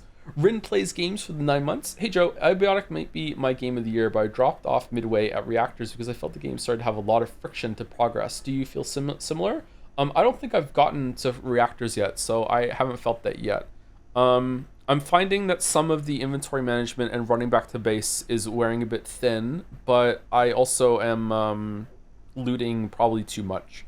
I wish I had better inventory management, either in terms of self-discipline or just options from the game. So I feel where you're coming from. Yeah, it is a very interesting game. I haven't looted everything in all the areas after the first office, by the way. I did loot a lot of stuff, but like the manufacturing place that I showed like, I don't know, like an hour ago, I didn't strip that place clean. Like I didn't take every desk and every chair and everything like that. I broke most of the boxes and took the stuff, and that was it. You know, I didn't keep that up. My favorite member from back in the day was a toaster you have to refer to in the first person because the file was actually written in first person. Prolonged exposure slowly makes you believe you are a toaster. Oh, I remember that one. Yeah. I also like the SCP and anonymous items log, since it's just the writers riffing with mostly harmless stuff like garden slugs that leave ranch dressing rather than goo trails. Is it explained where these fucking things come from? Are they just different dimensions, like just morbing in or whatever? Or is it just like whatever you think of, it can be there? Inventory management is a bit better in co-op when you can ride 2 forklifts at the same time. I haven't really using the forklifts. I find them a bit too clunky. They do have some inventory though. Thank you, Hog Test, for the 30 months. Hope you're feeling better, Mr. Streamer. The plague has been really bad this year. Yeah, a lot of people got sick around this time. Yeah. It's kind of odd that you see like a global sickness wave now. Huh. Oh no, yawning. Uh-oh. There's no single universe reason for all the anomalous items and SCPs since, spoilers, the SCP reality has been replaced, intruded by, and warped by so many different events that any explanation can coexist with any other one. It's a comic book kind of thing. Yeah, I mean, that makes sense. Okay. I thought it was ambitious when you're reading an SCP article and it has like crossover with another SCP. They thought of how they would interact or some sort of conversation between them, or what if we took that and put it in the refinement machine, that sort of thing. I thought that was interesting. Yeah. Are there still new ones, or did they cap it? Like, no new SCP? Or is it like you have to have like permission? Like you have to be like a veteran contributor in order to add new ones? Did you ever read the one about the cursed slave factory, which is actually the origin of the Foundation, and explains how there was a war with fairies and shit? It's a master class in edginess. No, I did not read that one. Holy shit. Bachelor would love that. Thank you, Skin Savant 98 for the 25 months. Did you see that some film studios want to invest in AI so that it can play minor roles in future movies? Don't think I like the idea of these abiotic actors. Alright. It's also true, though. Well done. Thank you, Mike Hunt is for Timmy. I feel like I say your name a lot. Thank you very much for the 35 months. Joms by the river. I can't sing even less today. I can fucking sing even less. Thank you, Dashaway, for 65 months as well. Thank you very much. 35 into 65. They both ended with 5. Yeah, I'm starting to lose a little bit. Yeah, reading is hard. Wow, who knew? Gameplay student for the bits. Hey Joe, I recently had to take a psych eval for diagnosis one and one of the parts, I think there's a mistake there, was a test where the doctor starts a sentence and I finish it with the first thing that comes to mind, i.e. the dog ate my homework. Anyways, we're about 20 questions in and she says, I want. I looked at her and asked if I had to say the first thing that came to mind, which she said yes. So through gritted teeth, I answered, to go to Tartarus. Thanks, Joe. That's in my medical records now. Did you have to explain? Oh, God. What the fuck would I do in that situation? At least it wasn't, I want to come in Northern Line. Oh, shit. I want to... I'm sorry, gameplay student. Thank you, Ro Tyler, for the 50 months. I hope you feel better. I'm hear my voice starting to crack a little bit. Holy shit. On the bright side, this is giving me more time to finish Metaphor before the streams. There's no way you can't get it done in time. There's no way. There's no way. You got plenty of time, right? I wonder how long it's going to take us to do Metaphor. Joe, I'm about to turn 30 this year. Any tips? Start going to the gym if you haven't already. For sure. You kind of just have to get your shit together at 30. You're not a kid anymore. You can't just be like, yo, I'm still young. Like, nah, 30 is when you have to really properly become an adult. Sorry. So whatever that means to you, you have to do it, because it means different things to different people. Yeah. If you're streaming tomorrow, what do you think you would stream? I don't think I got a straight answer about what would be less reading, apart from some people saying it's probably going to be Yeek. I don't know. We should probably do Pathologic and Yeek Friday, Saturday, and get it done, and then just clear it for Replicant Tuesday, Wednesday, Thursday, Friday next week. But I don't know if I have it in me. I don't know. Hunt Showdown, fuck reading. I don't think I could play Hunt Showdown well at all right now. We could do some PvE farming in Hunt Showdown. I want to get to 100 prestige, and the best way to do that is avoiding PvP entirely and just killing meatheads, so we could possibly do that. What's your favorite game recommended by chat that surprised you with how much you liked it? Undertale. I didn't think I'd like Undertale at all. Outer Wilds, I thought, that sounds interesting, but I didn't think I would like Undertale whatsoever. And I really, really like Undertale. Undertale's a banger. Just play Factorio, simple as that. No, I don't know what we should do tomorrow. My heart says Pathologic, but my brain says Replicant, and my throat says Yeek, I think. Yeah. We're not doing Kingdom Come Deliverance 2. No, let the crane decide. Is there a crane in Metaphor? Thank you, Heskery Bent, for the 3 months. Hi Joe, are you excited for the new Life is Strange? Fucking hell. Relentless. They should change Reunion to Relentless, man. You have to consider the fan art stream too. Yeah, it is fan art tomorrow. I don't know if I have the energy to do fan art, so I hope the fan artists are okay with low energy fan art reaction, because you can hear it. but maybe I'll feel even better tomorrow, but we'll see. Thank you, Castanji, for the 2 months. Hopefully I'm saying that somewhere close. Just sharing this to say I completely agree with the fact that you are the Life is Strange 2 guy. It is the truth. What? What? Didn't most people think Life is Strange 2 was actually decent and well respected until I streamed it and, you know, someone finally finished it and saw the truth? Fucking hell, really?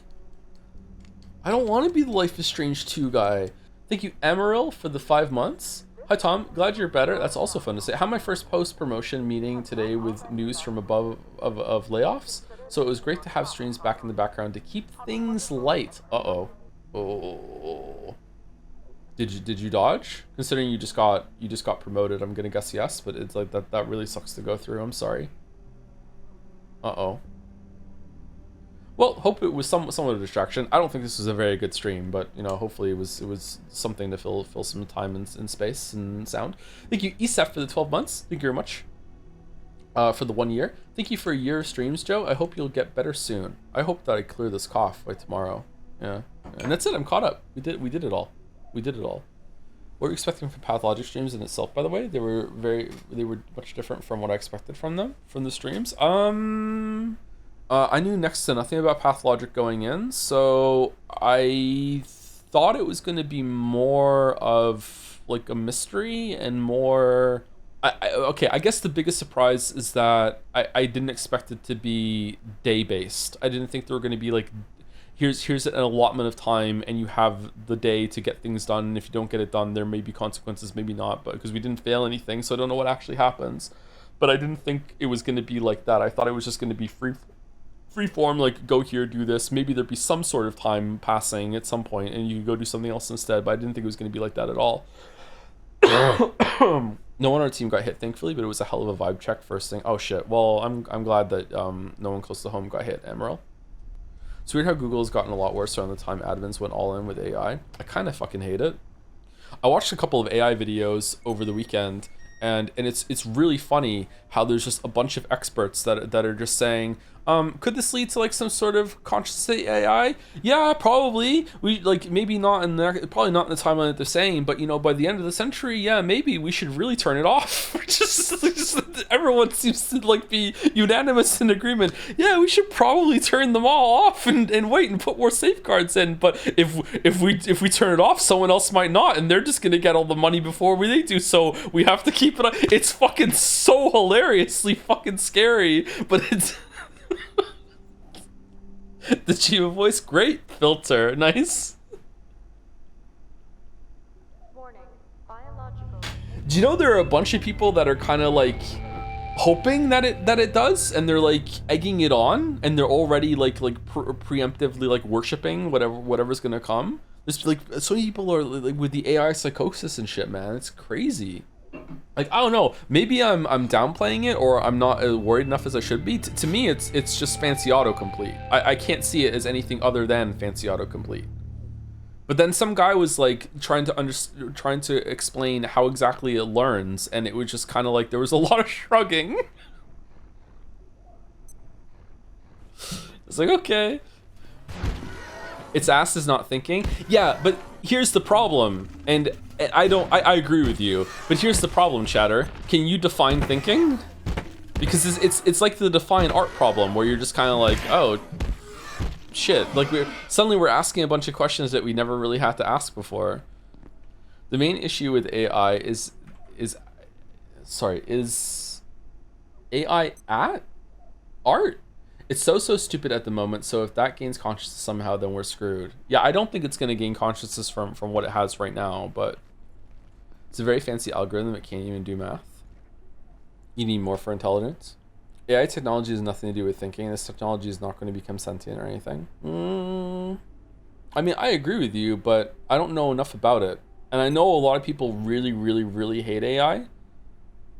So there's a lot of biases at play. So I don't know. Like, to me, what it can do is already so far beyond what I ever thought a computer program can do that it's essentially magic. It's like, holy fuck. It's crazy what it can do.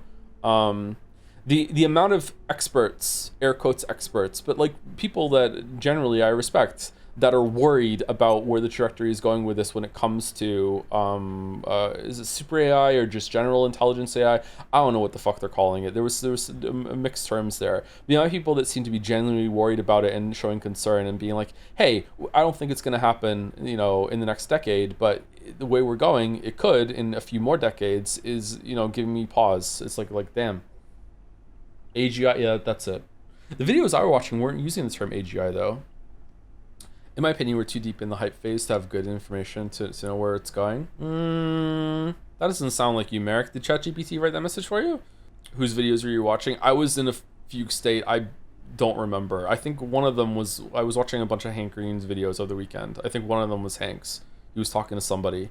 Another one was, oh, who the fuck was it? I'm surprised that it was him, because I didn't realize I had already watched some of his videos in the past. Typically he's not on camera. He uses blobs, and he usually has them doing stuff like if one blob goes out and cuts down all the trees and brings it back and all the trees go, I'm not explaining it properly. He usually uses blobs to have like civilization and thought experiments running out. I can't remember what his name is though. Someone in chat might know who I'm talking about just from that description.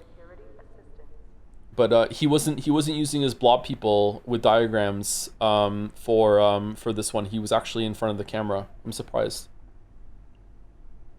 CGP Gary? No, not him. 3 brown, 1 blue. No, Primer. That's it. Primer. Yeah, Primer. I've watched some of his videos in the past. I like them. I think we're done playing the game, by the way. If the stream is going to continue, we're probably going to play Hunt Showdown or something. So if you were worried about Abiotic spoilers or whatever, this is it. I just said thank you to chat for an hour, and I think I showed enough of the game. If we're going to continue to play through, I'd probably go over to my other save, or I'd continue this one and actually build up a base and everything. It's actually autocomplete that's randomly picks a word out of the most possible. It's really lucky that humans develop text and speech to conserve thoughts. Thus it can fake thoughts via text. But when faking becomes actually being, it's a Chinese room for text, but humans are also just an unknowable Chinese room, to be honest. I don't know. I don't know if it was Hank's video or Primer's video or someone else's video AI, but it asked ChatGPT to write a poem without the letter E, and about, I can't remember what it was about, but the poem was actually pretty good. It wrote something that could pass as someone definitely writing a poem, and it like obeyed the constraint, you know. Beforehand, one of them failed to count how many R's were not in strawberry or some other complicated thing. So I don't know. Like to me, writing a whole poem like that is not really. That's a step above autocomplete, but maybe I don't understand it. I don't know. I am not that tech literate. I'm definitely better than average, but the average is pretty dire when it comes to, like, the fact that I know how to build a computer already puts me pretty high up, but there's a huge power gap between me and anyone who's actually spent any amount of time actually looking into stuff like computers and shit like that, right? But yeah, so even though a lot of my time is spent in this space, I don't know that much about it. Like, I still don't, like, I remember when we were having a talk with chat, and I said something like my understanding was that these models learn through failure and a lot of iterations, and chat pushed back on me of that and said, no, that's not how they work at all. And I'm like, oh really? I just assumed that there was a lot of like typically when an AI is learning, or an algorithm is learning how to drive around a track in Mario Kart, it'll just do the track like fucking like 10,000 times, and it'll just take whichever one does the best, the fastest one, and then iterate on that and see, okay, what differences can we make to make it faster, and on and on and on and on and on. And the more iterations it can do, the faster it can get, because it can just keep taking the best possible answer that it has and just learning from it. Yeah, that's how I assumed that most of the learning was. And then chat told me, no, that isn't how it works at all. And I was like, what? How can it learn then if that's not the case? And then I didn't understand the answer that they gave. But then in these videos I was watching on the weekend, that idea was brought up again, and it seems that some of them do use that method. But maybe there's a distinction that I'm not understanding between what I'm talking about and what they're currently doing. So yeah, I'm not bringing that up to revisit that conversation, by the way. I'm just bringing it up as an example of I don't really understand a lot of what's going on with it. Thank you, Ilrain, for the 9 months with Yes We Scrandle. Oh, we didn't do Scrandle today. I'm sorry. Thank you anyway, Ilrain. Yes, we scran in spirit. Modern AI have what is essentially a bunch of dials. Whenever they get input data, they tweak the dials so that it matches the correct result of the new data without changing the answers of any previous data. Eventually, the dials are tuned so finely it can replicate conversations. Yeah, I don't understand that at all. We doing fan art tomorrow? Probably, yeah. Are you going to get the new Metaphor digital guidebook? Believe it or not, I'm not going to. Could use a short nap. Like, I don't understand how a bunch of maybe I'm not understanding what the dials even are. I just don't understand how the dials can make it so you could ask it to write a poem and it can do it. Obviously, that is what's happening because that's what's happening, and it did it. But I don't understand what each dial represents. I'm guessing. Data scientists here. First time chatter. Okay. You may be underestimating the emergent complexity of autocomplete at scale. A critical issue in our understanding of how LLMs work is that we can't identify exactly which patterns in the numbers correspond to which concepts, which can indicate that LLMs uncover discrete patterns that may mathematically represent abstract concepts through sheer magnitude of calculations. I understood some of those words. That's good. I think after someone said that LLMs are in simplified terms a vector field where vectors are assigned in qualitative characteristics in a scalar fashion and the operations between these vectors through nonlinear differential equations result in a third vector world, it just clicked to me, I think. Alright. You know what? It just clicked for me too. I don't know how to explain it without literally getting into specifics of implementing something. Yeah, it's okay. Don't worry. It's not your burden to explain it. Thank you for trying. The DOS explanation is my attempt to simplify an entire college semester's worth of study, and that class didn't even go into the math. It's really bizarre, hence why it took so long to make and takes so much compute power to train and run. All this for fancy autocomplete. Thank you for the attempt. I just don't know what the dials represent, so it's hard for me to understand it. Yeah. Using an AI and training are not the same process. Most AI doesn't learn when you're using it, but the data it generates can be used to fine tune it later. Why did the one on Twitter go crazy then when it learned from the comments it was getting? And there's a bunch, weren't there, I guess so you said some of them do and some of them don't. Not all of them do. Thank you, Doc Danica01 for the 36 months. Hey Joe, hope you feel better. Looking forward to more Pathologic. I do hope you eventually get to Patho 2 and later 3 because both of those use similar ideas as Pathologic 1 but expand on them a lot and make a better game overall. Looking forward to hearing your reaction. I could certainly use a drink.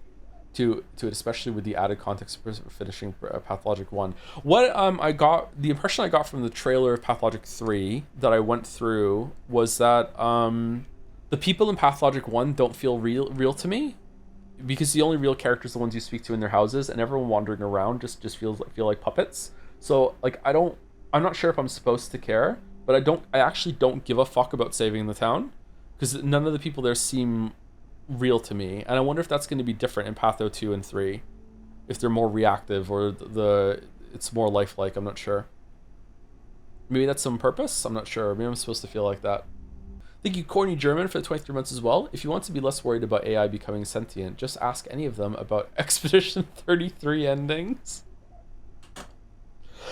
The dials represent how strong the associations are between words. It might learn that the word dog is more likely to be after the than after bees, and there are dials for one word back, 2 words, 3, 4, 5, 50, etc. between every pair of words. Okay, that I can understand. How does that turn into writing poems?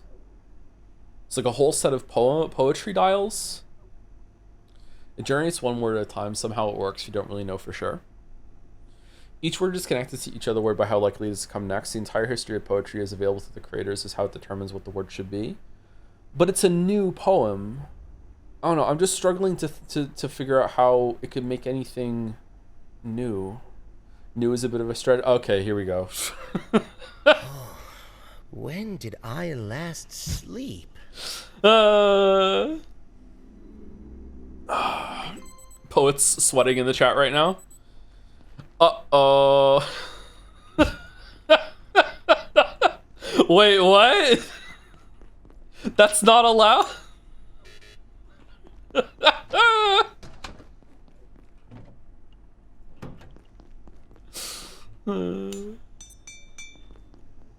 It can be new but not interesting or original? What do you mean? I guarantee that we could find an AI poem that you would find interesting. There is a new hit novel, Blind Sight, by the award-winning Canadian author, science fiction author Peter Watts. I have not, no, but it's been on my list for a while. The way it creates new, air quotes, new poems is because it's built to pick wrong next words on purpose to mix the output up a bit. Sometimes when I'm writing, I think to myself, I've used that word a bit too much. Let me use a different word instead. Writers do this. I'm pretty sure poets do this too. I don't know. I'm uncomfortable.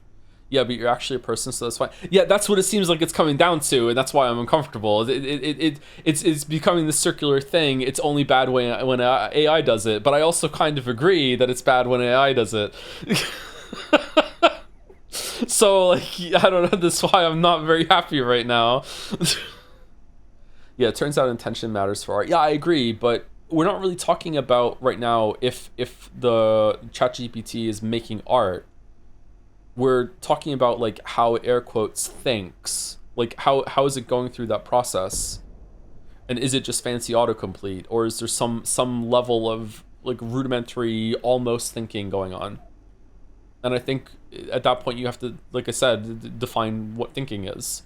And I don't think I can do that.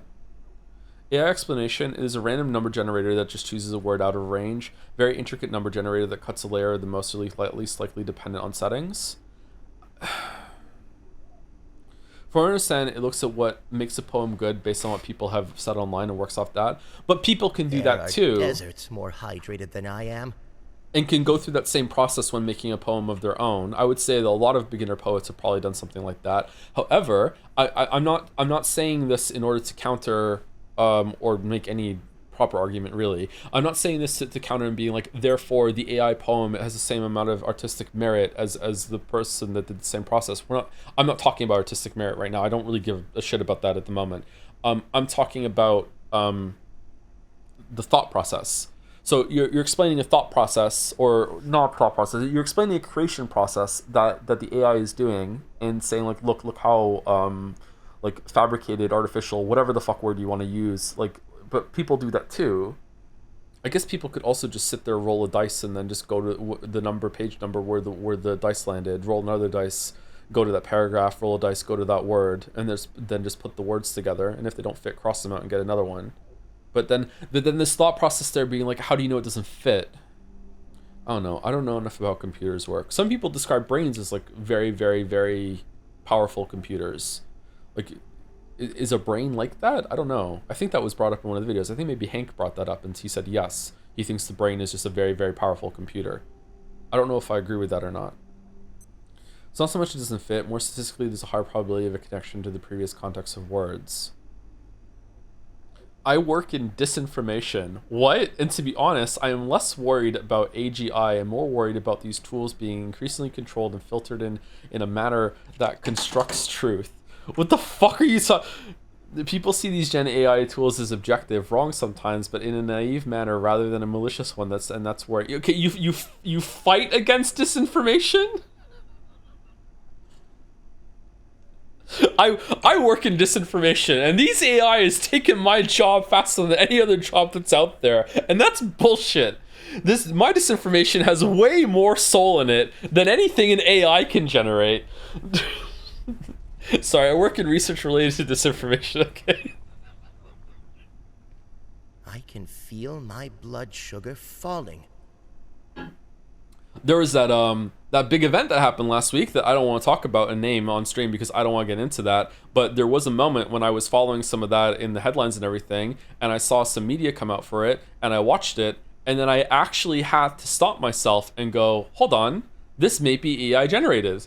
I actually don't know if this is real or not, and I have to wait for it to be verified, and even then I have to decide, do I trust the sources of that verification? And just like, holy shit, man, what the fuck? The new normal, yeah. Is this stream even real? I do think that there is going to be, maybe we're past it already, but there is going to be some sort of, like, cutoff where, like, if you weren't like content creator or an influencer or whatever the fuck you are before a certain date, like, there's gonna have to be some sort of really strict verification process to prove that you are in fact a real person. Like right now, like if I was just starting out right now, I don't have a camera on, you know, like it could be easy to fake AI me. Maybe I died 5 years ago, like who knows? Like yeah, like this wouldn't fly, man. Won't prove you're not AI? That's not gonna fly.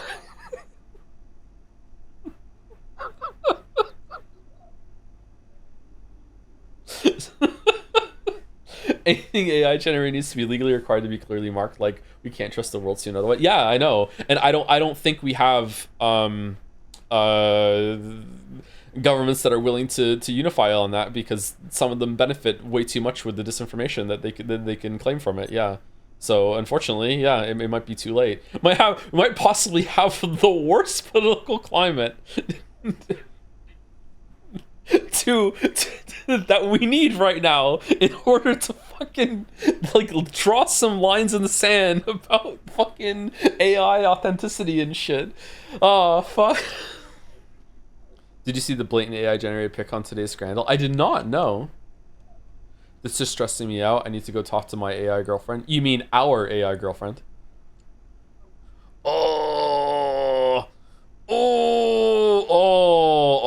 that's nasty, huh? Oh, damn. Oh, should we do Scandal and then call it? My Claude is special. It's Claude. Signalis.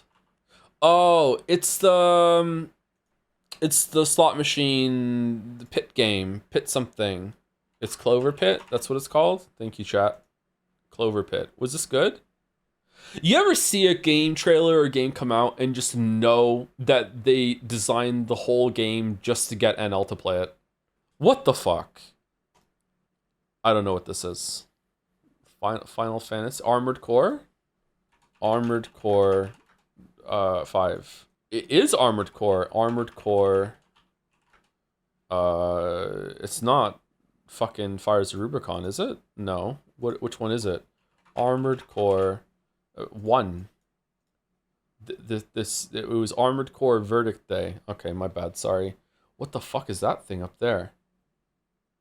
All right, Jodel. This may not seem that bad, but more than once the game is slowed to boredom because of it. You've already solved this puzzle in your head long before you've demonstrated it. Forger. No. It is a video, though. Witness? I don't think it's Witness. Sausage Roll? I don't think it's Sausage Roll either. I think I praised the exact opposite of Sausage Roll. The Looker? Looker's not a YouTube video. Uncharted. Oh, it is Uncharted. Is it Uncharted 4? Uncharted 4. No? No? It's not Uncharted. What is it then? This may not seem that bad, but more than once the game is slowed to boredom because of it. You've already solved this puzzle in your head long before you've demonstrated it. Is it God of War? No, not Stream. No. It's before God of War? Hob? Oh, it was Hob. Damn. Nice pull, Maddie. Nice pull. All right, Scrandal. Apparently there's a blatant AI image. Is that it? Is that the image? Is that AI? Yes, Joe? Is it? How can you tell? What do you think? I think that I've seen enough fucking weird-ass cakes in my time that I think that you could probably get like a long batter and shave it down and do this sort of shit. Look at it, man. Do you understand? This might be cake. What the fuck are you talking about? It has a synthid watermark? Where? First of all, do you think I know what a synthid is? Even the eye? Yeah, why not? The eye, the teeth? Someone could do this. Someone could do this. Cake over fries? Yeah, it's a novelty. Okay, the reason why it's not is because of the price. It's too expensive. There's no fucking way.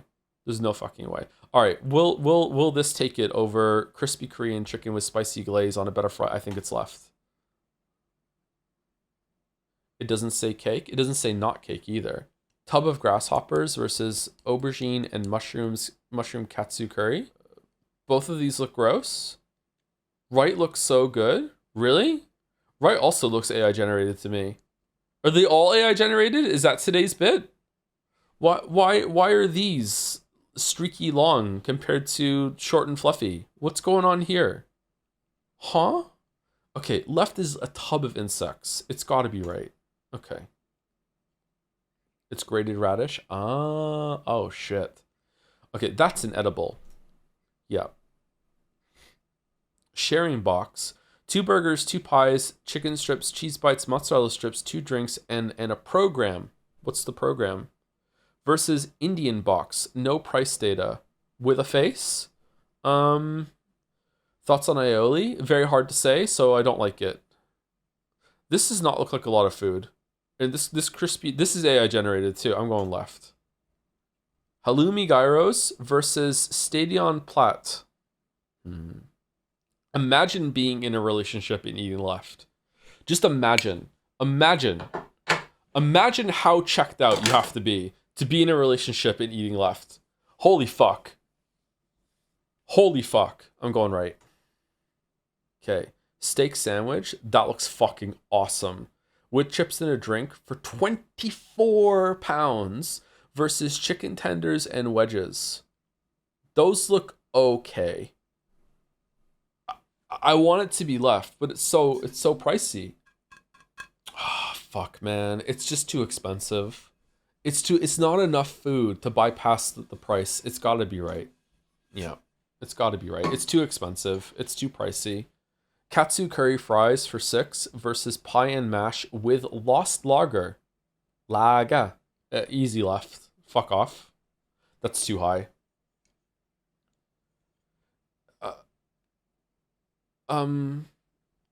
Wow. The reflection coming off of this man's head is intense. Left. It's cheaper. It's actually edible. Yeah. What? Pigs in blanket with roast potatoes and gravy with versus pizza. That pizza looks okay. Is the Italian in the chat? Any Italians in the chat want to tell me that this fucking pizza looks like ass secretly? Ha ha ha, fuck you. I think this pizza's okay. I actually have some pizza in the fridge. It does look ass? What the fuck are you talking about? It looks fine. Too much cheese for me? Whoa. AI bot in the chat? That's fine, Joe. You're North American. You don't have to get it. All right. Listen here, Sony bro. First of all, I'm British, which is worse. You had a better target, you didn't take it. That means you're dumb, which means I can't trust your fucking pizza opinion. All right? Congratulations, you owned yourself. I'm not saying that this pizza is fantastic, not top tier pizza. It's just fine. It's okay. It's decent pizza. It's $4.80. It's below a $5, and it looks like it has a decent amount of toppings on it, really good amount of cheese. It is a little burnt in some places, and it's kind of swimming in oil on the right side, but I'm going to be on the side of left, which has fucking pepperoni on it, the size of justice, okay? I'm just saying, it's decent. It's at least 5, 6 out of 10. Just like a lot of the pizzas on the here have been, and people are like, oh, it's fucking bad pizza. Oh no, clutching my pearls, which are wrapped around my ankles. I can't stand to live in this world. What the fuck are you talking? It's fine. What kind of gourmet pizza are you living in? Fucking Alice in Wonderland, eating all the mushrooms to make yourself small so you can enjoy the giant fucking delicate fucking pizza that's been put in front of you. Like, I don't understand. Can I live in your world? That this is a fucking bad pizza? This is the 12 minutes all over again. People don't know what a fucking bad pizza is. They've never had a bad video game. It just fucks them off when they see it. This is fine. Thank you, Murder Miner 188 for the 39-month resub with a pickle nigito. Thank you very much. It's so fine, it's gonna win. 95. Has the streamer ever been more validated? Perfect scran. Fuck off. Fuck off. 10 out of 10. 10 out of 10. Hey, yo. Bro is yelling at the screen. Yeah.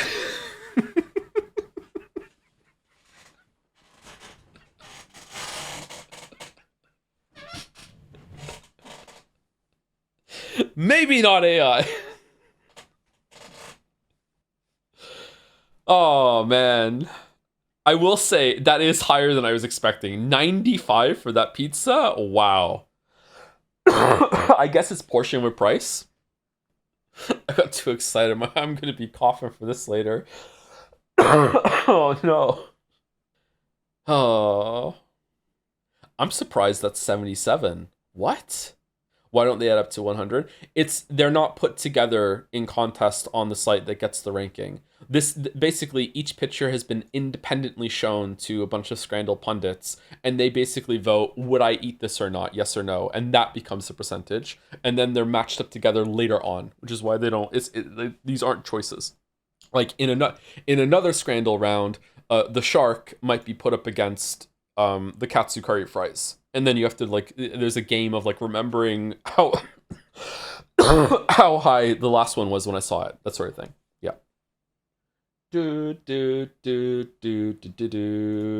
Anyway, that's it for me, everyone. Almost the full stream, actually. I was gonna stop at 4 hours, but we went on.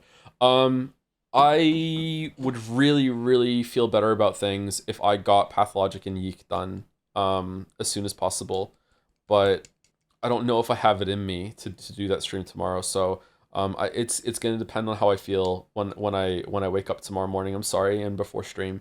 I almost canceled stream 5 minutes before we started, and I wasn't even sure I was streaming today. So we'll see. If I feel much better, then we'll probably do Pathologic tomorrow. If I don't, then it might be like Hunt Showdown or something tomorrow. I'm sorry, I can't tell you what we're doing tomorrow. Yeah, and sorry I was gone for a week. As you can hear, still kind of sick, but feeling much better. Probably sound better too, but the cough, man. Oh man. Anyway, thank you for watching. Is there anyone from the community that's live, or are we just like maybe not doing a raid today? We would just cut it off. I probably should have just realized I was gonna be sick and just took the week off officially, but oh well.